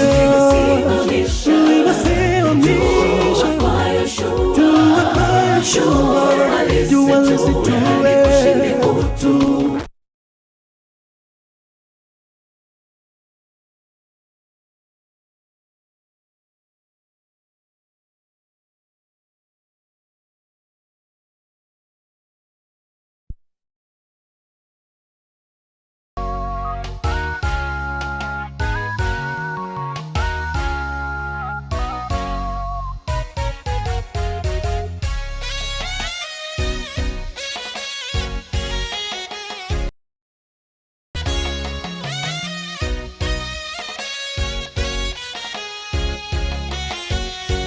Hata maji chafu uzima moto, Mungu anatumia wanyofu wa moyo kuitimiza kazi yake aliyoanzisha shambani Edeni. Chungu kisichopendelewa huchemsha chakula cha Roho. Mungu hafungwi na sanifu wala sifa za duniani. Ewe Mola, milima na mabonde uachae roho yote ndani ya kivuli.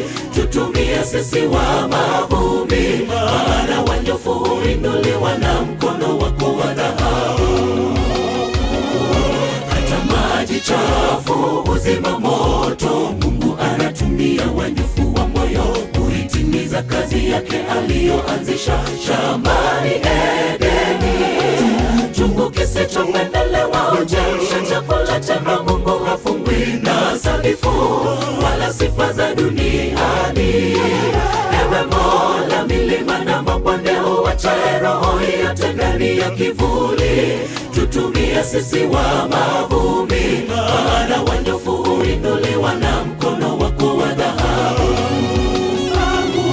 Hakuna lisilowezekana kwa Mungu, hakuna jambo gumu lisilowezekana. Rabuka taratibu na pambana, napanda ngazi ingawa giza lanikabili. Imani yangu haioneshwi, wanaonidharau leo watacheka, kesho watachoka. Kila wanachonikweza na kunipaka nimepuuza, nikaangalia mbele. Usikivu wangu upo kwa Mungu peke yake, nimeyavua mavazi ya ulimwengu. Hakuna lisilowezekana kwa Mungu, hakuna jambo gumu lisilowezekana. Rabuka taratibu na pambana, napanda ngazi ingawa giza lanikabili. Imani yangu haioneshwi, wanaonidharau leo watacheka, kesho watachoka. Kila wanachonikweza na kunipaka nimepuuza, nikaangalia mbele. Usikivu wangu upo kwa Mungu peke yake, nimeyavua mavazi ya ulimwengu.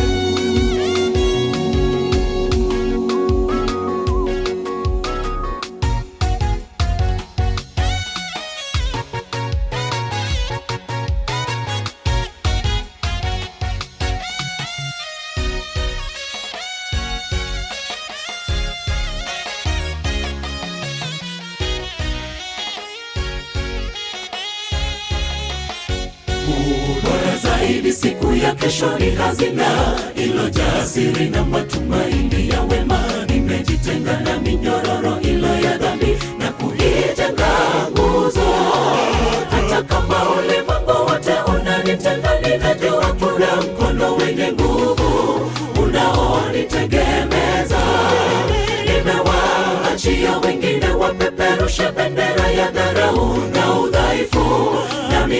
nitasimama imara na kuendeleza pambano hili kwa mikono iliyojaa maji taka. Bora zaidi siku ya kesho ni hazina iliyojaa siri na matumaini ya wema. Nimejitenga na minyororo ilo ya dhambi na kuijenga nguzo. Hata kama ulimwengu wote unanitenga, ninajua kuna mkono wenye nguvu unaonitegemeza. Nimewaachia wengine wapeperusha bendera ya dharau na udhaifu, nami nitasimama imara na kuendeleza pambano hili kwa mikono iliyojaa maji taka. Hakuna lisilowezekana kwa Mungu, hakuna jambo gumu lisilowezekana. Rabuka taratibu na pambana, napanda ngazi ingawa giza lanikabili. Imani yangu haionishwi, wanaonidharau leo watacheka, kesho watachoka. Kila wanachonikweza na kunipaka nimepuuza, nikaangalia mbele. Usikivu wangu upo kwa Mungu peke yake, nimeyavua mavazi ya ulimwengu. Hakuna lisilowezekana kwa Mungu, hakuna jambo gumu lisilowezekana. Rabuka taratibu na pambana, napanda ngazi ingawa giza lanikabili. Imani yangu haionishwi, wanaonidharau leo watacheka, kesho watachoka.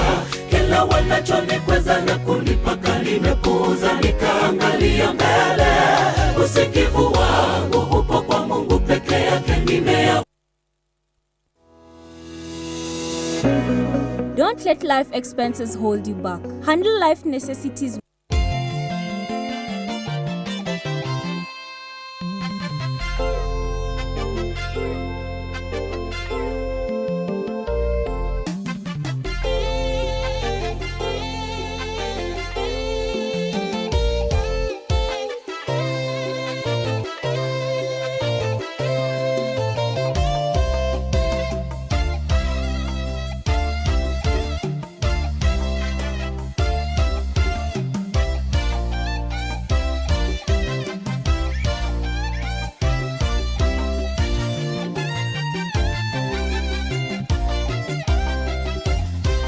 Sikujua maumivu ya usaliti mpaka niliposalitiwa na yule niliyemwamini sana. Nikampa nafasi ya karibu kwangu, akanihumia visigino, akanigeuka kama nyoka kunidhuru. Maumivu ya usaliti ni makali, yanachoma moyo na roho iliyo imara haipopotiki. Mwanadamu anaweza badilika, lakini Mungu hawezi badilika. Sikujua maumivu ya usaliti mpaka niliposalitiwa na yule niliyemwamini sana. Nikampa nafasi ya karibu kwangu, akanihumia visigino, akanigeuka kama nyoka kunidhuru. Maumivu ya usaliti ni makali, yanachoma moyo na roho iliyo imara haipopotiki. Mwanadamu anaweza badilika, lakini Mungu hawezi badilika. Moyo wangu umezimia ndani yangu, vitisho vya mauti vimenikabili. Maana si adui aliyenishutumu, kama ingekuwa hivyo ningalivumilia. Bali ni wewe mtu uliye kama mimi, rafiki yangu wa karibu, tulioishi pamoja kwa shida na raha. Yesu akalia machozi ya uchungu kwa busu la usaliti wa Yuda, akasema, Baba wasamehe, kwani hawajui watendalo. Moyo wangu umezimia ndani yangu, vitisho vya mauti vimenikabili. Maana si adui aliyenishutumu, kama ingekuwa hivyo ningalivumilia. Bali ni wewe mtu uliye kama mimi, rafiki yangu wa karibu, tulioishi pamoja kwa shida na raha. Yesu akalia machozi ya uchungu kwa busu la usaliti wa Yuda, akasema, Baba wasamehe, kwani hawajui watendalo.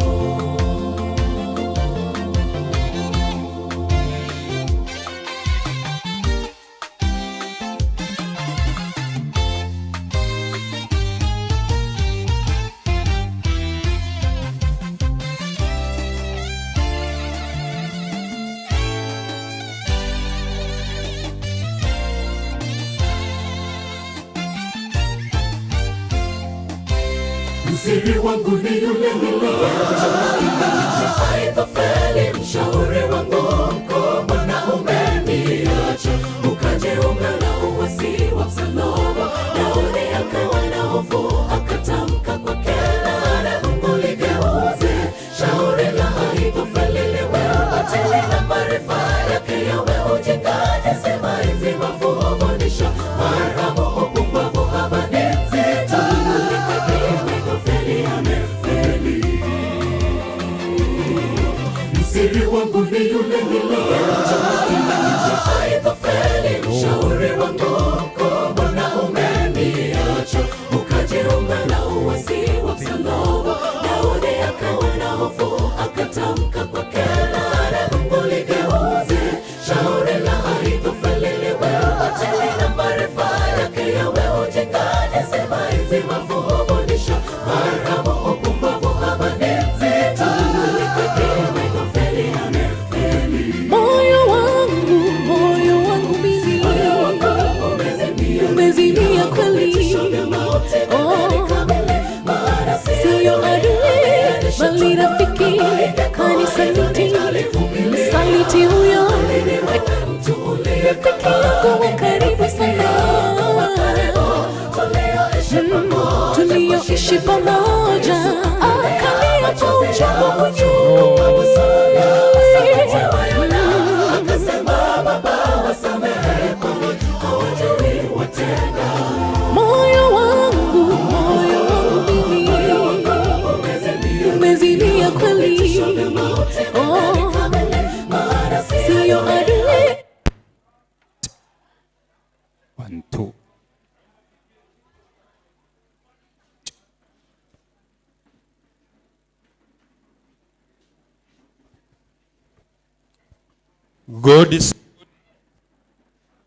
God is good. God is good. Hallelujah, church. Bwana Yesu asifiwe. Kuna wale ndugu na dada wanaoendelea kuzungumza kanisani. Bwana Yesu asifiwe. Naomba sasa kila mmoja wetu apate nafasi, aketi,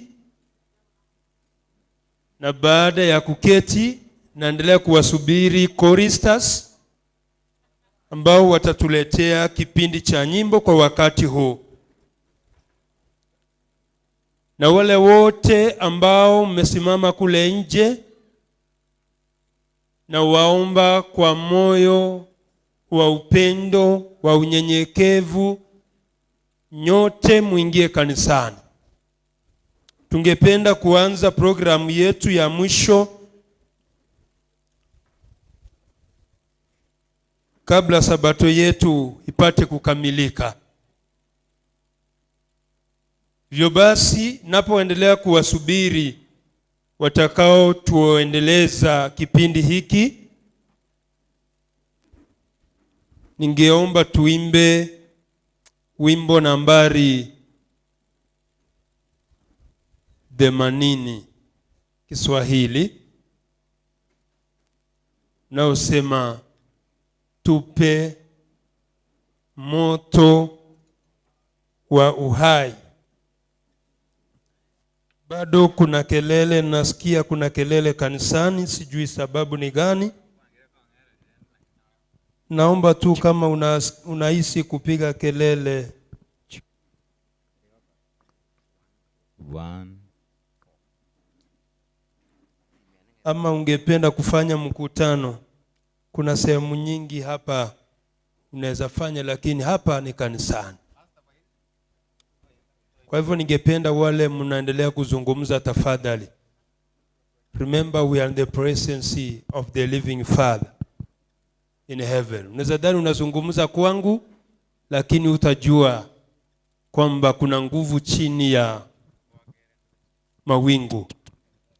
Kwa hivyo wale wote mnaoendelea kuzungumza, na waomba tafadhali tukimie, hapa ni kanisani, ili tupate kutulia wakati Mungu wetu anaendelea kunena pamoja nasi kwa njia mbalimbali. Nambari ni 80. Bado sijawaona choristers wanapoendelea kujiandaa. Ngependa tuimbe sote kwa sauti. Tupe moto wa uhai uliowaka zamani,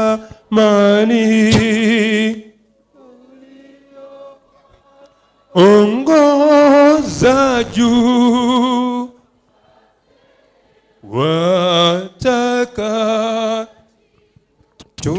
Tupe moto wa uhai. Twende.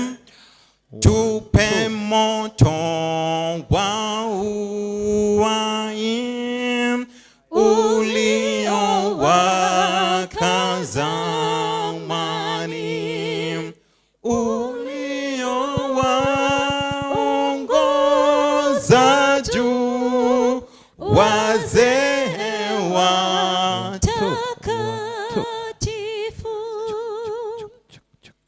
wapi roho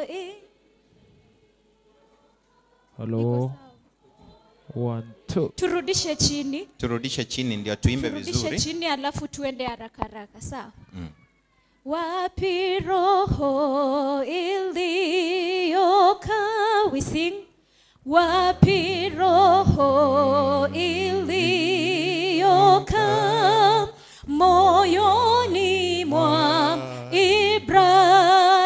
Ibrahimu, kadhalika ndugu Paulo aliwezeshwa na moto neema yako haina nguvu siku hizi sawa, kama wakati wa Musa, Ayubu na wa Elia. Masimba Station. Zamani za kale Bwana, kumbukana kwa rehema, zihuishe roho zetu kwa Roho Mtakatifu. Kuna station hazikuimba asubuhi, Masimba 1 2. and Rihanna. So Masimba Station, as we do song number 180, pana mahali pazuri mno, pana mahali 1 2. pazuri mno. We sing. Pana mahali pazuri mno, 1 2. twapaona kwa mbali sasa, Baba wetu angoja pale, amepanga makao yetu kitambo tu bado tutakutana ng'ambo pale, kitambo tu bado tutakutana ng'ambo pale, tutaimba pale kwa moyo nyimbo tamu za wenye heri, na rohoni hatutaona Masimba tena haja ya kupumzika, kitambo tu bado tutakutana ng'ambo pale, kitambo tu bado tutakutana ng'ambo pale kwa Baba yetu mkarimu. twatoa shukrani sana. Ni kama masimba wako, tuite Rihanna.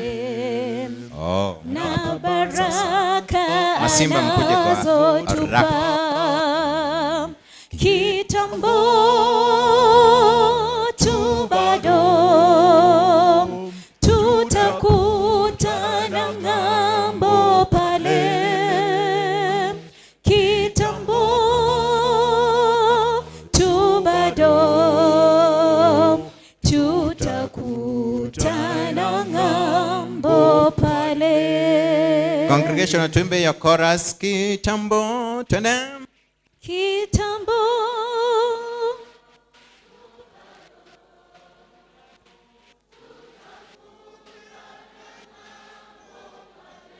Kitambo, kitambo, tu bado tutakutana ng'ambo pale. Hallelujah. Tuwape nafasi hawa kitoka Rihanna station.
Tonane mtoni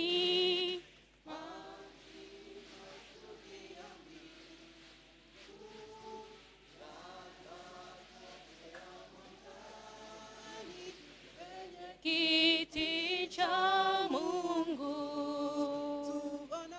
na mtonane mtoni, watakatifu kwenu ni mtoni, tutakutanika kule mtoni penye kiti cha Mungu,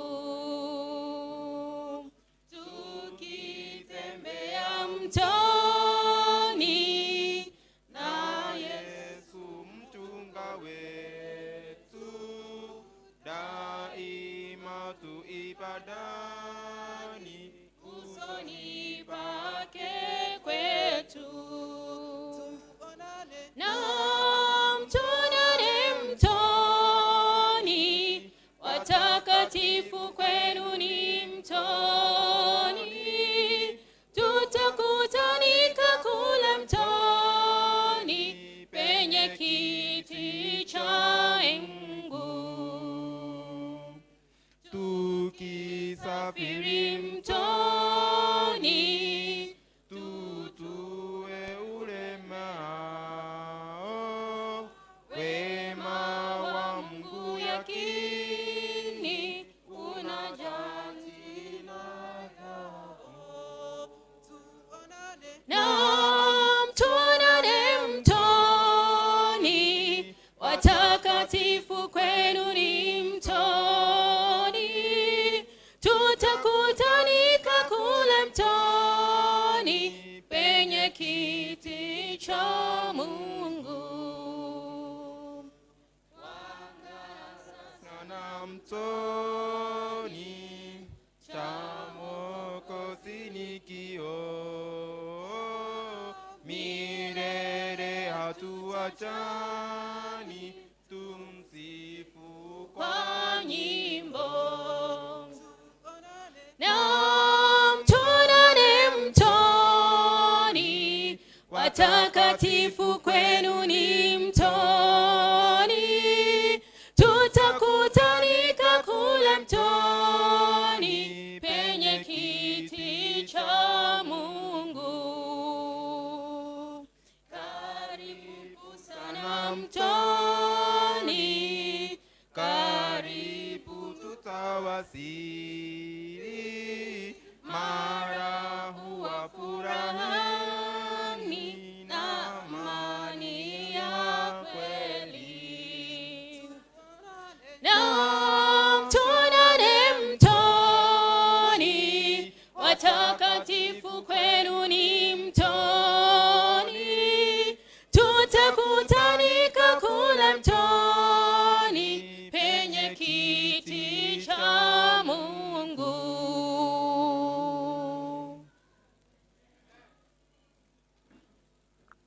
Tunawaambiaje? Amen. Sasa hawa Rihanna si waone bwana? Rihanna. Tuna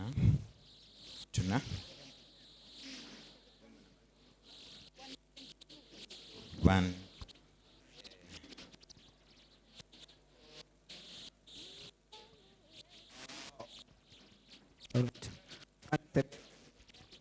170.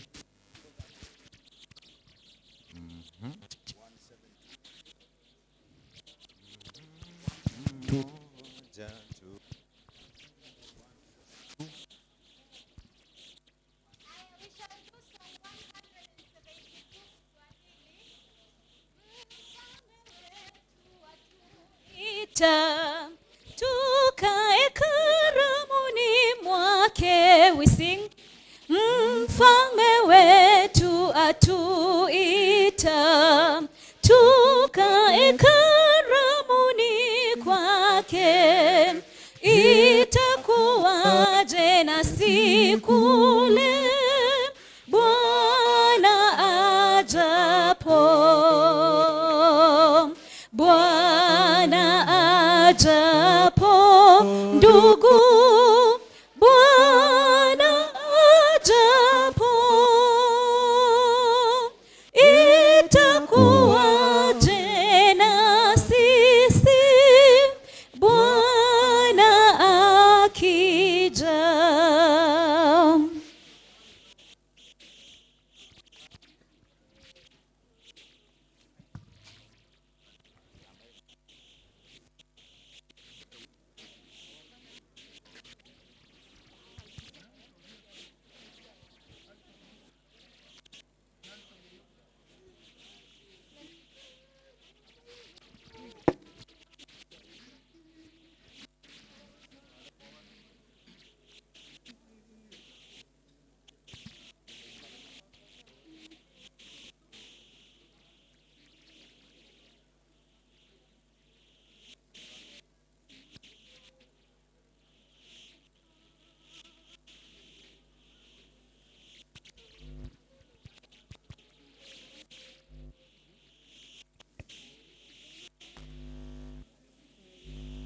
Kanisa tunapiga kelele jamani.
maisha Yesu,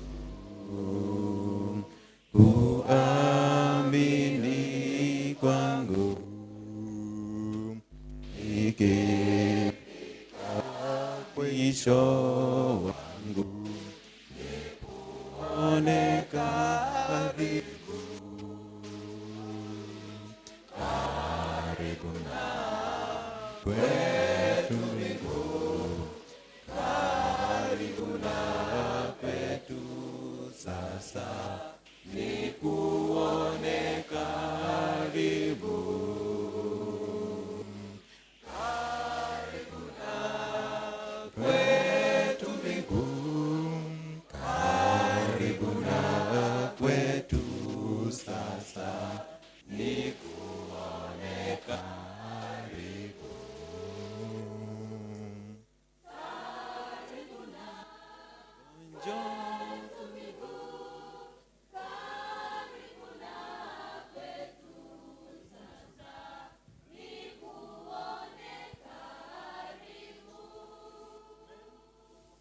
Karibu na kwetu mbingu, karibu na kwetu sasa, nikuone karibu,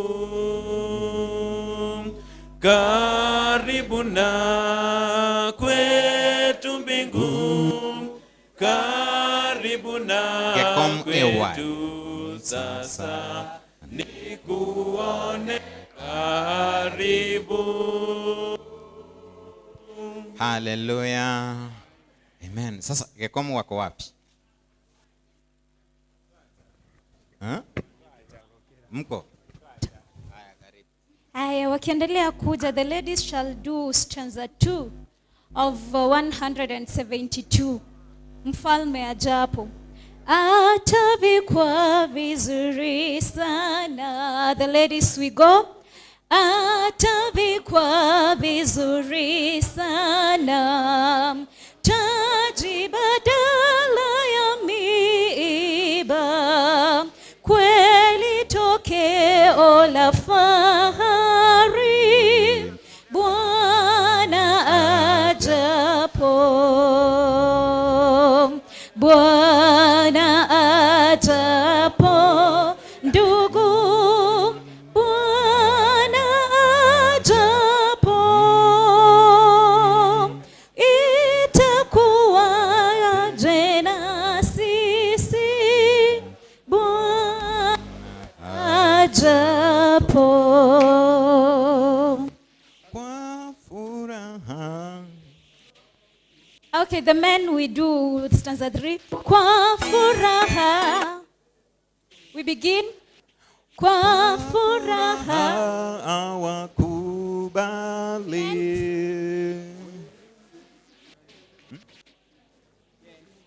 Wanaume tuimbe namba 3 Tushikilie kidogo, wanaume waimbe namba 3. Kwa furaha.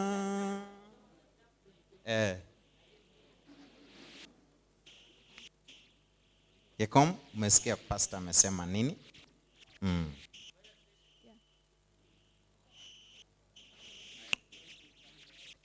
Tuimbe namba 3 wanaume. Kwa furaha, twende. Kwa furaha awakubali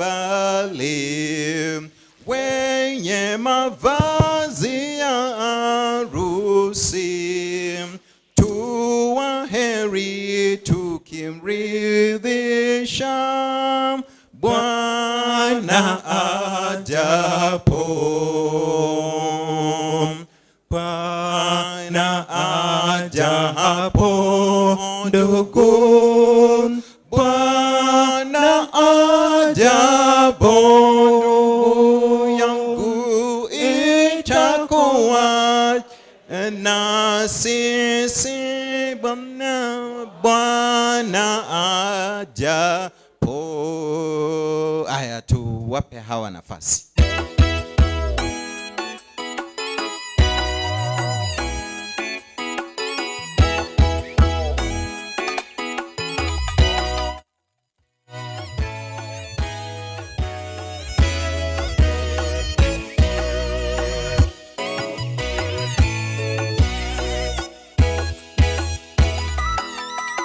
ekero sani balati korwa beti horoni na tobia baigwa amangana yo baga tochecheya mono na gotose serera bakaboria ngetoki eke mogokora goi kamere mo etenene ego panga koi wera omoroti ekero sani balati korwa beti horoni na tobia baigwa amangana yo baga tochecheya mono na gotose serera bakaboria ngetoki eke mogokora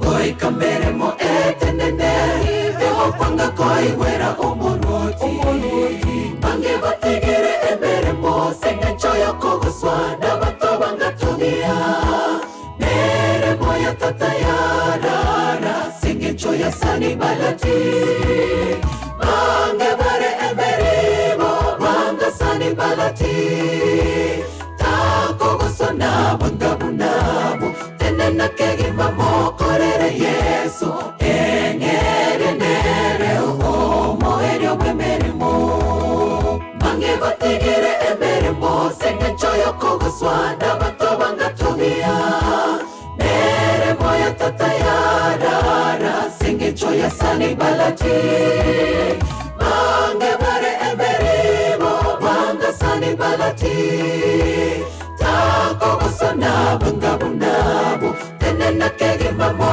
korere yesu engere nere o moerio bemere mo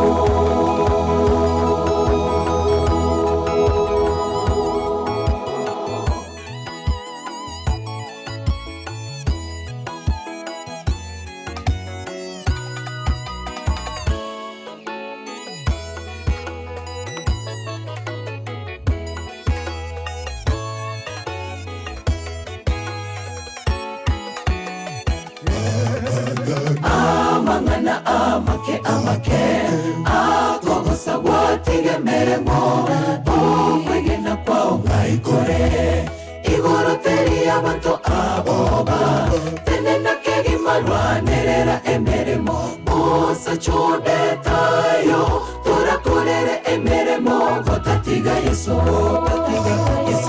amangana amake akogosa watige meremo ukwegena kwao ngaikore igoro teri abantu aboba tenena kegi marwanerera emeremo musa chodetayo turakorere emeremo gotatiga yesu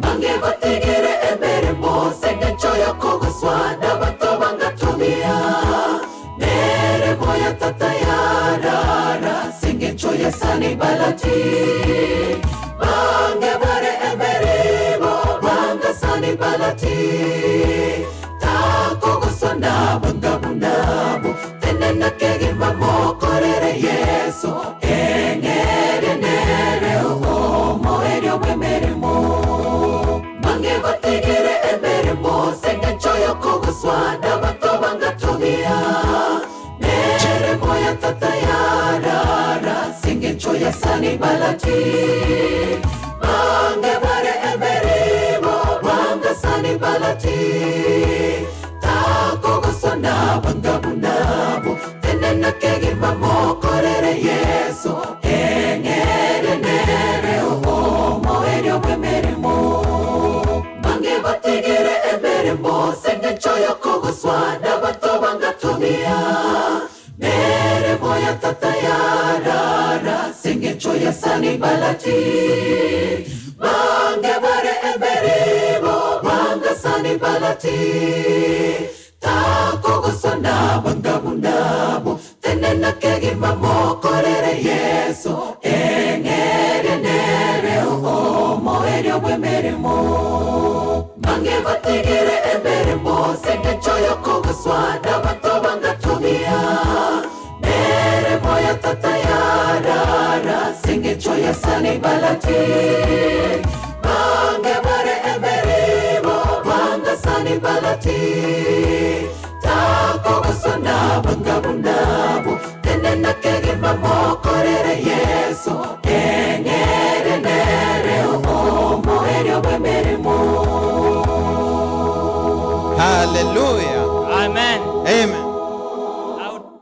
Amen. You can pray. Tutaomba tukome hapo kwa sasa, tutaendelea baadaye. Tuombe. Aishie juu mbinguni. Mtakatifu, tunakurudisheni asante. Umetulinda tangu tulipoanza kipindi cha nyimbo hadi tumefika mahala hapa. Tunapoingia kwa kipindi cha uchambuzi wa Biblia, Mungu tuongoze. Roho akatamalaki mahali hapa ni Yesu Kristo tumeomba na hata kuamini. Amen. Hallelujah. Happy Sabbath. We are privileged to have some visitors who have come to visit us. I know 2 of them, but I don't know the next person. So I know Karl Marx is the one I know. I know Chilas is my classmate, and they came with a visitor who they know very well. So my brothers, my friends, my comrades, you can stand up as you wave.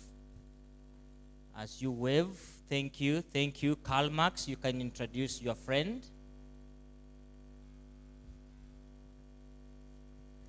God is good, and all the time. Yeah, my name is Karl Marx Omwega. I was away with one of your visitors, Pastor Safeli Mulenga, for submission. We've come back. Pastor Jairus Kaman. You can wave again, Pastor Jairus. As Pastor said already, he was his classmate. I joined them later when they were about to finish. Then we have Pastor Laban Simukonde. Pastor Laban Simukonde, he comes from Zambia. He's a brother to Pastor Safeli. I think maybe Pastor Safeli can be able to introduce him more better if there is any need. Thank you, Pastor. Thank you, sir. So this time, we want to shift to Bible study.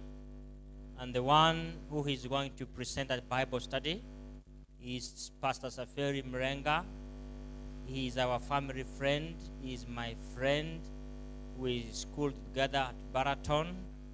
Here he comes to give us the bread of life. How many of us with me welcomes him to come and speak to us? Pastor, this is your time.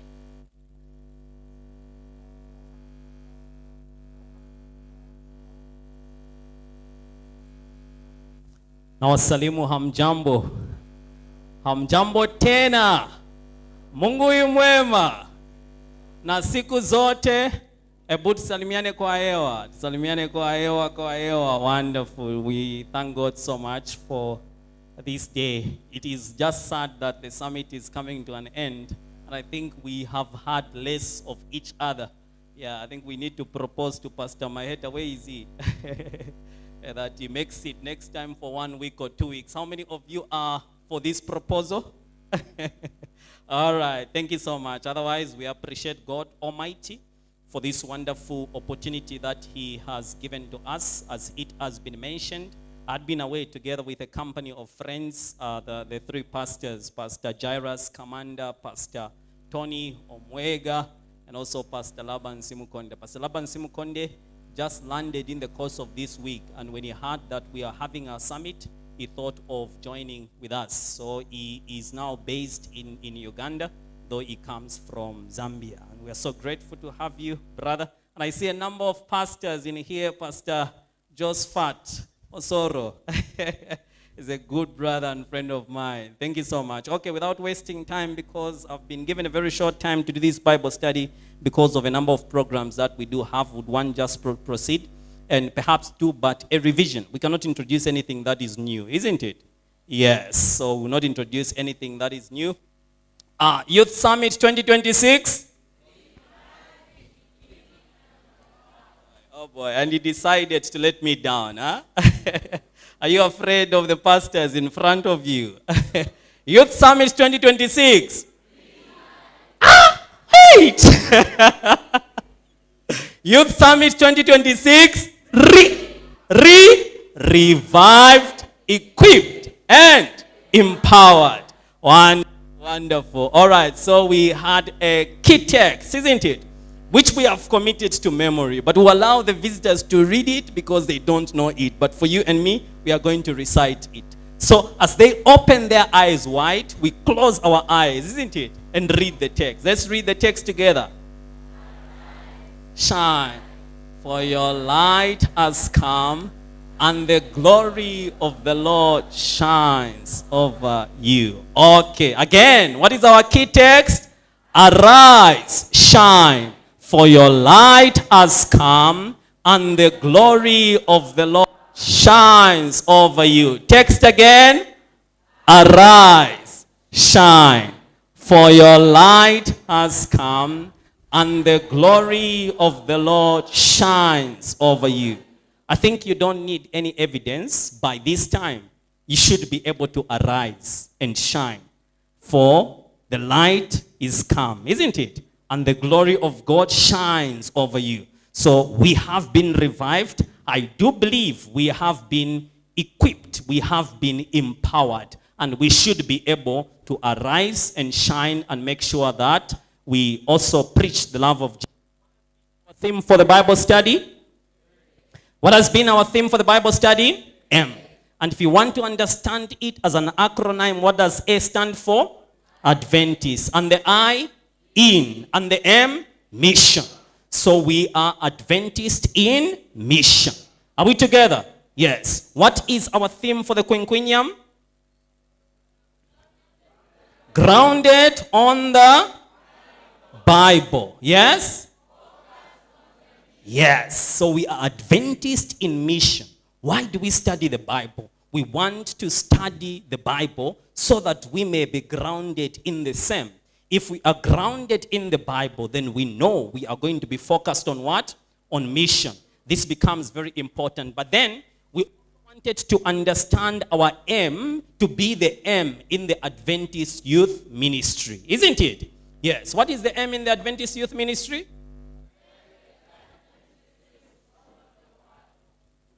To take the Advent message to all the world in my generation. Isn't it? Yes. So this is the charter for the Seventh-day Adventist youth ministry.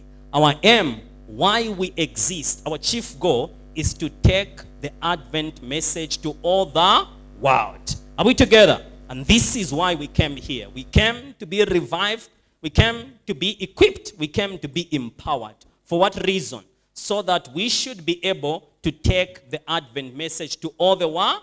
To all the world. This becomes very important. So this has been our motivation for the Bible study. We just wanted to study this mission, this aim. We wanted to study why we stand as Adventist Youth Ministry. We wanted to be grounded in the Bible and trace this mission from the beginning. Therefore, we saw that the Great Commission was not pronounced in Matthew chapter 28, verse 19 and 20 for the first time.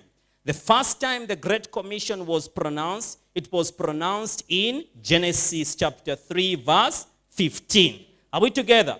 This is the announcement of the coming of Jesus Christ, which of course we did confirm when we studied here, that to Adam, he was given a promise of the coming Redeemer.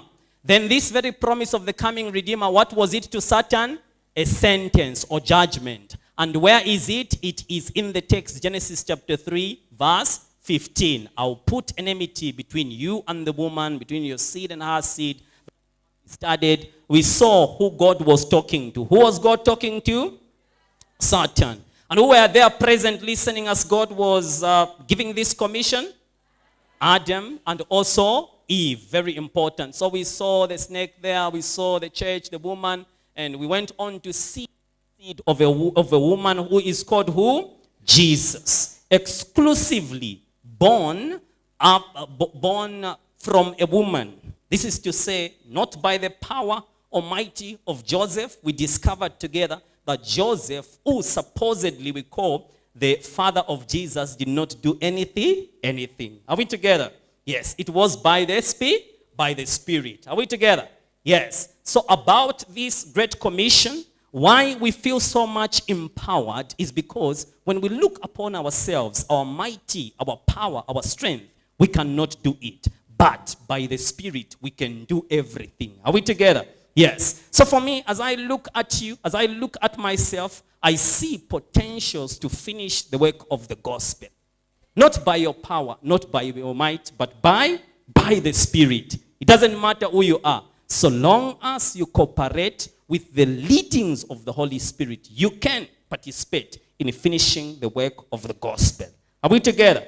Yes. So those who finish the work of the gospel are all those who put away their mighty, who put away their power, and they come by the Spirit of God. Those are the people who finish the work of the gospel. So ours is to submit to the leading of the what? Of the Holy Spirit. So we saw Jesus has already won, and this is what we pronounce. In the youth movement, ours is to point people to Jesus, to tell them Jesus has already won. If you choose him, it makes you more than a what? More than a what? Conqueror. So we are more than conquerors through Jesus who has already won. And this is the message we are supposed to take to the others. Very important. Okay, we studied quite a lot. We even saw this generation together. And remind me, seventh in the family tree, Enoch. Remind me the seventh? Enoch. What was the chief goal of Enoch's existence? The coming of who? Jesus Christ. Are we together? Yes. So just in case you wondered why he walked with God for 300 years, as he was walking with God for 300 years, he took the commission importantly. He took it to be a very serious thing. In his prophecy, Enoch prophesied that the Lord does what? He comes. He comes. And therefore, this is why in the Pathfinder ministry we sing, King Jesus, the Savior, is coming back for you and for me. That was also the song of Enoch, as you can see it here. In his close walk with God, he looked forward to the coming of the Messiah who bring life and immortality to light. This is why he walked with God. If you walk with God, having this commission faithfully, you, like Enoch, who is going to. That is what we looked at. We went on to look at the generations, and among the generations, we saw Judah. This is why Jesus is called the Lion of the tribe of Judah. We went on, and our interest was Salmon. Who did we say was the wife of Salmon? Rahab. Then they had a child called who? Boaz. Boaz had Jesse. Jesse who becomes the father of who? Of David. We skip through this and we come here, Zerubbabel. What did we say Zerubbabel means? Born in Babylon. Are we together? Yes. And what was the special message that God had for Zerubbabel in Zechariah chapter 4 verse 6? It's not by power, neither by might, but by my spirit. Are we together? Yes. And we see somebody added in the family tree of Jesus. What is his name? Joseph. What did Joseph do to be in this family tree? What performance? You mean he didn't perform at night? Nothing. So how was Jesus born? By the Spirit. So Jesus is born in us by the Spirit. Jesus, as we go to preach him to the others, don't be scared. You don't need to know much. Don't be scared.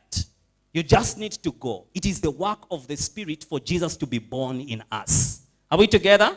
Yes. It is the work of the Spirit for Jesus to be born in somebody that you preach to. So we are so scared about many things. Ours is to preach. Then by the Spirit, Jesus is born in somebody and they live their lives as Jesus himself is going to dictate or suggest. So we saw all this and we are skipping through because today we are just but doing a summary. Then we saw that after Jesus died, did he remain in the tomb? Did he remain in the tomb? No. Are we together? Yes. So all the people who preached before Jesus, they were committed to the commission.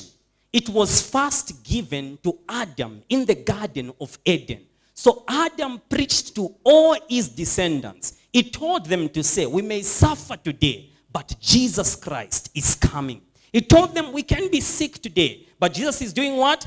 He's coming. We can be broke and broken today, but who is coming? Jesus is coming. That was the testimony of Adam. And it is therefore the burden in the youth ministry that every youth who comes to the Seventh-day Adventist Church, the testimony of Adam should be your testimony. The testimony and burden of Enoch should be your testimony. What is their testimony? King Jesus, the Savior, is coming for you and for me. That's in the testimony. So Jesus came to do just this. He accomplished his work and he died. And after he died, did we say he remained there? No. What happened? When they went to see the place where he was buried, they found that the tomb was what? Was empty. He had even folded the blanket, isn't it? But there are some of you youth who wake up without folding, without making your beds. How is it that you claim you profess a believing in Jesus? If you believe in Jesus, you should be making your beds. Are we together? Yes, because Jesus made his bed. So he made his bed. After he made his bed, he got out.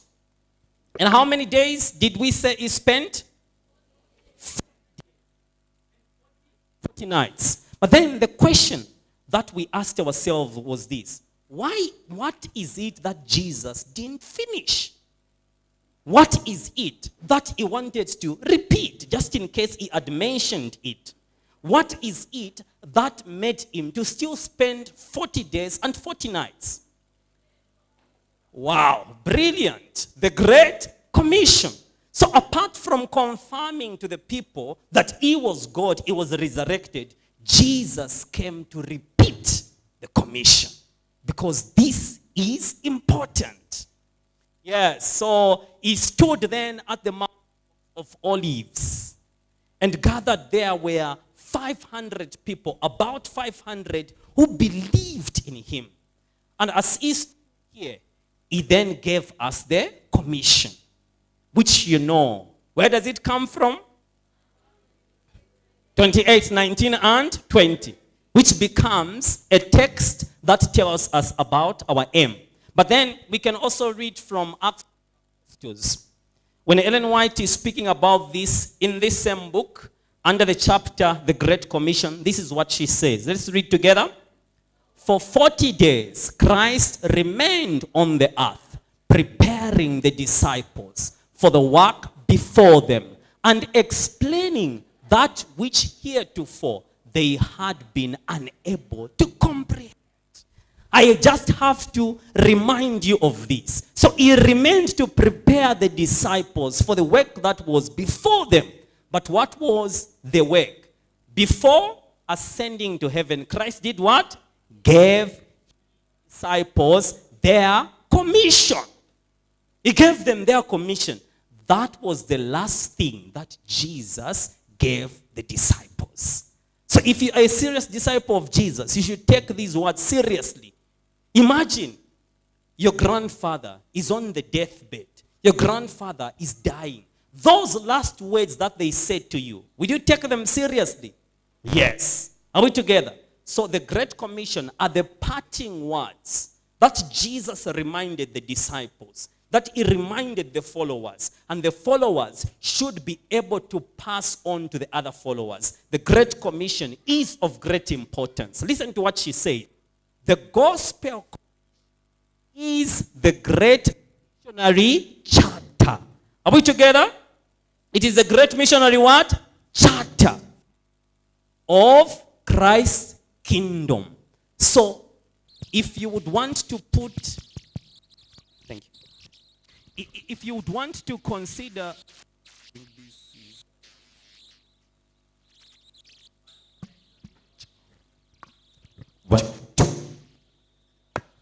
One, two.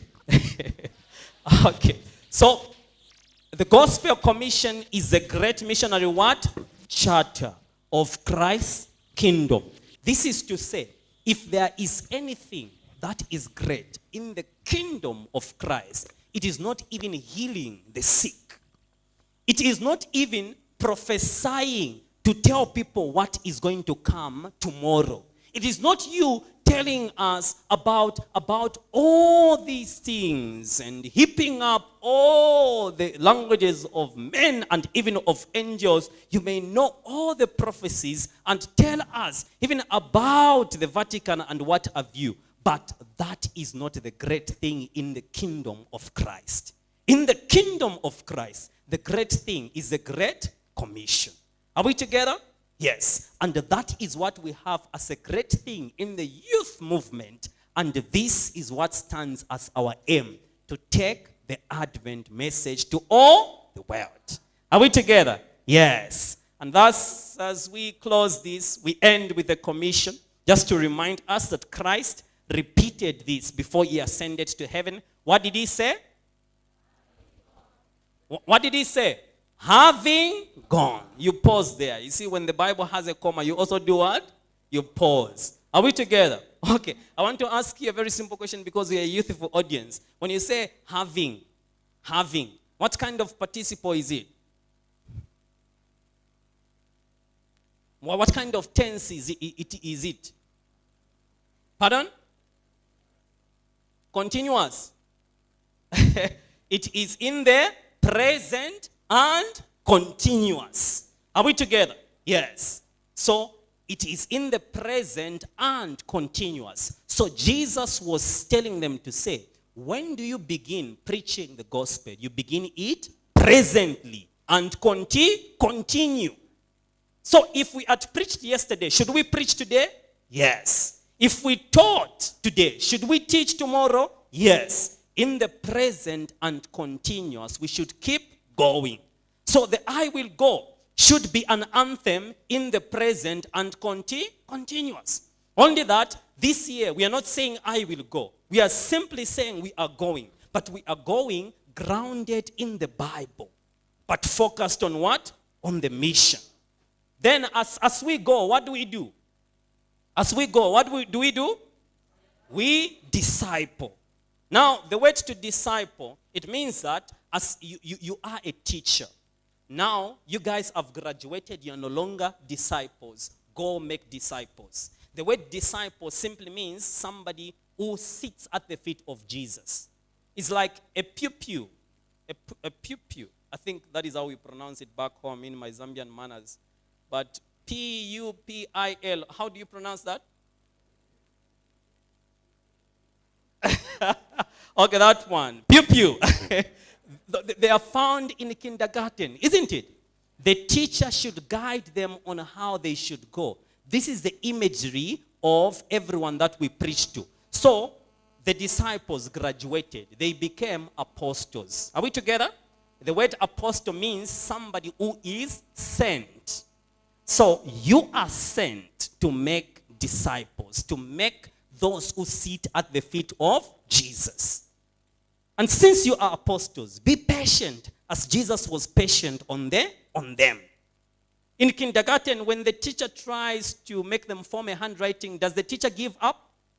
No, they keep on until they are able to write well. So we should not give up on the souls. Even when they don't understand today, let's go there even tomorrow. We may preach to them today, but they go back to the mistakes. Let's continue nurturing and encouraging them. That is what Jesus meant. Be patient as I had been patient on you. Don't pretend that you are born righteous. Don't pretend you are born apostles. You are once a Peter, talkative, but without good actions. You are once sons of thunder, James and John, who think everything should be fought in blood. But you guys are now converted. In the same way, the Savior was patient on them. They were supposed to be patient on the souls that they go to. Are we together? Yes. So go be patient on the prostitutes. Go be patient on those that drink. Be patient on those that smoke. Be patient on all the people that are wayward. You are called to be patient. Are we together? Yes, very important. So we conclude with this: make disciples. Are we together? And you'll be told that the emphasis is not even on baptizing. The emphasis is on making what? Disciples. And the word disciple simply means that the quality that I have given you is the quality I want you to give them. Are we together? Yes. So the commission does not emphasize on the quantity, but the quality of the believers. So God was pleased in the days of Noah with the quality of how many believers to be saved? 8. Because it's not about the quantity. If we go focused on the quantity, we will lose the quality. So we need to make sure that first and foremost, we have the quality. Because you cannot give what you do not have. Are we together? Yes. Then when you have the quality, the quantity will come. Are we together? Yes. So when you have the quality, please, you can go on to baptize them. And how do you baptize them? In the name of the Father, the Son, and the Holy Ghost. And a name in the Bible means character. In the character. So as you baptize them, my prayer is that they may behave like the Father. They may behave like the Son. They may behave like the Holy Spirit. So if you don't have that quality, can you give it back? No, you cannot. And this is why we have come here.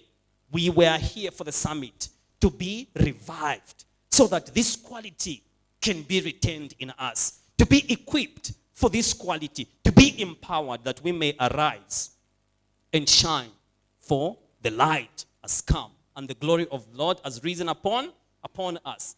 Then the last verse that we are going to read is that as you baptize them, do you neglect them or leave them there? No. What do you do? Teaching, isn't it? Yes. Tell me, even this one, what tense is it? Present continuous. Are we together? What of the word baptizing? Present continuous. So if we had baptized 3,000 yesterday, should we baptize today? Yes. In the present and continuous. Are we together? Very important. So teaching them, continue to nurture them. Are we together? Continue to encourage them. Continue to visit them. Continue and continue and continue. Mostly, when we have baptized the believers, we leave them there. But we need to continue nurturing them. Are we together? Yes. Just as Christ Jesus could do. Then he went on to say, to observe whatsoever that I have commanded you. Then he went on, after giving the commission, he gave a promise. What is the promise in the commission? I will be with you how many days? All the days. Till the full end of the age.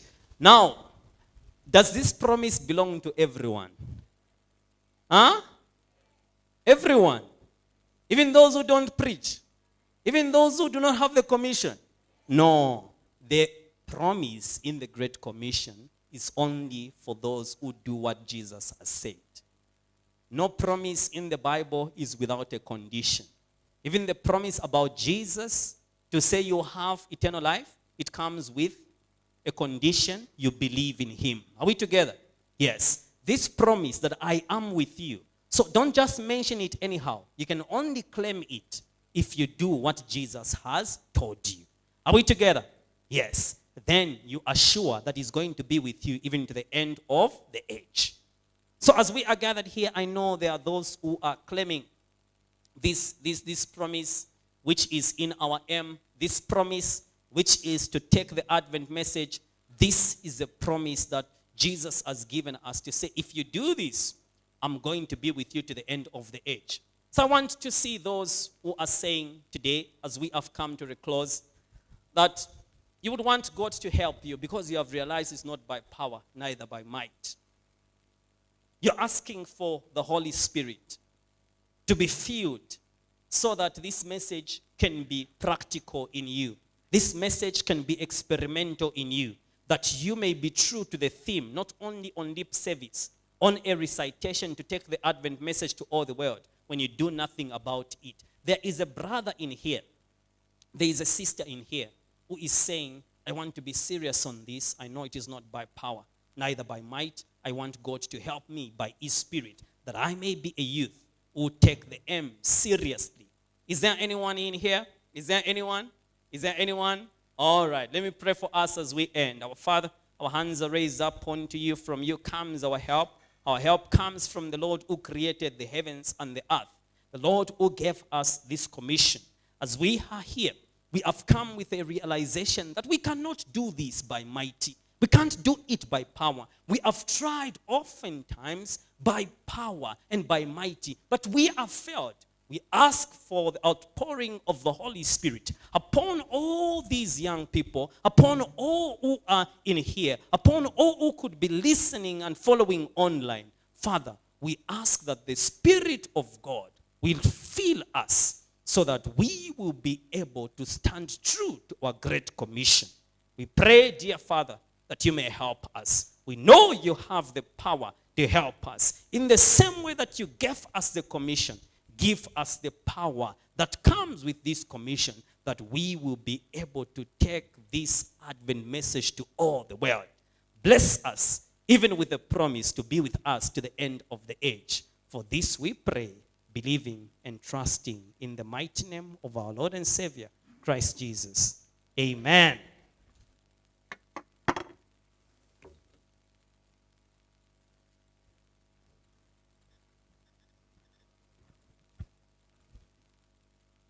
What do we say to our speaker, Pastor Safiri? What do we say?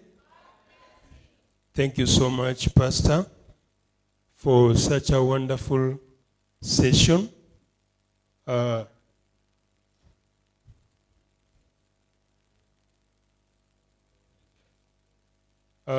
I'm told that we are going again to another session. A session that requires reactions from what we have been learning throughout our Bible study throughout these times that we have been here. So again, I would like to call him back. The remaining minutes are meant for questions and reactions. Pastor, kindly come up front as you take us through the session again. Thank you. Okay. Bible study is always sweet when we have questions, when we have comments in regards to the session. So without wasting much time, if you have a question, you can kindly put your hand up. I think we will still have somebody to move with the microphones, and they will get to ask. So we have a brother who wants to begin here. Can I see those who want to ask questions? Perhaps if we can have you ready, then we give you numbers. Okay, so I can only see two hands, huh? My brother and my brother over there. Okay.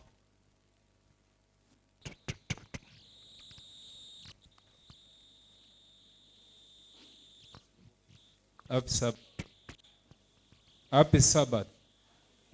Yeah. Pastor, yesterday you taught us, ama tumesoma ya kwamba when Jesus resurrected, he spent 40 days with the disciples. And when we read from John, chapter 20, that Sunday morning, when Mary went to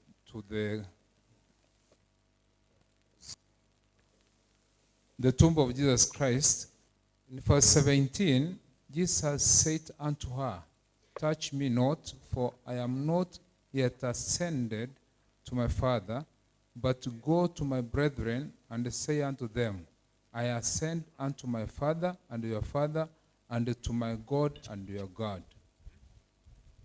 Does it mean that he went then, he came back and stayed for 40 days?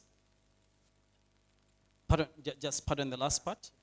Does it mean that Jesus ascended to heaven, then he came back? Because he stopped Mary from touching him because he had not ascended to the Father. Maybe to confirm whether the sacrifice has been accepted. Then he had to spend 40 days with the disciples. How does it come? Okay. I think it's a question to everyone. Amen. Yes. So who would want to answer that question? Did you get the question? Yeah. So the question, let me just amplify it before Pastor comes in to speak to it. It says that when Jesus resurrected, isn't it? Mary was overjoyed and she wanted to touch Jesus. But then Jesus said, don't touch me because I've not yet ascended to my Father. Isn't it? Yes. So the question is, Why did Jesus say that? Did it mean he had to first go to the Father to confirm and then come back for the 40 days and 40 nights? That is your question, isn't it? Yes. So we'll have Pastor speak to it. I think our brother has already asked that question and he has given an answer already. So the answer is there in the text. The text clearly says, can you read the text again? We can get the answer from the text. You start reading the text. Just read the text. We go one by one. John 20, verse 17. It says, Jesus said unto her, Jesus said to Mary, touch me not. But in Greek, don't cling. Cling like you want to hold somebody. For I am not yet ascended to my Father, but go to my brethren and say unto them. So that's where the answer comes in. Go and tell the brethren, the disciples. I ascend unto my Father and your Father, and to my God and your God. Continue going down. Verse 18, Mary Magdalene came and told the disciples that she had seen the Lord and that he had spoken these things unto her. Yeah, that is the answer where it's found. Thank you, my brother. Here you must have you have to dramatize what was going on. You know, this is an historical account. When it's an historical account, you also have to have a clear imagination using your logic and reason. Jesus said, go and tell the brethren, the disciples, and the rest, I'm going where? The text there is doing it that time. I am going. When? The very, very moment he was going to the Father to represent himself in heaven and then come back and meet them where? Even he told them where they will meet. He told them to meet somewhere. You see? So when Jesus resurrected, he has to ascend to heaven. That's a special because he has to present himself before heaven. The sacrifice has been accepted. And then they will meet later. Later on, they had a meeting with them. So the answer is there in the Bible. When you hear that Jesus, when he resurrected, he has what we call a glorified body. So sometimes he was not seen anywhere, and then he will come when the door is closed. So 53 we can say, yeah, he went to heaven because I'm going. Very, very hour he went. And then they will meet later. They had a meeting later with them. That's it. Because when you remember, whatever Jesus did, it's echoing what was done in the sanctuary. You know, Jesus' death and resurrection and everything is also a foreshadow of what was going on in the sanctuary. God bless you. Thank you. Amen. Thank you so much, Pastor. Is there anyone who wants to speak to that? We have a few short minutes. All the hands wants to speak to the question? Okay, so briefly, we want you to be straight to the point.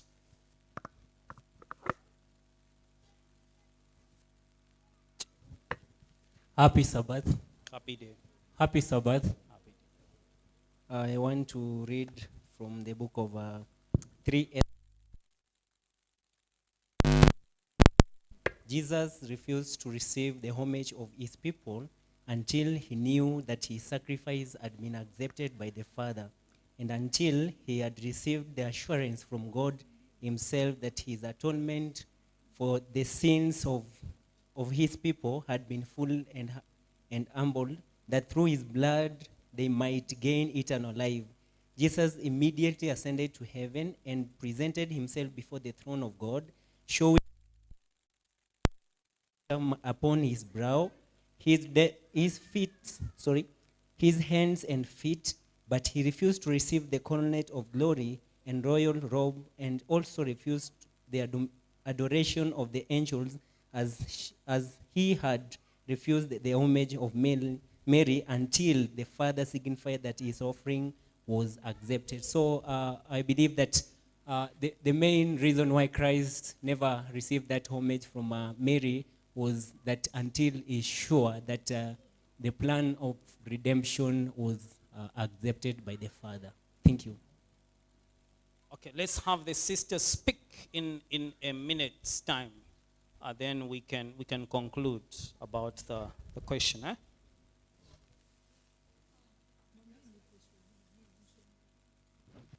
She has a question. Yeah. She has a question. Yeah. Okay. Are you satisfied?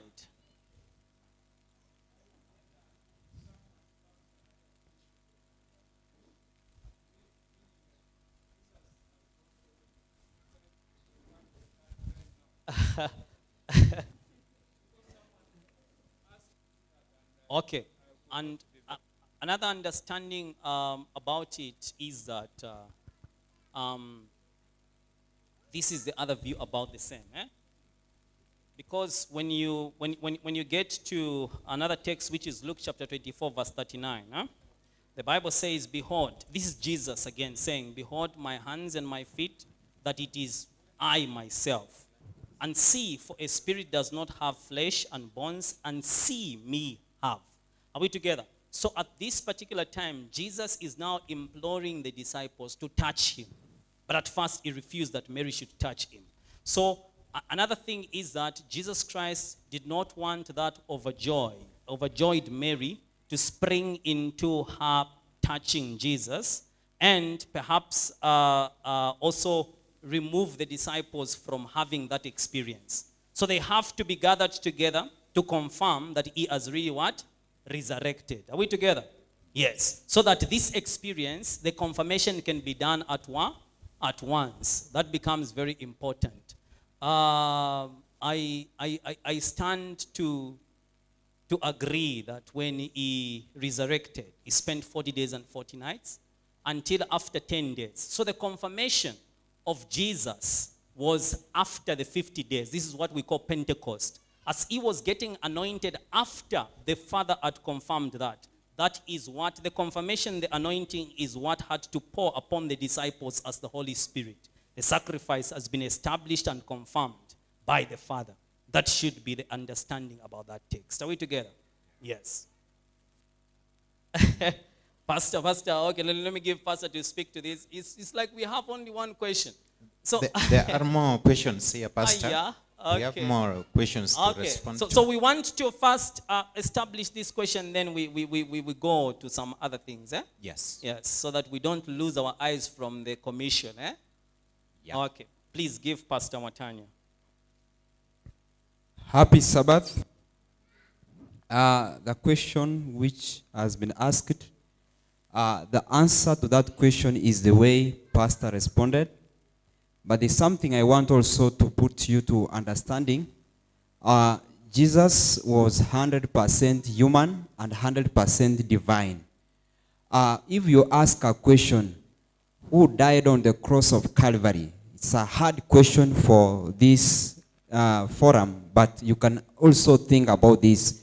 Did Jesus die? Jesus, God. Can God die? So it's the human nature of Jesus that died on the cross of Calvary.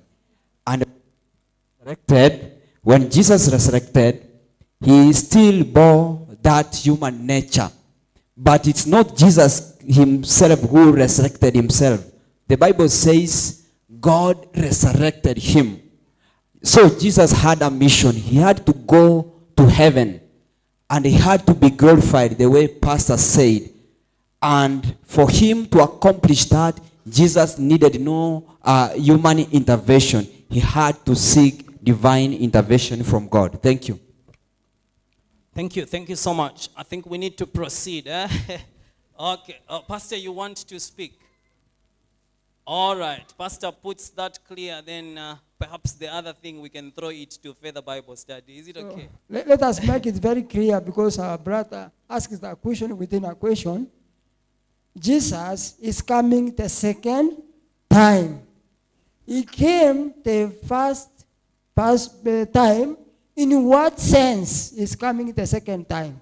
The first time, Jesus came to do what? To die for us. The second time, Jesus is coming to take us home. But before he came the first time, Jesus pre-incarnation, he was also here. So you should understand what sense is Jesus coming. He's coming in the sense of taking us home. But what he did that very morning, it's called special ascension. Ascending, a special one, in and heaven only. It's not for us, but it's for Jesus and heaven for confirmation. And Sister White has clearly said, but Jesus is coming the second time. For what sense? To take us home. He came the first time to die for us. God bless you. Thank you, thank you, thank you. I think it's a brilliant question that everyone has learned from, including me. Thank you so much, my brother. So let's proceed, please. The second one who will raise their hand to speak. A question, please. We have closed this one. Huh? Pardon? A minute. A minute on the question, sister, or what? From the book of Acts, chapter 1, verse 3, it says, to them he presented himself alive after his passion by many proofs, appearing to them during 40 days and speaking for the kingdom of God. I can say after God resurrected, he stayed on earth for 40 days. Thank you. Yeah, all the views are correct. Let's have the next question, please. Yes.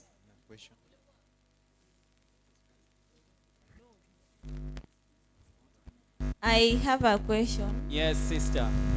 Why did Jesus Christ have to fold the clothes the linens that he had in the grave?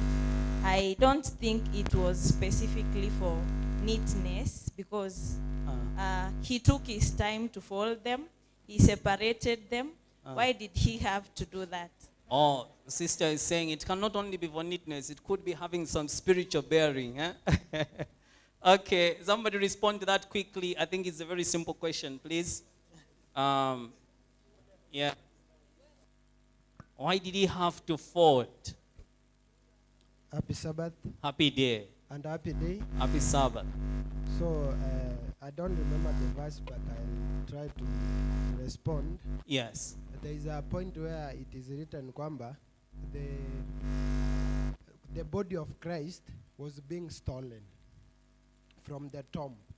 The people were spreading the rumors that the body of Christ was being stolen from the tomb. But the Bible records that it was not stolen. So folding of the clothes is one evidence showing that the body was not stolen, because if somebody come to steal, he can never arrange the things that they are there. They are there. So that's one evidence showing that Jesus Christ was risen and went to heaven. That's very brilliant, my brother. Okay, somebody else would want to speak to this? Very brilliant. I also want to add that thieves are not needy. Eh? as my brothers answered that question, it's an indication that Jesus Christ will come again the second time. This the sense of the culture of the Kenyan people, that when you go somewhere, you prepare yourself. So that was an indication that Jesus Christ is coming the second time to take us home. All right, thank you. Let's go to the third question. Sister, question. do you have a question? Okay. Happy Sabbath. You've taught us about Jesus Christ and the Great Commission. And through the Trinity, we get to understand that God has Jesus Christ as the Son. But when I read through my Bible, in the book of Job, chapter 2, it says, again, there was a day when the sons of God came to present themselves before the Lord, and Satan came also among them to present himself before the Lord. So my question is, which are these sons of God wenye wako that are there, we don't understand about them, and are they part of our redemption? Thank you, thank you. Who are the sons of God in the book of Job, chapter 2? Okay. Yeah, somebody respond to that. I think, yeah, you should run to responding to these questions. They are very simple. It's my brother there who has a hand raised up, and also a sister. Yes. Happy Sabbath. Happy day. In the book of Job, we find the sons of God being mentioned. And when we read the book of Helen White, her writings, we find about the unfallen worlds. Those worlds which never fall to sin. Because the only world which had fallen to sin, it is this world where we are living. When we are talking about the sons of God who went to present themselves before God, are these representatives from the earth and fallen worlds. And since Satan was given this world to be his king, is presenting himself before God to say that I'm from and to the world. So he's saying that he's the representative. He took the position of Adam, because Adam is the one who had been given this world.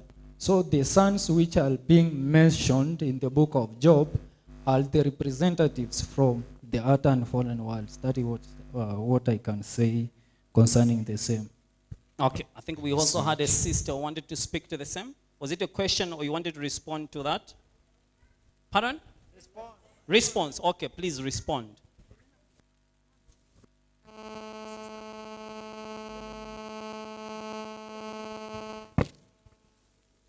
Happy Sabbath. Happy day. When we read the book of Genesis chapter 6 verses 2, the Bible says that the sons of God saw the daughters of men, that they were fair, and they took them wives of all which they chose. And when we read the book of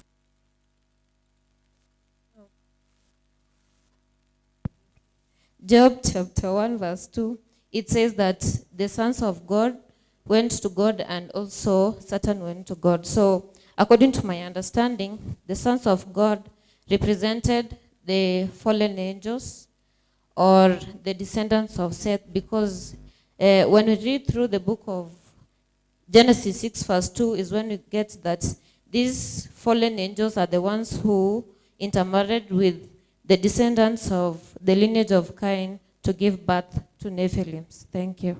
Okay, let Pastor break that tie in the distinct answers. Thank you.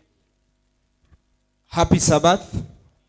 The Bible talks about the sons of God. When we talk about the sons of God, we simply mean the angels. The angels sing before the presence of the Lord. They sing and they adore God because of his majesty, because of his almighty. Even they cover their faces with wings. So it's clear from the book of Job chapter 1 verse 6. Now there was a day when the sons of God came to present themselves before the Lord. Remember, this is the great controversy at play. God and his angels together with Satan and his demons. So the answer is the angels of God. Thank you.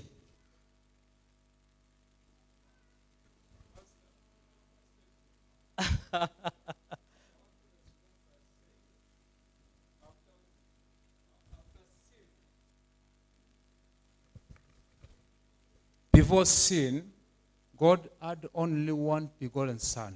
Mtu alikuwa anamuita Mungu papa ni wangapi? Only Jesus Christ. But after he had died, he shared his life with us. When he resurrects, he resurrects with sons and daughters. Angels are not entitled to call God Father. That's theology. I think we need to end because Pastor has just tipped me that time is not on our side. But no, not today. Okay, so another thing, there is a text in Romans 8 verse 14 that says that those who are led by the Spirit, they are called sons of God. You understand that? Yes, so in that context, it can mean the creation of God. You understand? Yes, so the context as pastor has put it, and as that brother of mine put it, these were representatives of many different things which God made. So they still qualify to be his children, his creatures. So they can be called sons. So in that context, when Satan went to present other nations, we should be sure that other nations were also represented by other people. So that is the context. Then the context of the sons of God there are those who are led by the Spirit of God, those who follow God as it should be. Now, I think time is not on our side, but sister, you stood. I think you were the last person to raise your hand. Ask the question, then we can close from you. Happy day.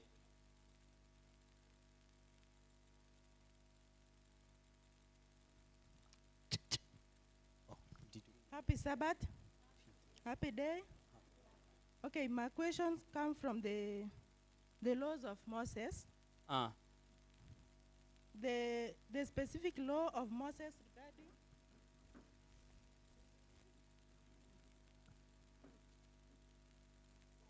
the specific law of Moses regarding the forbidden foods. So according to Moses, there were animals that were not supposed to be eaten. That is the animals which had no hooves and the animals that didn't chew cud. So according to Moses, these animals were not supposed to be eaten. But according to the teachings of Jesus, in the book of Mark chapter 7 verse 15, it says that anything that you eat through your mouth doesn't make you unclean, rather that the things that you talk out of the things that come out of your mouth. And there is also the verse of Matthew chapter 5 verse 17, which says that Jesus said he did not come to do away with the teachings of the prophecies and the laws of Moses, rather to make them come true. Now, are we supposed to eat this food that Moses forbidden, or not supposed to eat? Okay, so we will have one from the audience, then from here it will be concluded. Let's pick that hand from a sister over there, from the guests here to conclude it, then we can call it a day.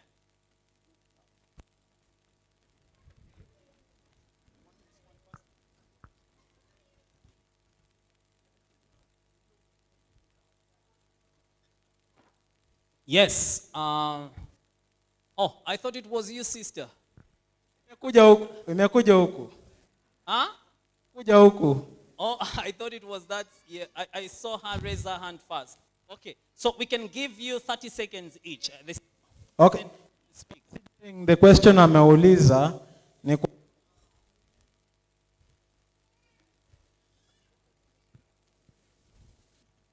considering the mbele.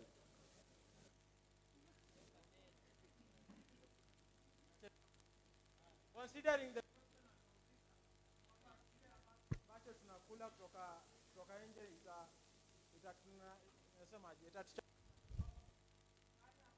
I think not everyone is getting you. You can come maybe up front if that is not going to work for you. For the sake of those who don't understand Kiswahili, for me I understand, but maybe there are those who don't understand. Okay, considering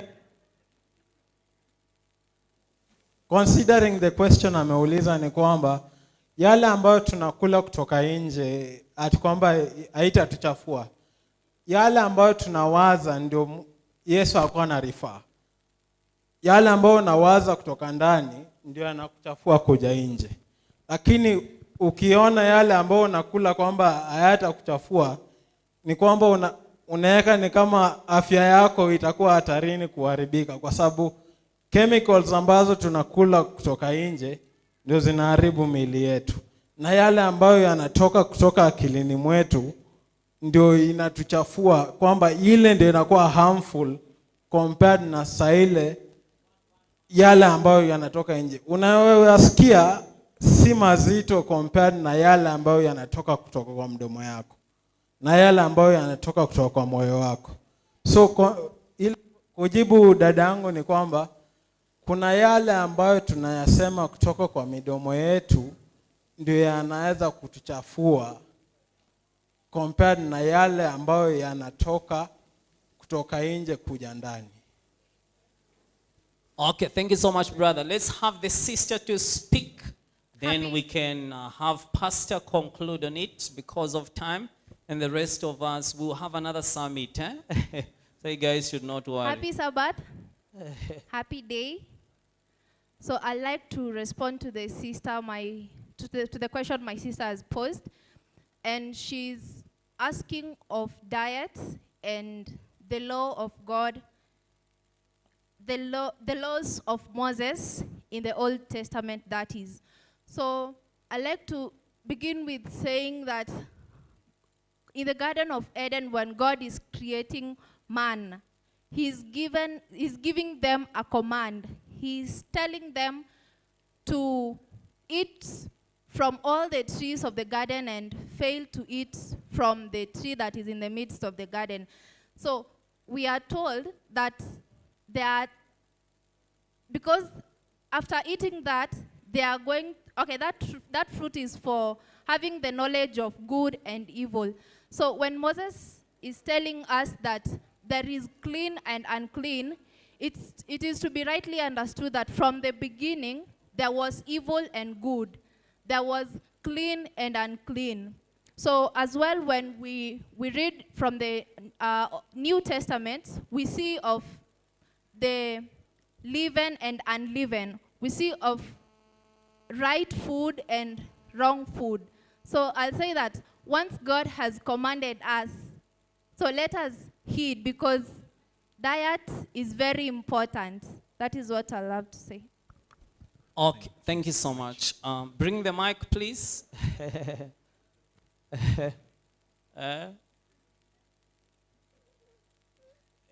See, Pastor will put it right. 20 seconds. Also, stick to that.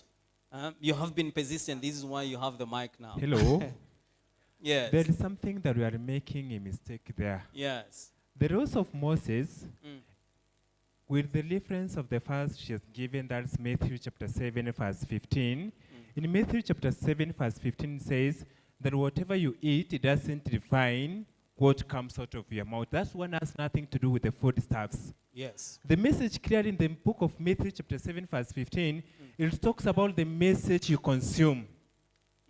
That you can consume something, maybe it cannot be good, but that one doesn't mean that the message that you give out, it can be misinterpreted. That one has got no relation with the animals or the foods that Moses was speaking about in the book of Leviticus. Yeah, you're right. In fact, you can read the story. The one who was asked, you can read the story from verse 1. So it was about the Pharisaical law of you should not eat without washing your hands. It will make you spiritually unclean. So then when Jesus, if you proceed with the very story and you read in the same text from 18 to 20, you find out that Jesus even set examples and he said, for out of the heart, so he was talking about what comes out of the heart, proceeds evil thoughts, murderers, adulteries, fornication, thefts, false witness, blasphemies. So he's talking about that act of the Pharisees to say, if you eat without washing hands, you're going to be spiritually unclean. So he says, no, what comes out? So what is in your heart? That which comes out is what makes you to be sinful. So that is important. So let's have Pastor stamp it, then we take it back to Pastor. Thank you.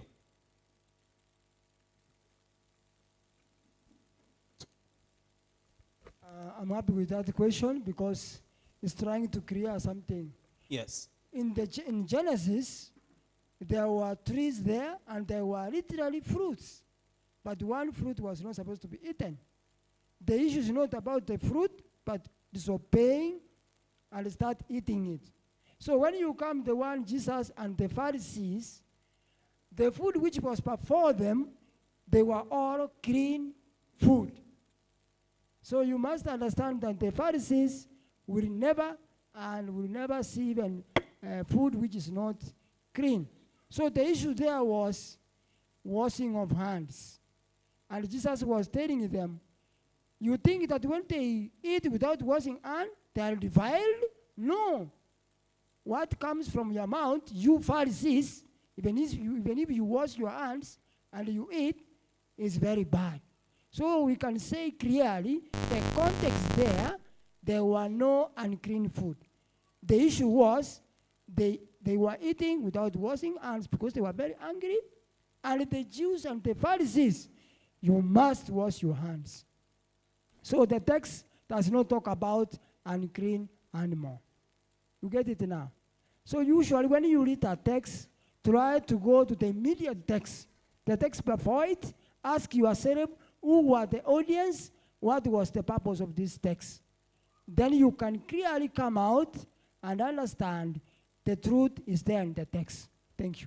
Amen. Thank you so much, Pastor. And I want to appreciate every one of you for participating in the Bible study, to ask questions. They were very helpful, and the answers, they were very good. So let us continue studying the Bible. We need to be grounded in the Bible. Are we together? If we are grounded, we'll be focused on what? On mission. Okay, God bless you. Over to you, Pastor. So thank you so much. We want to end it there. Our visitors have come. Before we pay them a farewell, I want to invite our president of the South Kenya Conference, who is in charge of 116 members, Pastor Stephen Nyaberi-Ongige, who allowed us to be here. So I want to welcome him to come and speak to us before we pay a farewell to our visitors. So at this juncture, our president, this is your time to speak to us as the Lord wants us to be. So Pastor, this is your time. Pastor Stephen Nyaberi-Ongige.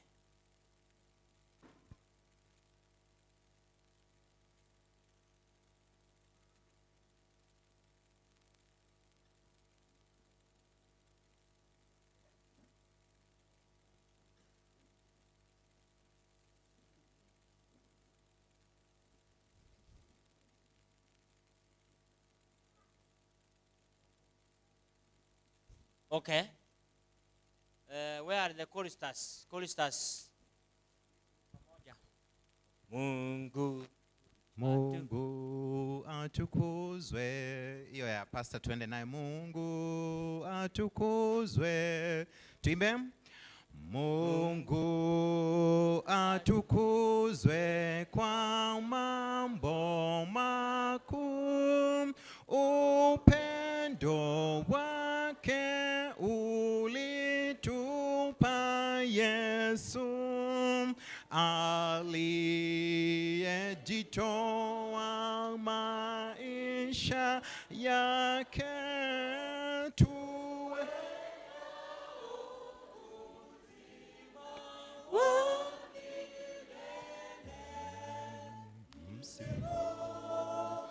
Msifu dunia sikia, msifu, msifu watu wapo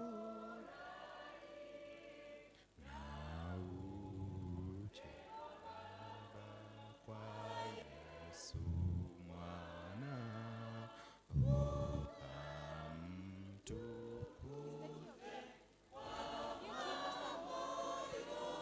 Sasa tupandishe ki, Tupadilishe. Wokovu kamili we sing.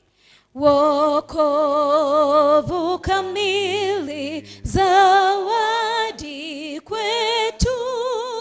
Ahadi ya Mungu kwa ulimwengu.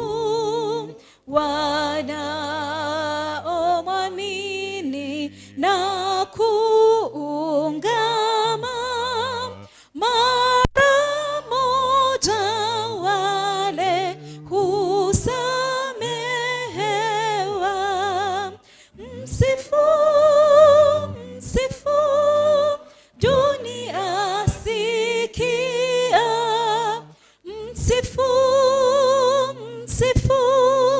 watu wafurahi,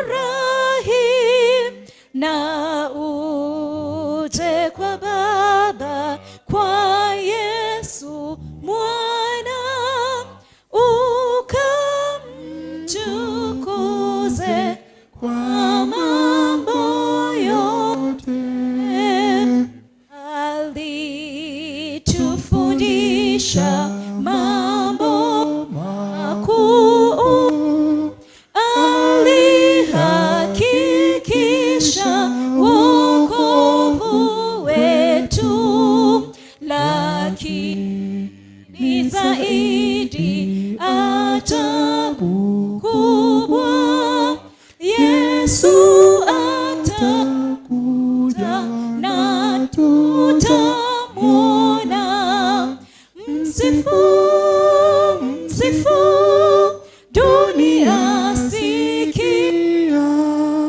Msifu, msifu, watu wafurahi, na uje kwa Baba, kwa Yesu mwana, ukamtukuze kwa mambo yote. Amen. Amen. Amen. Amen. Tukomee hapo.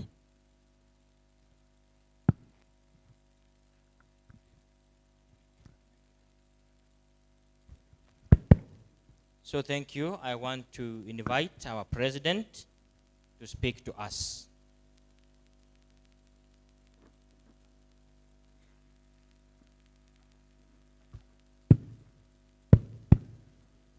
South Kenya Youth Summit 2026. Revived, equipped, and empowered. I am regretting I was not with you since you started. I was away. But the way I have been blessed today, it has showed me that you have received a lot, which I wish I was to start with you. In a very special way, I want to greet you, Ebenezer. This Father, Lord, as brothers, I want to tell you, you are a young people. And those who have stood from in front here, they can agree with me. Munapendeza, munapendeza kwa njia ya ajabu. And it is my prayer that God will keep you the same way until He comes again.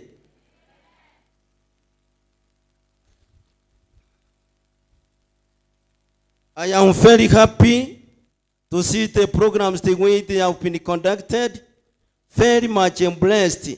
And I want to thank my God the way He made it possible for them to happen the way they have happened. For these 4 days, I want to believe you are not the same again. You came here with pleasure from school, from homes, the pleasures of life. But now when I can see you, you are a changed people. You are revived, you are equipped and empowered. And it's my prayer, even when you will be going home, you will not be the same. This summit, it has brought now a new change in our youth in South Kenya Conference. And we want to thank God for this wonderful transformation which has come to a time like this. You have been equipped to our speakers. I listened to Nyamache, Kevin, Saveri, Dr. Chochi, who is not here, was just left, Chochi Aleba. My beloved sister Lydia Nigisesa, she has been a friend for some time, and she's the love of the young people. I want to tell you, you have done wonderful work. The work you came here is not just a talk, but I want to tell you that you have revived the arts and you have made things to change. In fact, you came here You came here to equip the youth, to improve purity, purpose, leadership, and the mission.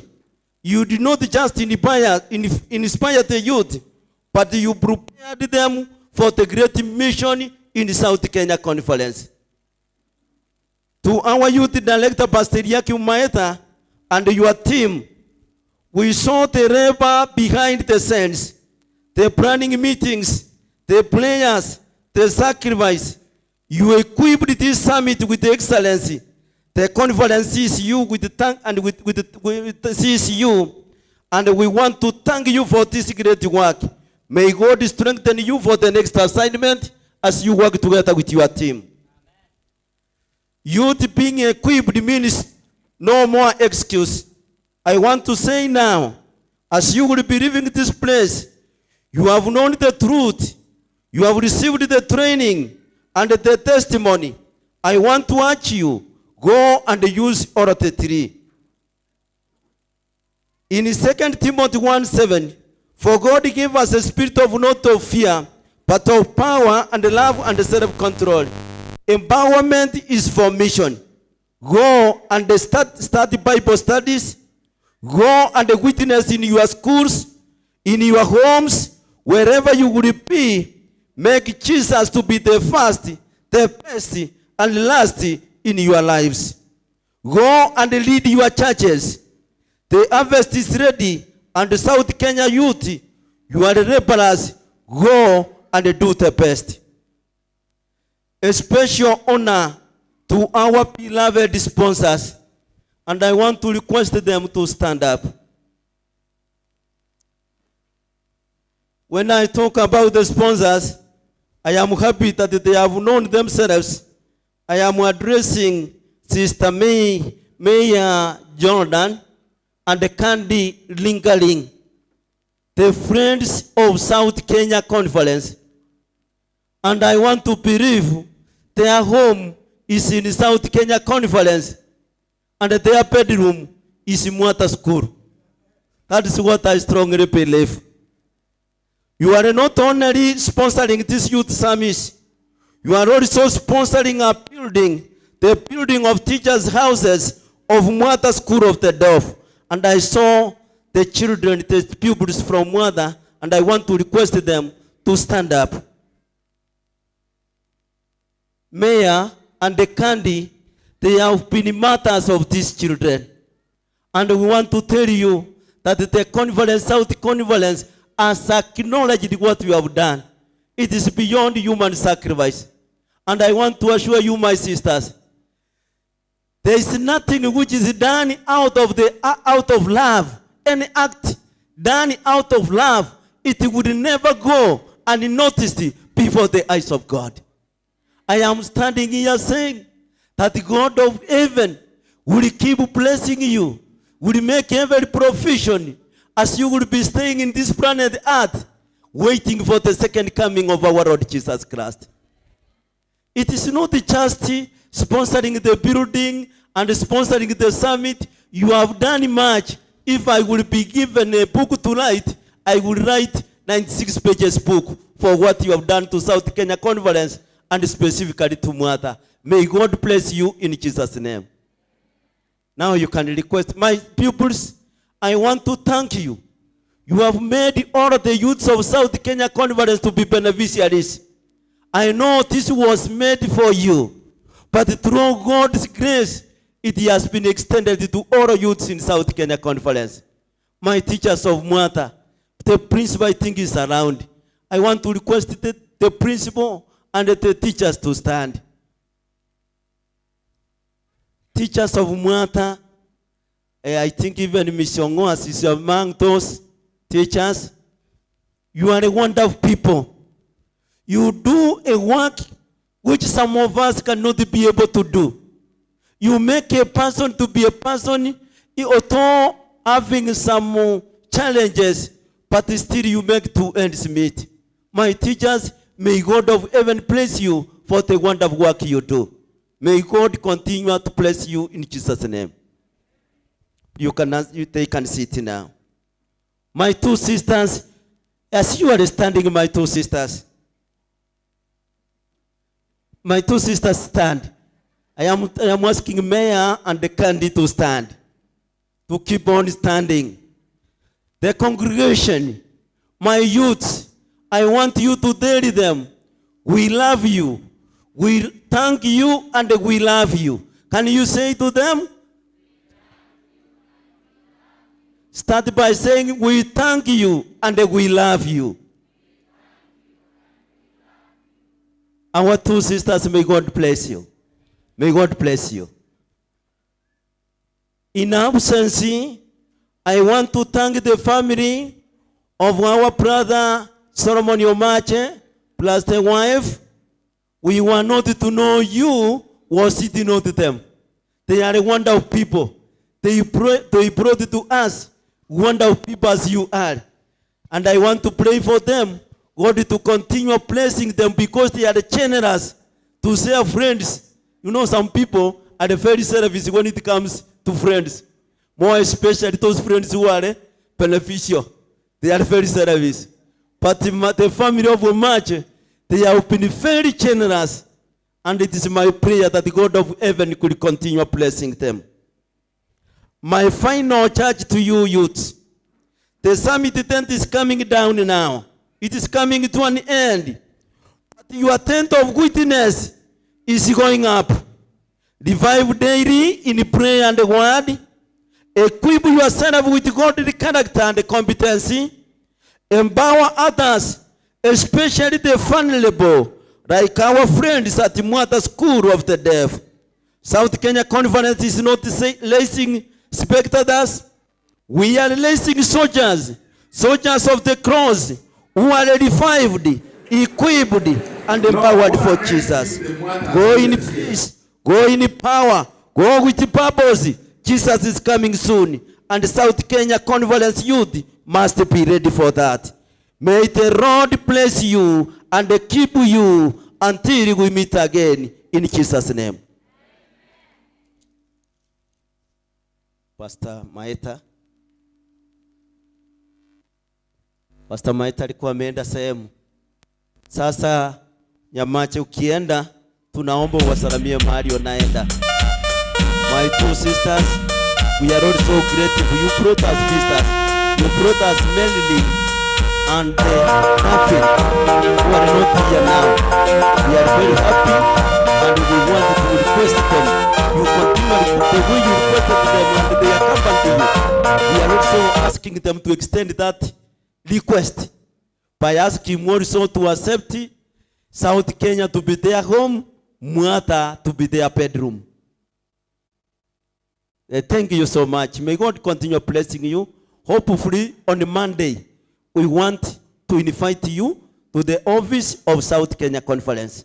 We sit together. You will be going far. Where will you be? At?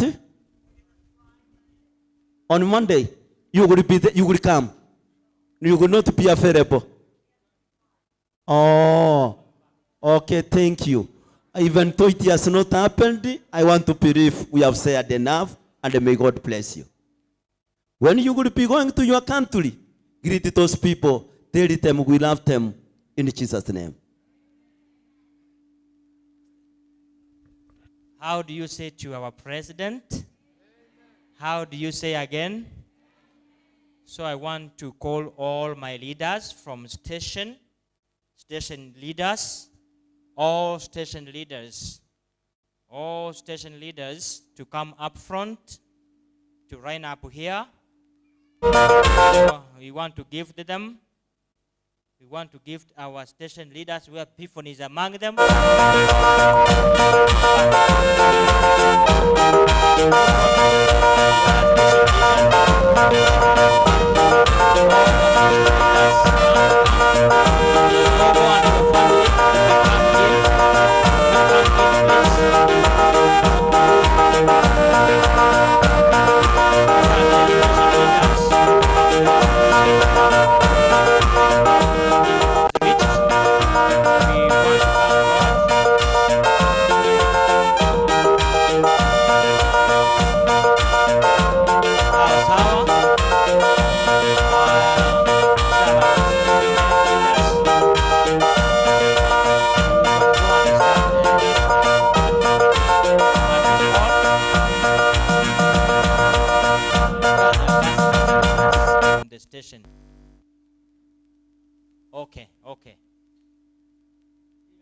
where is Regan?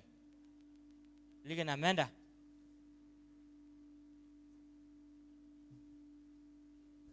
Ukurukunaki. Vincent Opore. Sawa, tutamfanya. Sasa, our friends have gifted you something here. This is your gift. This is a radio.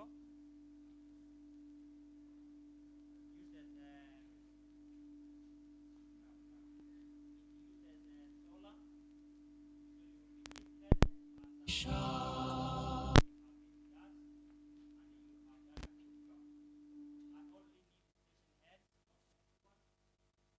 Thank you for coming. So may God bless you. You can gift them according to the stations.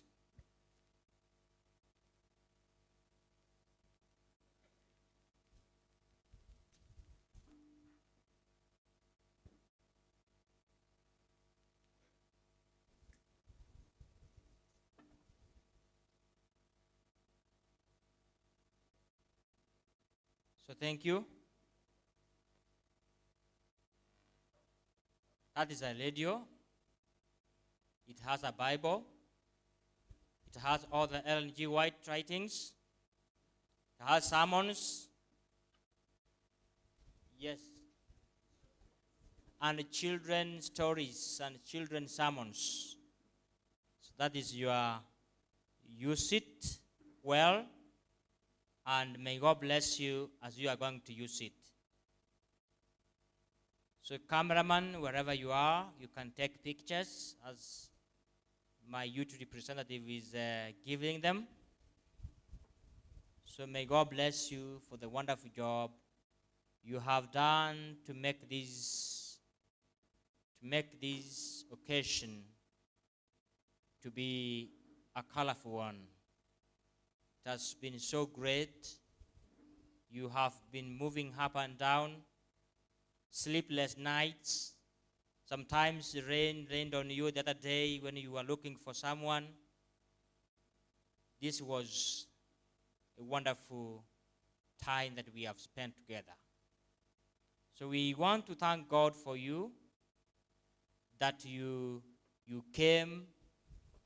So if we never gifted you, but your friends have been gifted, who are your leaders, we cannot gift everyone, but we have gifted your leader on behalf of you. How do you say? So you can borrow from your leader if you want to listen as a station. You can borrow from your leader. You can borrow from your leader if you want to. Yesu wangu Mwokozi, rehema hatapunguza milele. Kiongozi, ina raha kuandamana duniani daima. Nijaposumbuka sana, yeye hutenda vyema. Nijaposumbuka sana, yeye hutenda vyema. Njiani huniongoza, hupunguza matata. Nikiugua hupoza, na njaa ninashiba.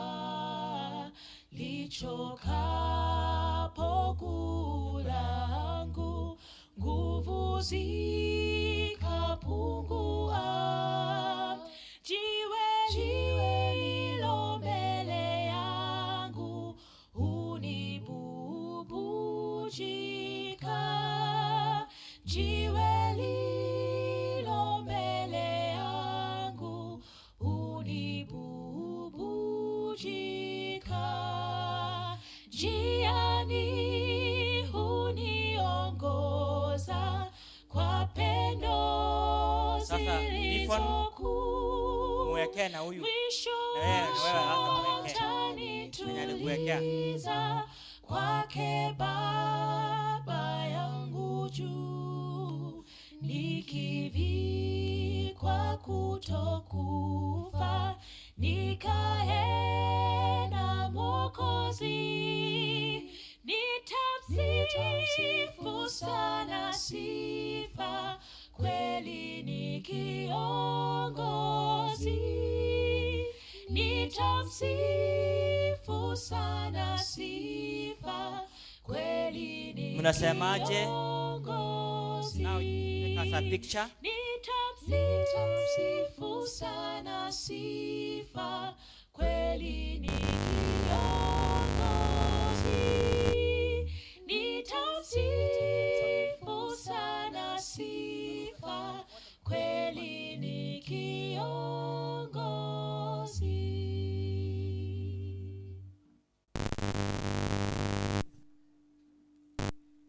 Siku inakuja, Yesu atashuka, hata na malaika wakiwa na wanapaa, kila jicho litamuona, hata na waliomchoma. Yesu anakuja kutuchukua. Siku inakuja, Yesu atashuka, hata na Pastor Soro, malaika wakiwa na wanapaa, Pastor Twere, kila jicho they want to give you have been with us. Mmoja a gift to Soro. Pastor Soro, where are you? Pastor Marisa. Marisa, where are you? He was with us here. I don't know where he has gone. Pastor Marisa, come Amanda. But someone will be given on behalf. Linet. Na Linet ni wetu anakuwa na wenye mashaka kukosa wasimame hapo mbele, pia na Linet ni wetu mwekee. Yesu atapokuja Linet na mwekee na yeye kabila za dunia zote mwekee Linet zitahangaika kwa moja. kukosa imani kwake Yesu. Siku ikifika nitamuona, imani yangu itatosheka, tuliyemwamini naye ametenda, aliyoyasema amerudi. Enyi ndugu zangu, omba kila siku, kila jambo msimzimishe roho. Unasemaje? Unasemaje? Ni raha ama sio raha? Ama tunasikia vibaya? Tumesikia vibaya? Na nyinyi hamkupata, kesho na nyinyi mtapata kwa jina la Yesu. Itatosheka, tuliyemwamini naye ametenda, aliyoyasema. Pastor President, imani yangu itatosheka, tuliyemwamini naye ametenda.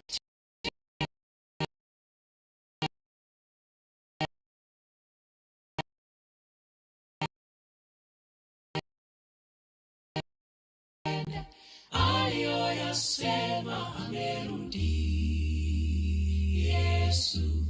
Yesu anarudi, rudi tena kweli. Yesu anarudi, rudi tena kweli. Sawa, sasa wakati wangu umeisha. Thank you so much for the first thing that we have done. I want to thank God for the far that He has brought us.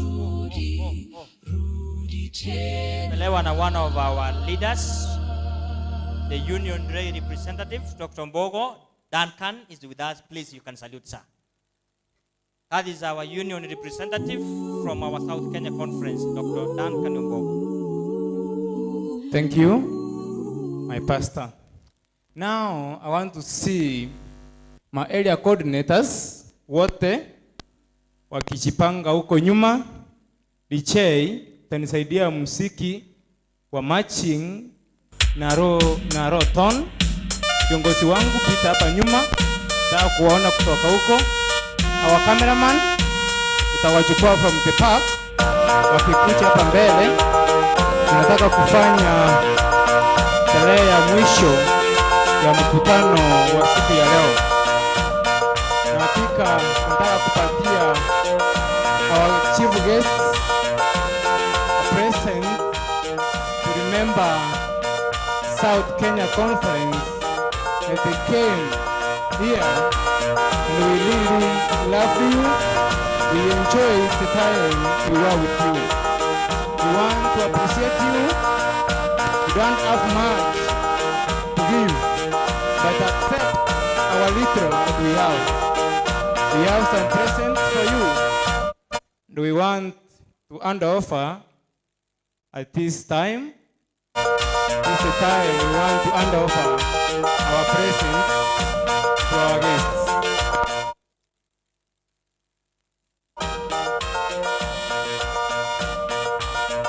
Assist me with another mic. Karibu kiongozi wenzangu ambao wanaokuja ni viongozi wetu ambao wanasimamia idara mbalimbali za youth ministry kwa South Kenya Conference, ambaye anatangulia Sawamata Judy Nyaboga. Yeye ametangulia, anafuatwa na Pastor Amos Oichoe from Uliana Station. Namwona kwa umbali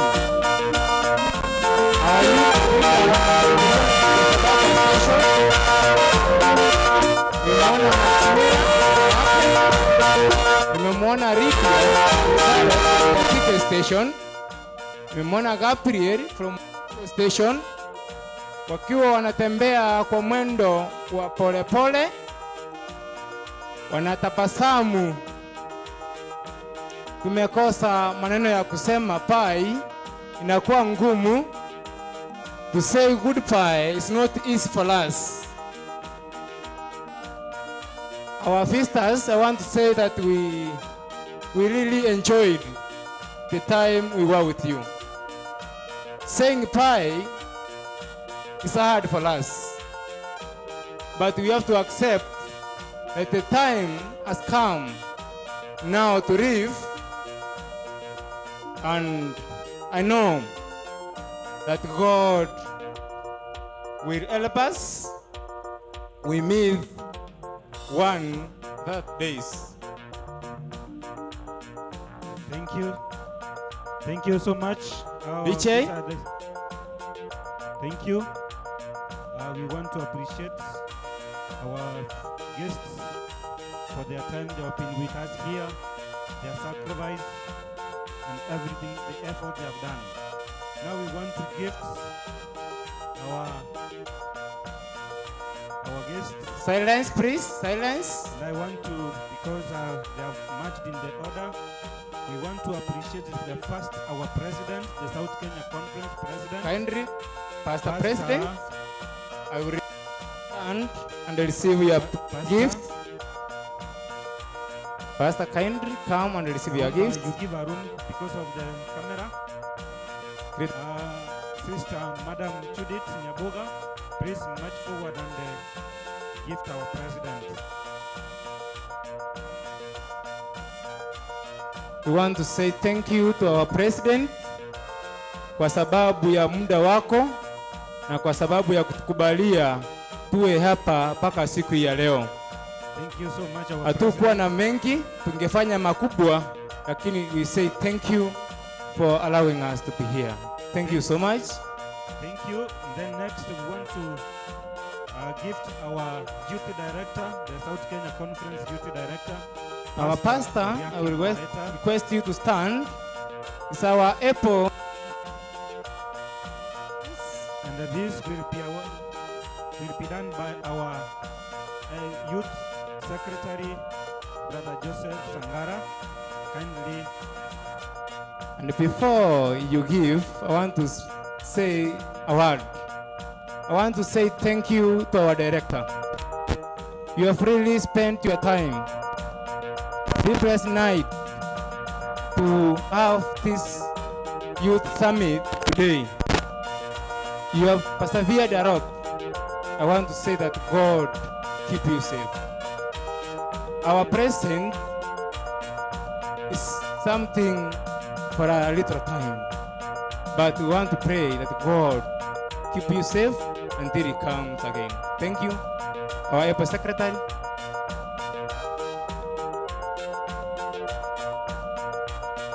Thank you so much, our youth director. Thank for you. the effort and the sacrifice you have done to be with us here in this youth Thank summit. you. Thank You can have a Next, we seat. want to invite our guest speaker. Our guest speaker, brother Kelvin Nyamache. It is your time. Thank you so much, our speaker, Our guest speaker for Pastor this Kevin nice Nyamache. experience you have given to this youth. It's my MC. Thank you so much. And Pastor Amos Nchoe, please take your sweet time to give our guest speaker, Brother Kelvin Nyamache. Thank you so much, our guest, for the good message we have received for this period you have been here. Thank May you so God much, richly our guest bless speaker. you so much. Next, we want to go to my Jordan. Thank you, our guest sister. Thank you for the support that you have given us. Thank you for laughing Africans. And thank you for coming to Kenya. And remember to come to Kenya once again. The efforts you have done to support this youth ministry outside Kenya, we cannot take it for granted. May God richly bless you so much. Thank you so much. May God bless you. Thank you. May God keep you. Thank you so much. Thank you. Next, Candy. Next Candy. on stage is our guest speaker, Candy. This is your time. The effort you have done to bless this occasion, the youth have enjoyed so much. Brother Gabriel, please take your time. Our guest Candy, please come here to the camera here. Gabriel from Matiwa Station is going to award our chief guest, Candy.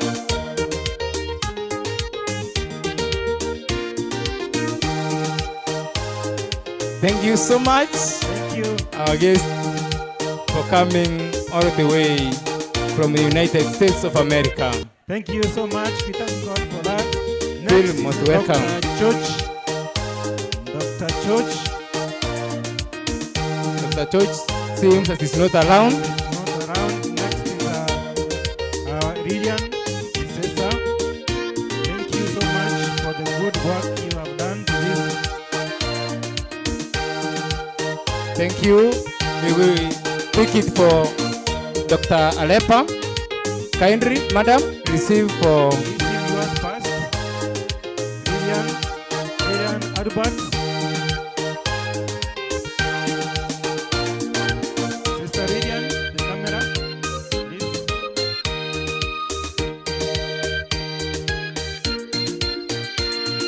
And then Lydia, Sarah, be ready to give for Dr. George.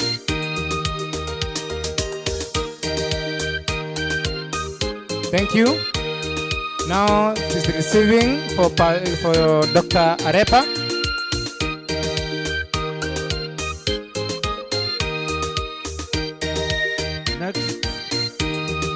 Next is Merorin.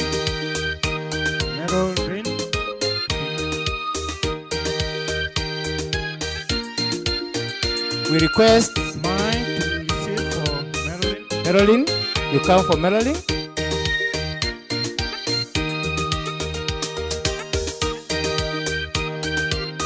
Clinton, please. That is 50 for Merorin. Then, Thank you so much. thank you. Next is the Pastor Saferi. Pastor Safari. Saferi is not with you. Now, Pastor, come for to pick for Pastor Safari. You you receive for Pastor Safeli, kindly.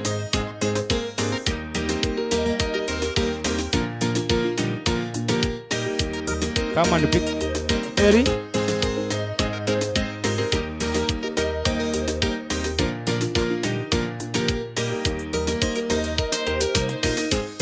Thank you.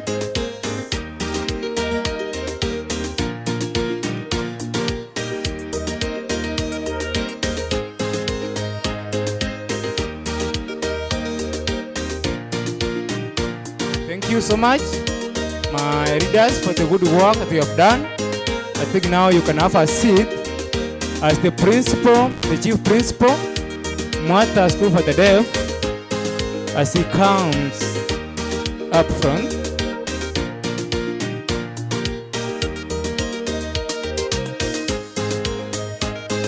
I saw him around.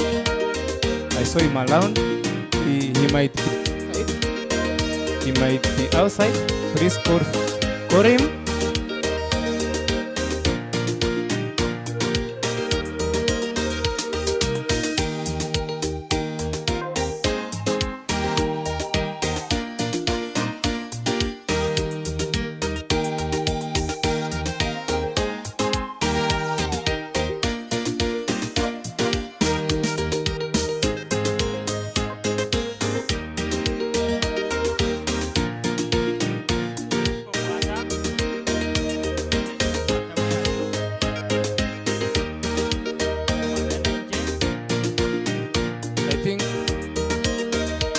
Now I want to welcome our chief principal, Mwata School for the Deaf. We want to award him for the good work that he has done. Actually, he was coming early in the morning with his kids. We want to say thank you. And thank you for the good work that you are doing. And may God give you long life. May God, and we want to award our interpreter.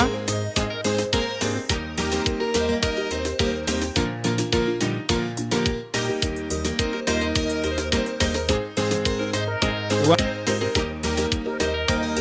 to award our interpreter, Madam Stella. Madam Stella is a teacher at Mwata School for the Deaf.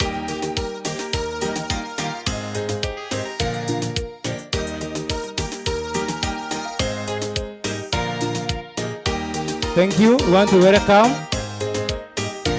our school. Welcome Madam Stella. Welcome Madam Stella as he comes up front to receive his present. I want to request Mr. Eric to award our interpreter. I want to say thank you for the good work that you are doing. I know you are coming from far to come and assist our kids. Thank you and thank you. May God keep you. May God lead you. I want to say thank you and thank you for your comings. You have made us proud. Your coming here will not be in vain. I know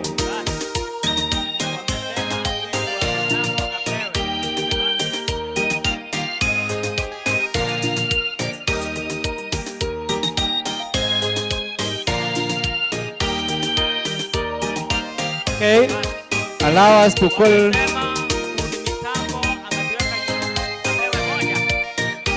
Allow me to call.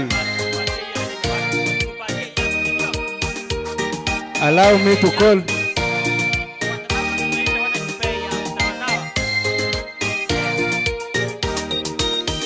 Allow me to call. Allow me to call our fundi mitambo Inuka Records.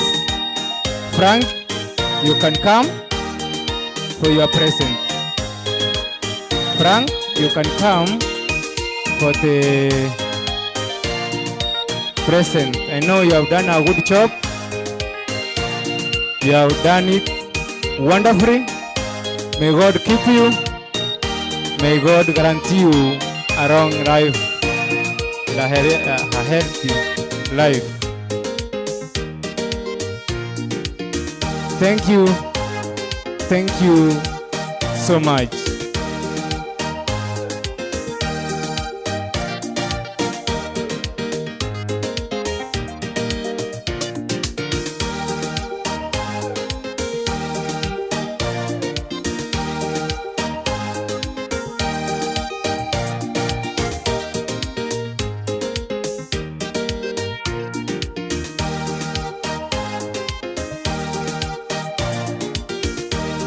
Ambao tumepatia Principal Mwata na mwalimu mwenzake from Mwata School for the Deaf. So let us understand at that point.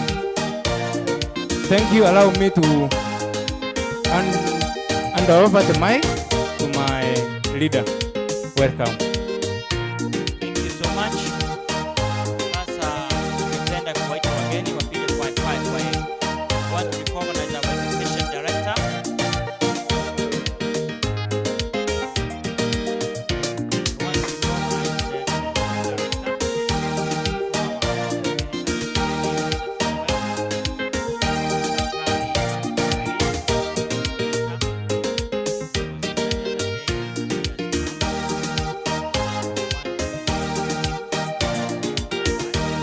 As our visitors come up front here for bye-bye. Thank you, Director Maecha, for the chance. Our guests, my president, thank you so much. You've made it here. We've been missing you the whole week. And so your presence gives us a lot of joy.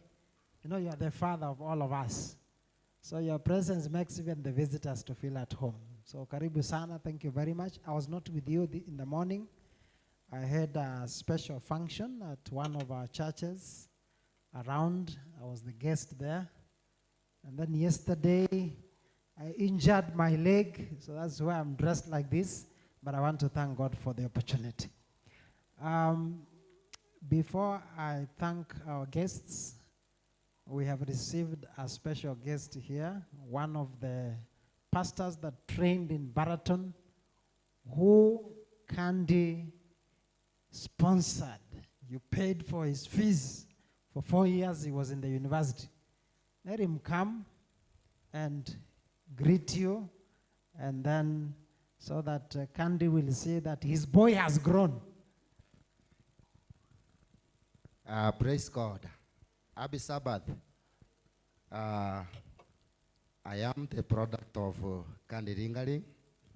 When she came here in 1999, they came for a Kisii New Life Crusade. I was actually translating for her in the medical camp. At the end of the crusade, she decided to sponsor me through university.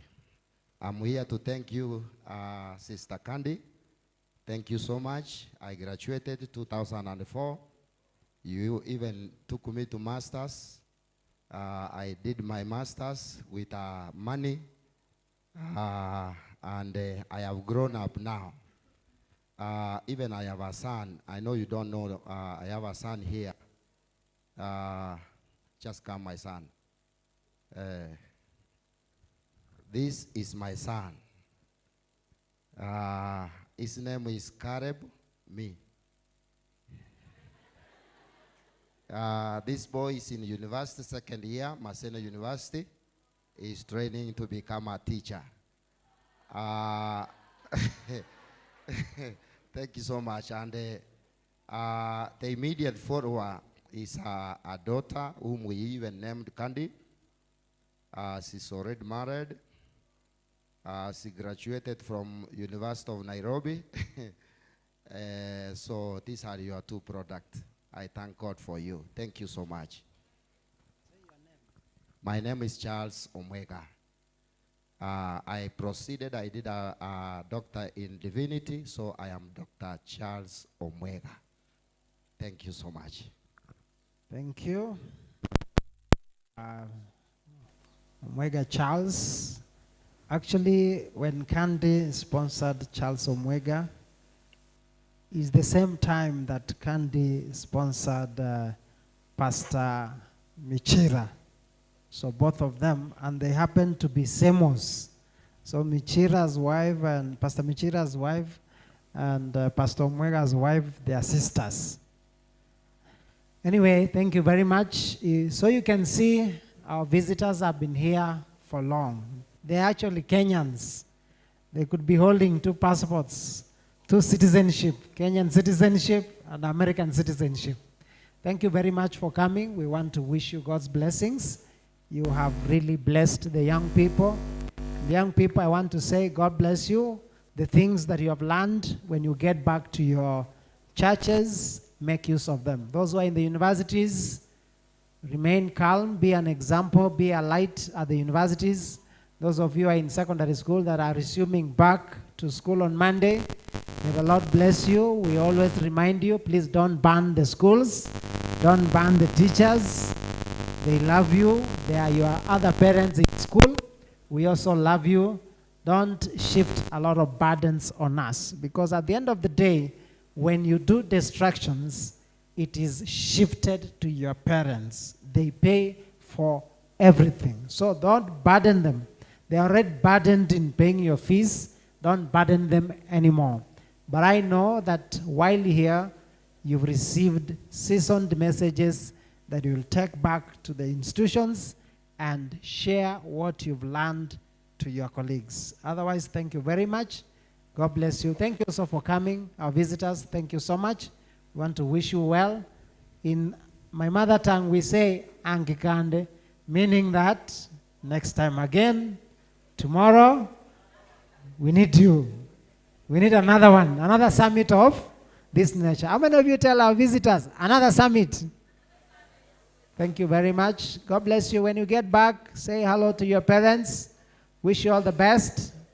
We look forward to meet, if not in the streets, we'll meet somewhere. Some of you will be doctors and be coming for treatment.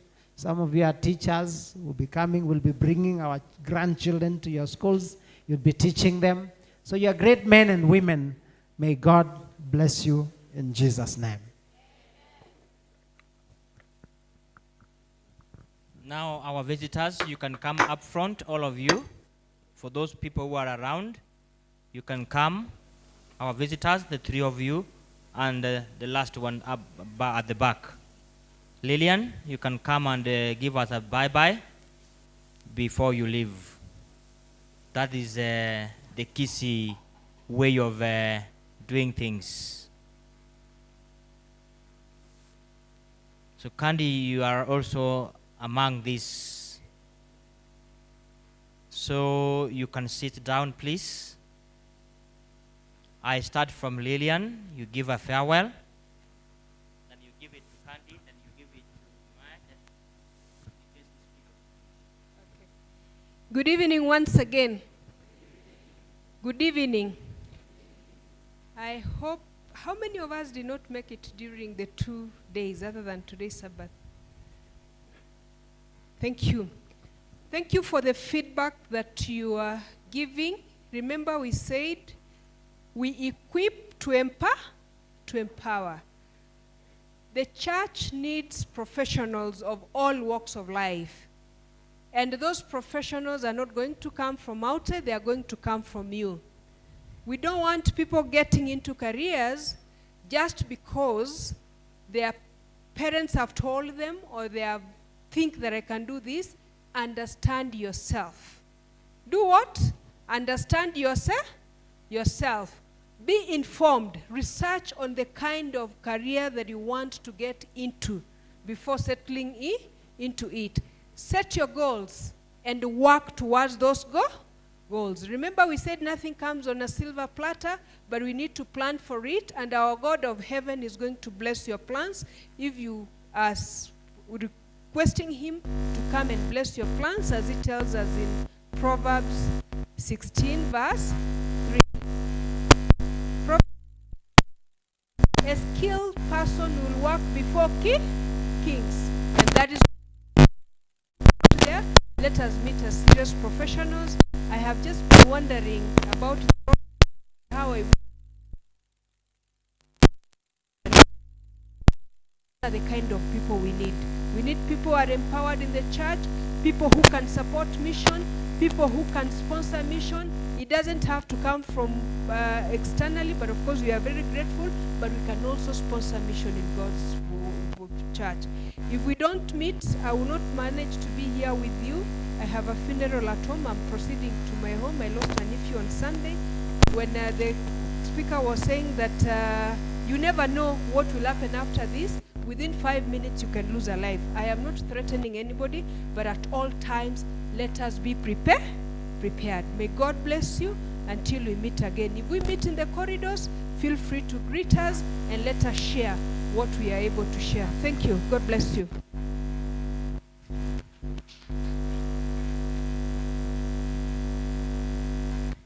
I never dreamed in 1999 that I'd be standing here today seeing the results of what God has done in other people's lives. It's a thrill to be back in my home country of Kenya. Thank you so much for your invitation to be here. I'd like to leave you with just a few words from the message of the Bible from Romans 12, verse 1. It says, take your ordinary, everyday, walking around, eating, sleeping, working,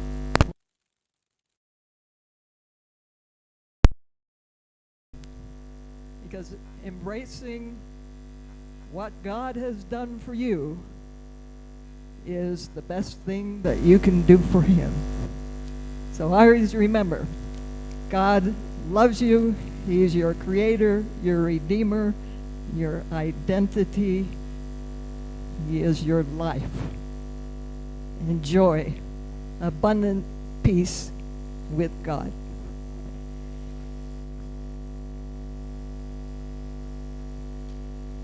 Some of you are discouraged because you can't get your fees to college.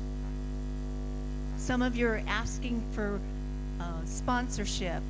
But this is what I know from my own life. I started college at age 36. God had a path for me to take first. Please don't be discouraged. I've always wanted to be a nurse from the time I was a little girl, but I had to wait until it was God's timing. So don't be afraid to wait for God's timing, but in the meantime, be very productive.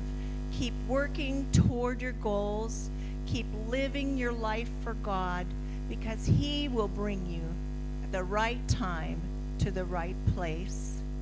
Sometimes there's detours and you never know where you're going, but as long as you trust the Lord, you will find you are in the right place at the right time. My favorite verse is Psalms 40. I waited patiently for the Lord. Although the Lord is the one being patient, He puts me on a hard path and gives me a strong way to go. He takes me out of the mud and the mire, and He puts me on the path, and He leads me to where He wants to be. He holds my hand all of the way. God will hold your hand if you let Him. Thank you so much for coming. This has been such a blessing to me. Thank you so much. Amen.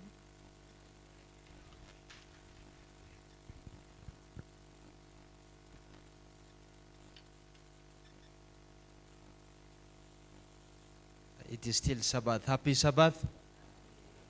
Happy day. The time now is bittersweet.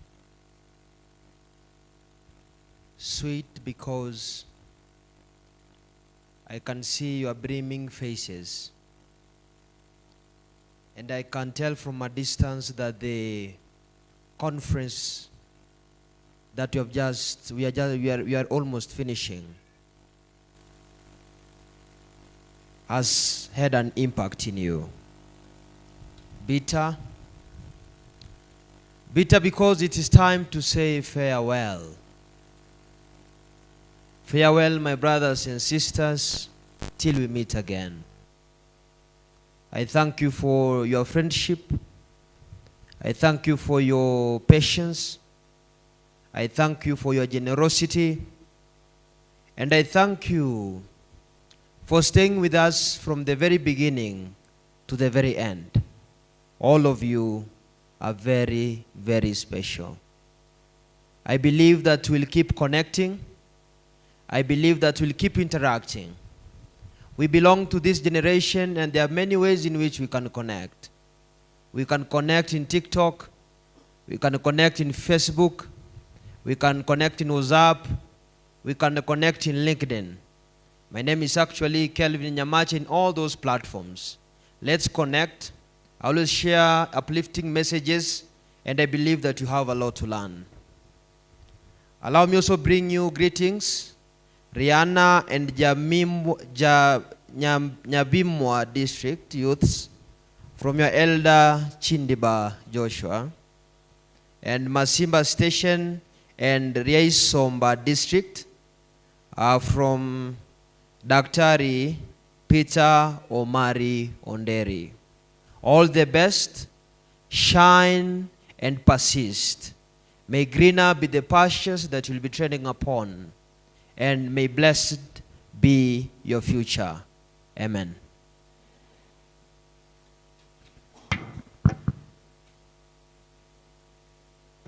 We want to pray, but Masimba Station, you will sit here, Masimba Station, for 5 or 10 minutes. Masimba Station, are you around? Masimba Station, are you around? Here. So stand up as we pray.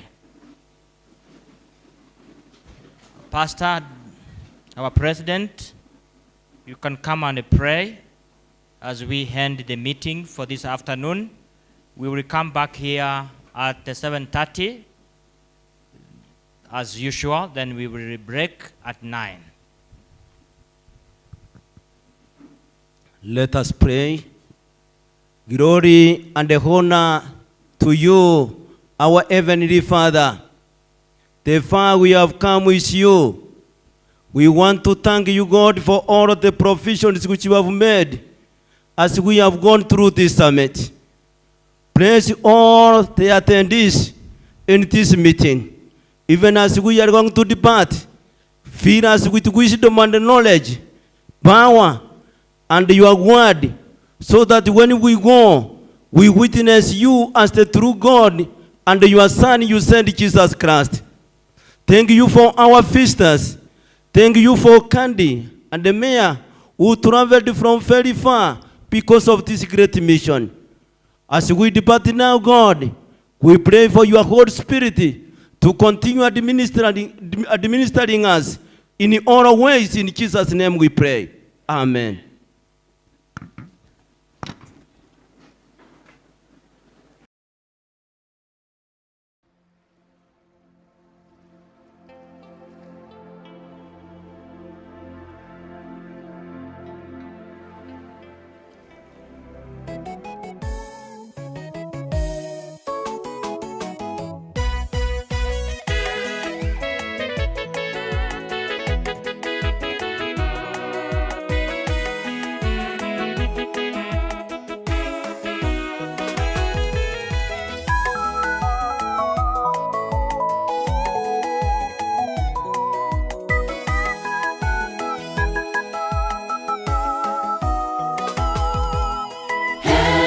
Aliye mnyenyekevu na mwenye moyo wa huruma, atendaye mema kwa wenzake, Mungu atambariki.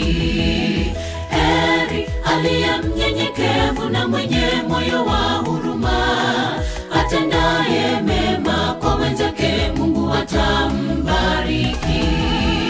Bwana atakuinua, tena yeye atakulinda. Mungu atakukamilisha kwa maisha yako yote. Tenda wema na uende zako, mazuri yakufuate.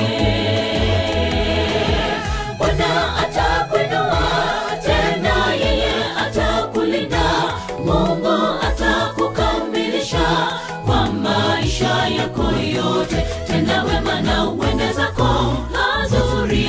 kufuate.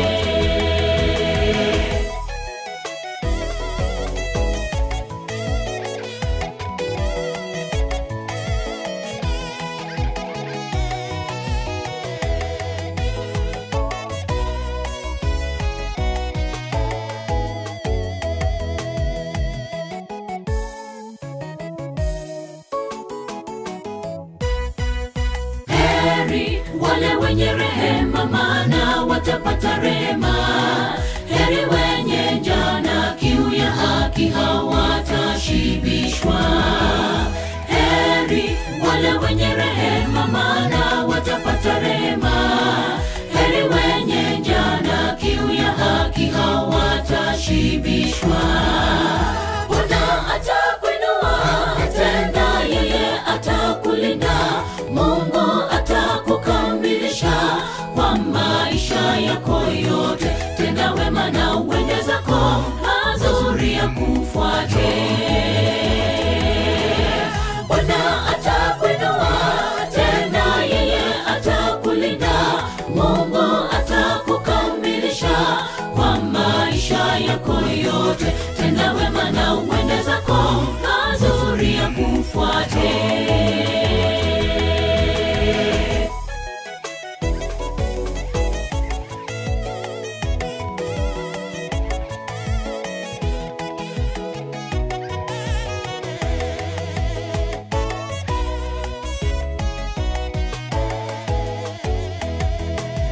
Bwana atakuinua tena, yeye atakulinda. Mungu atakukamilisha kwa maisha yako yote. Tenda wema na uende zako, mazuri ya kufuate. Bwana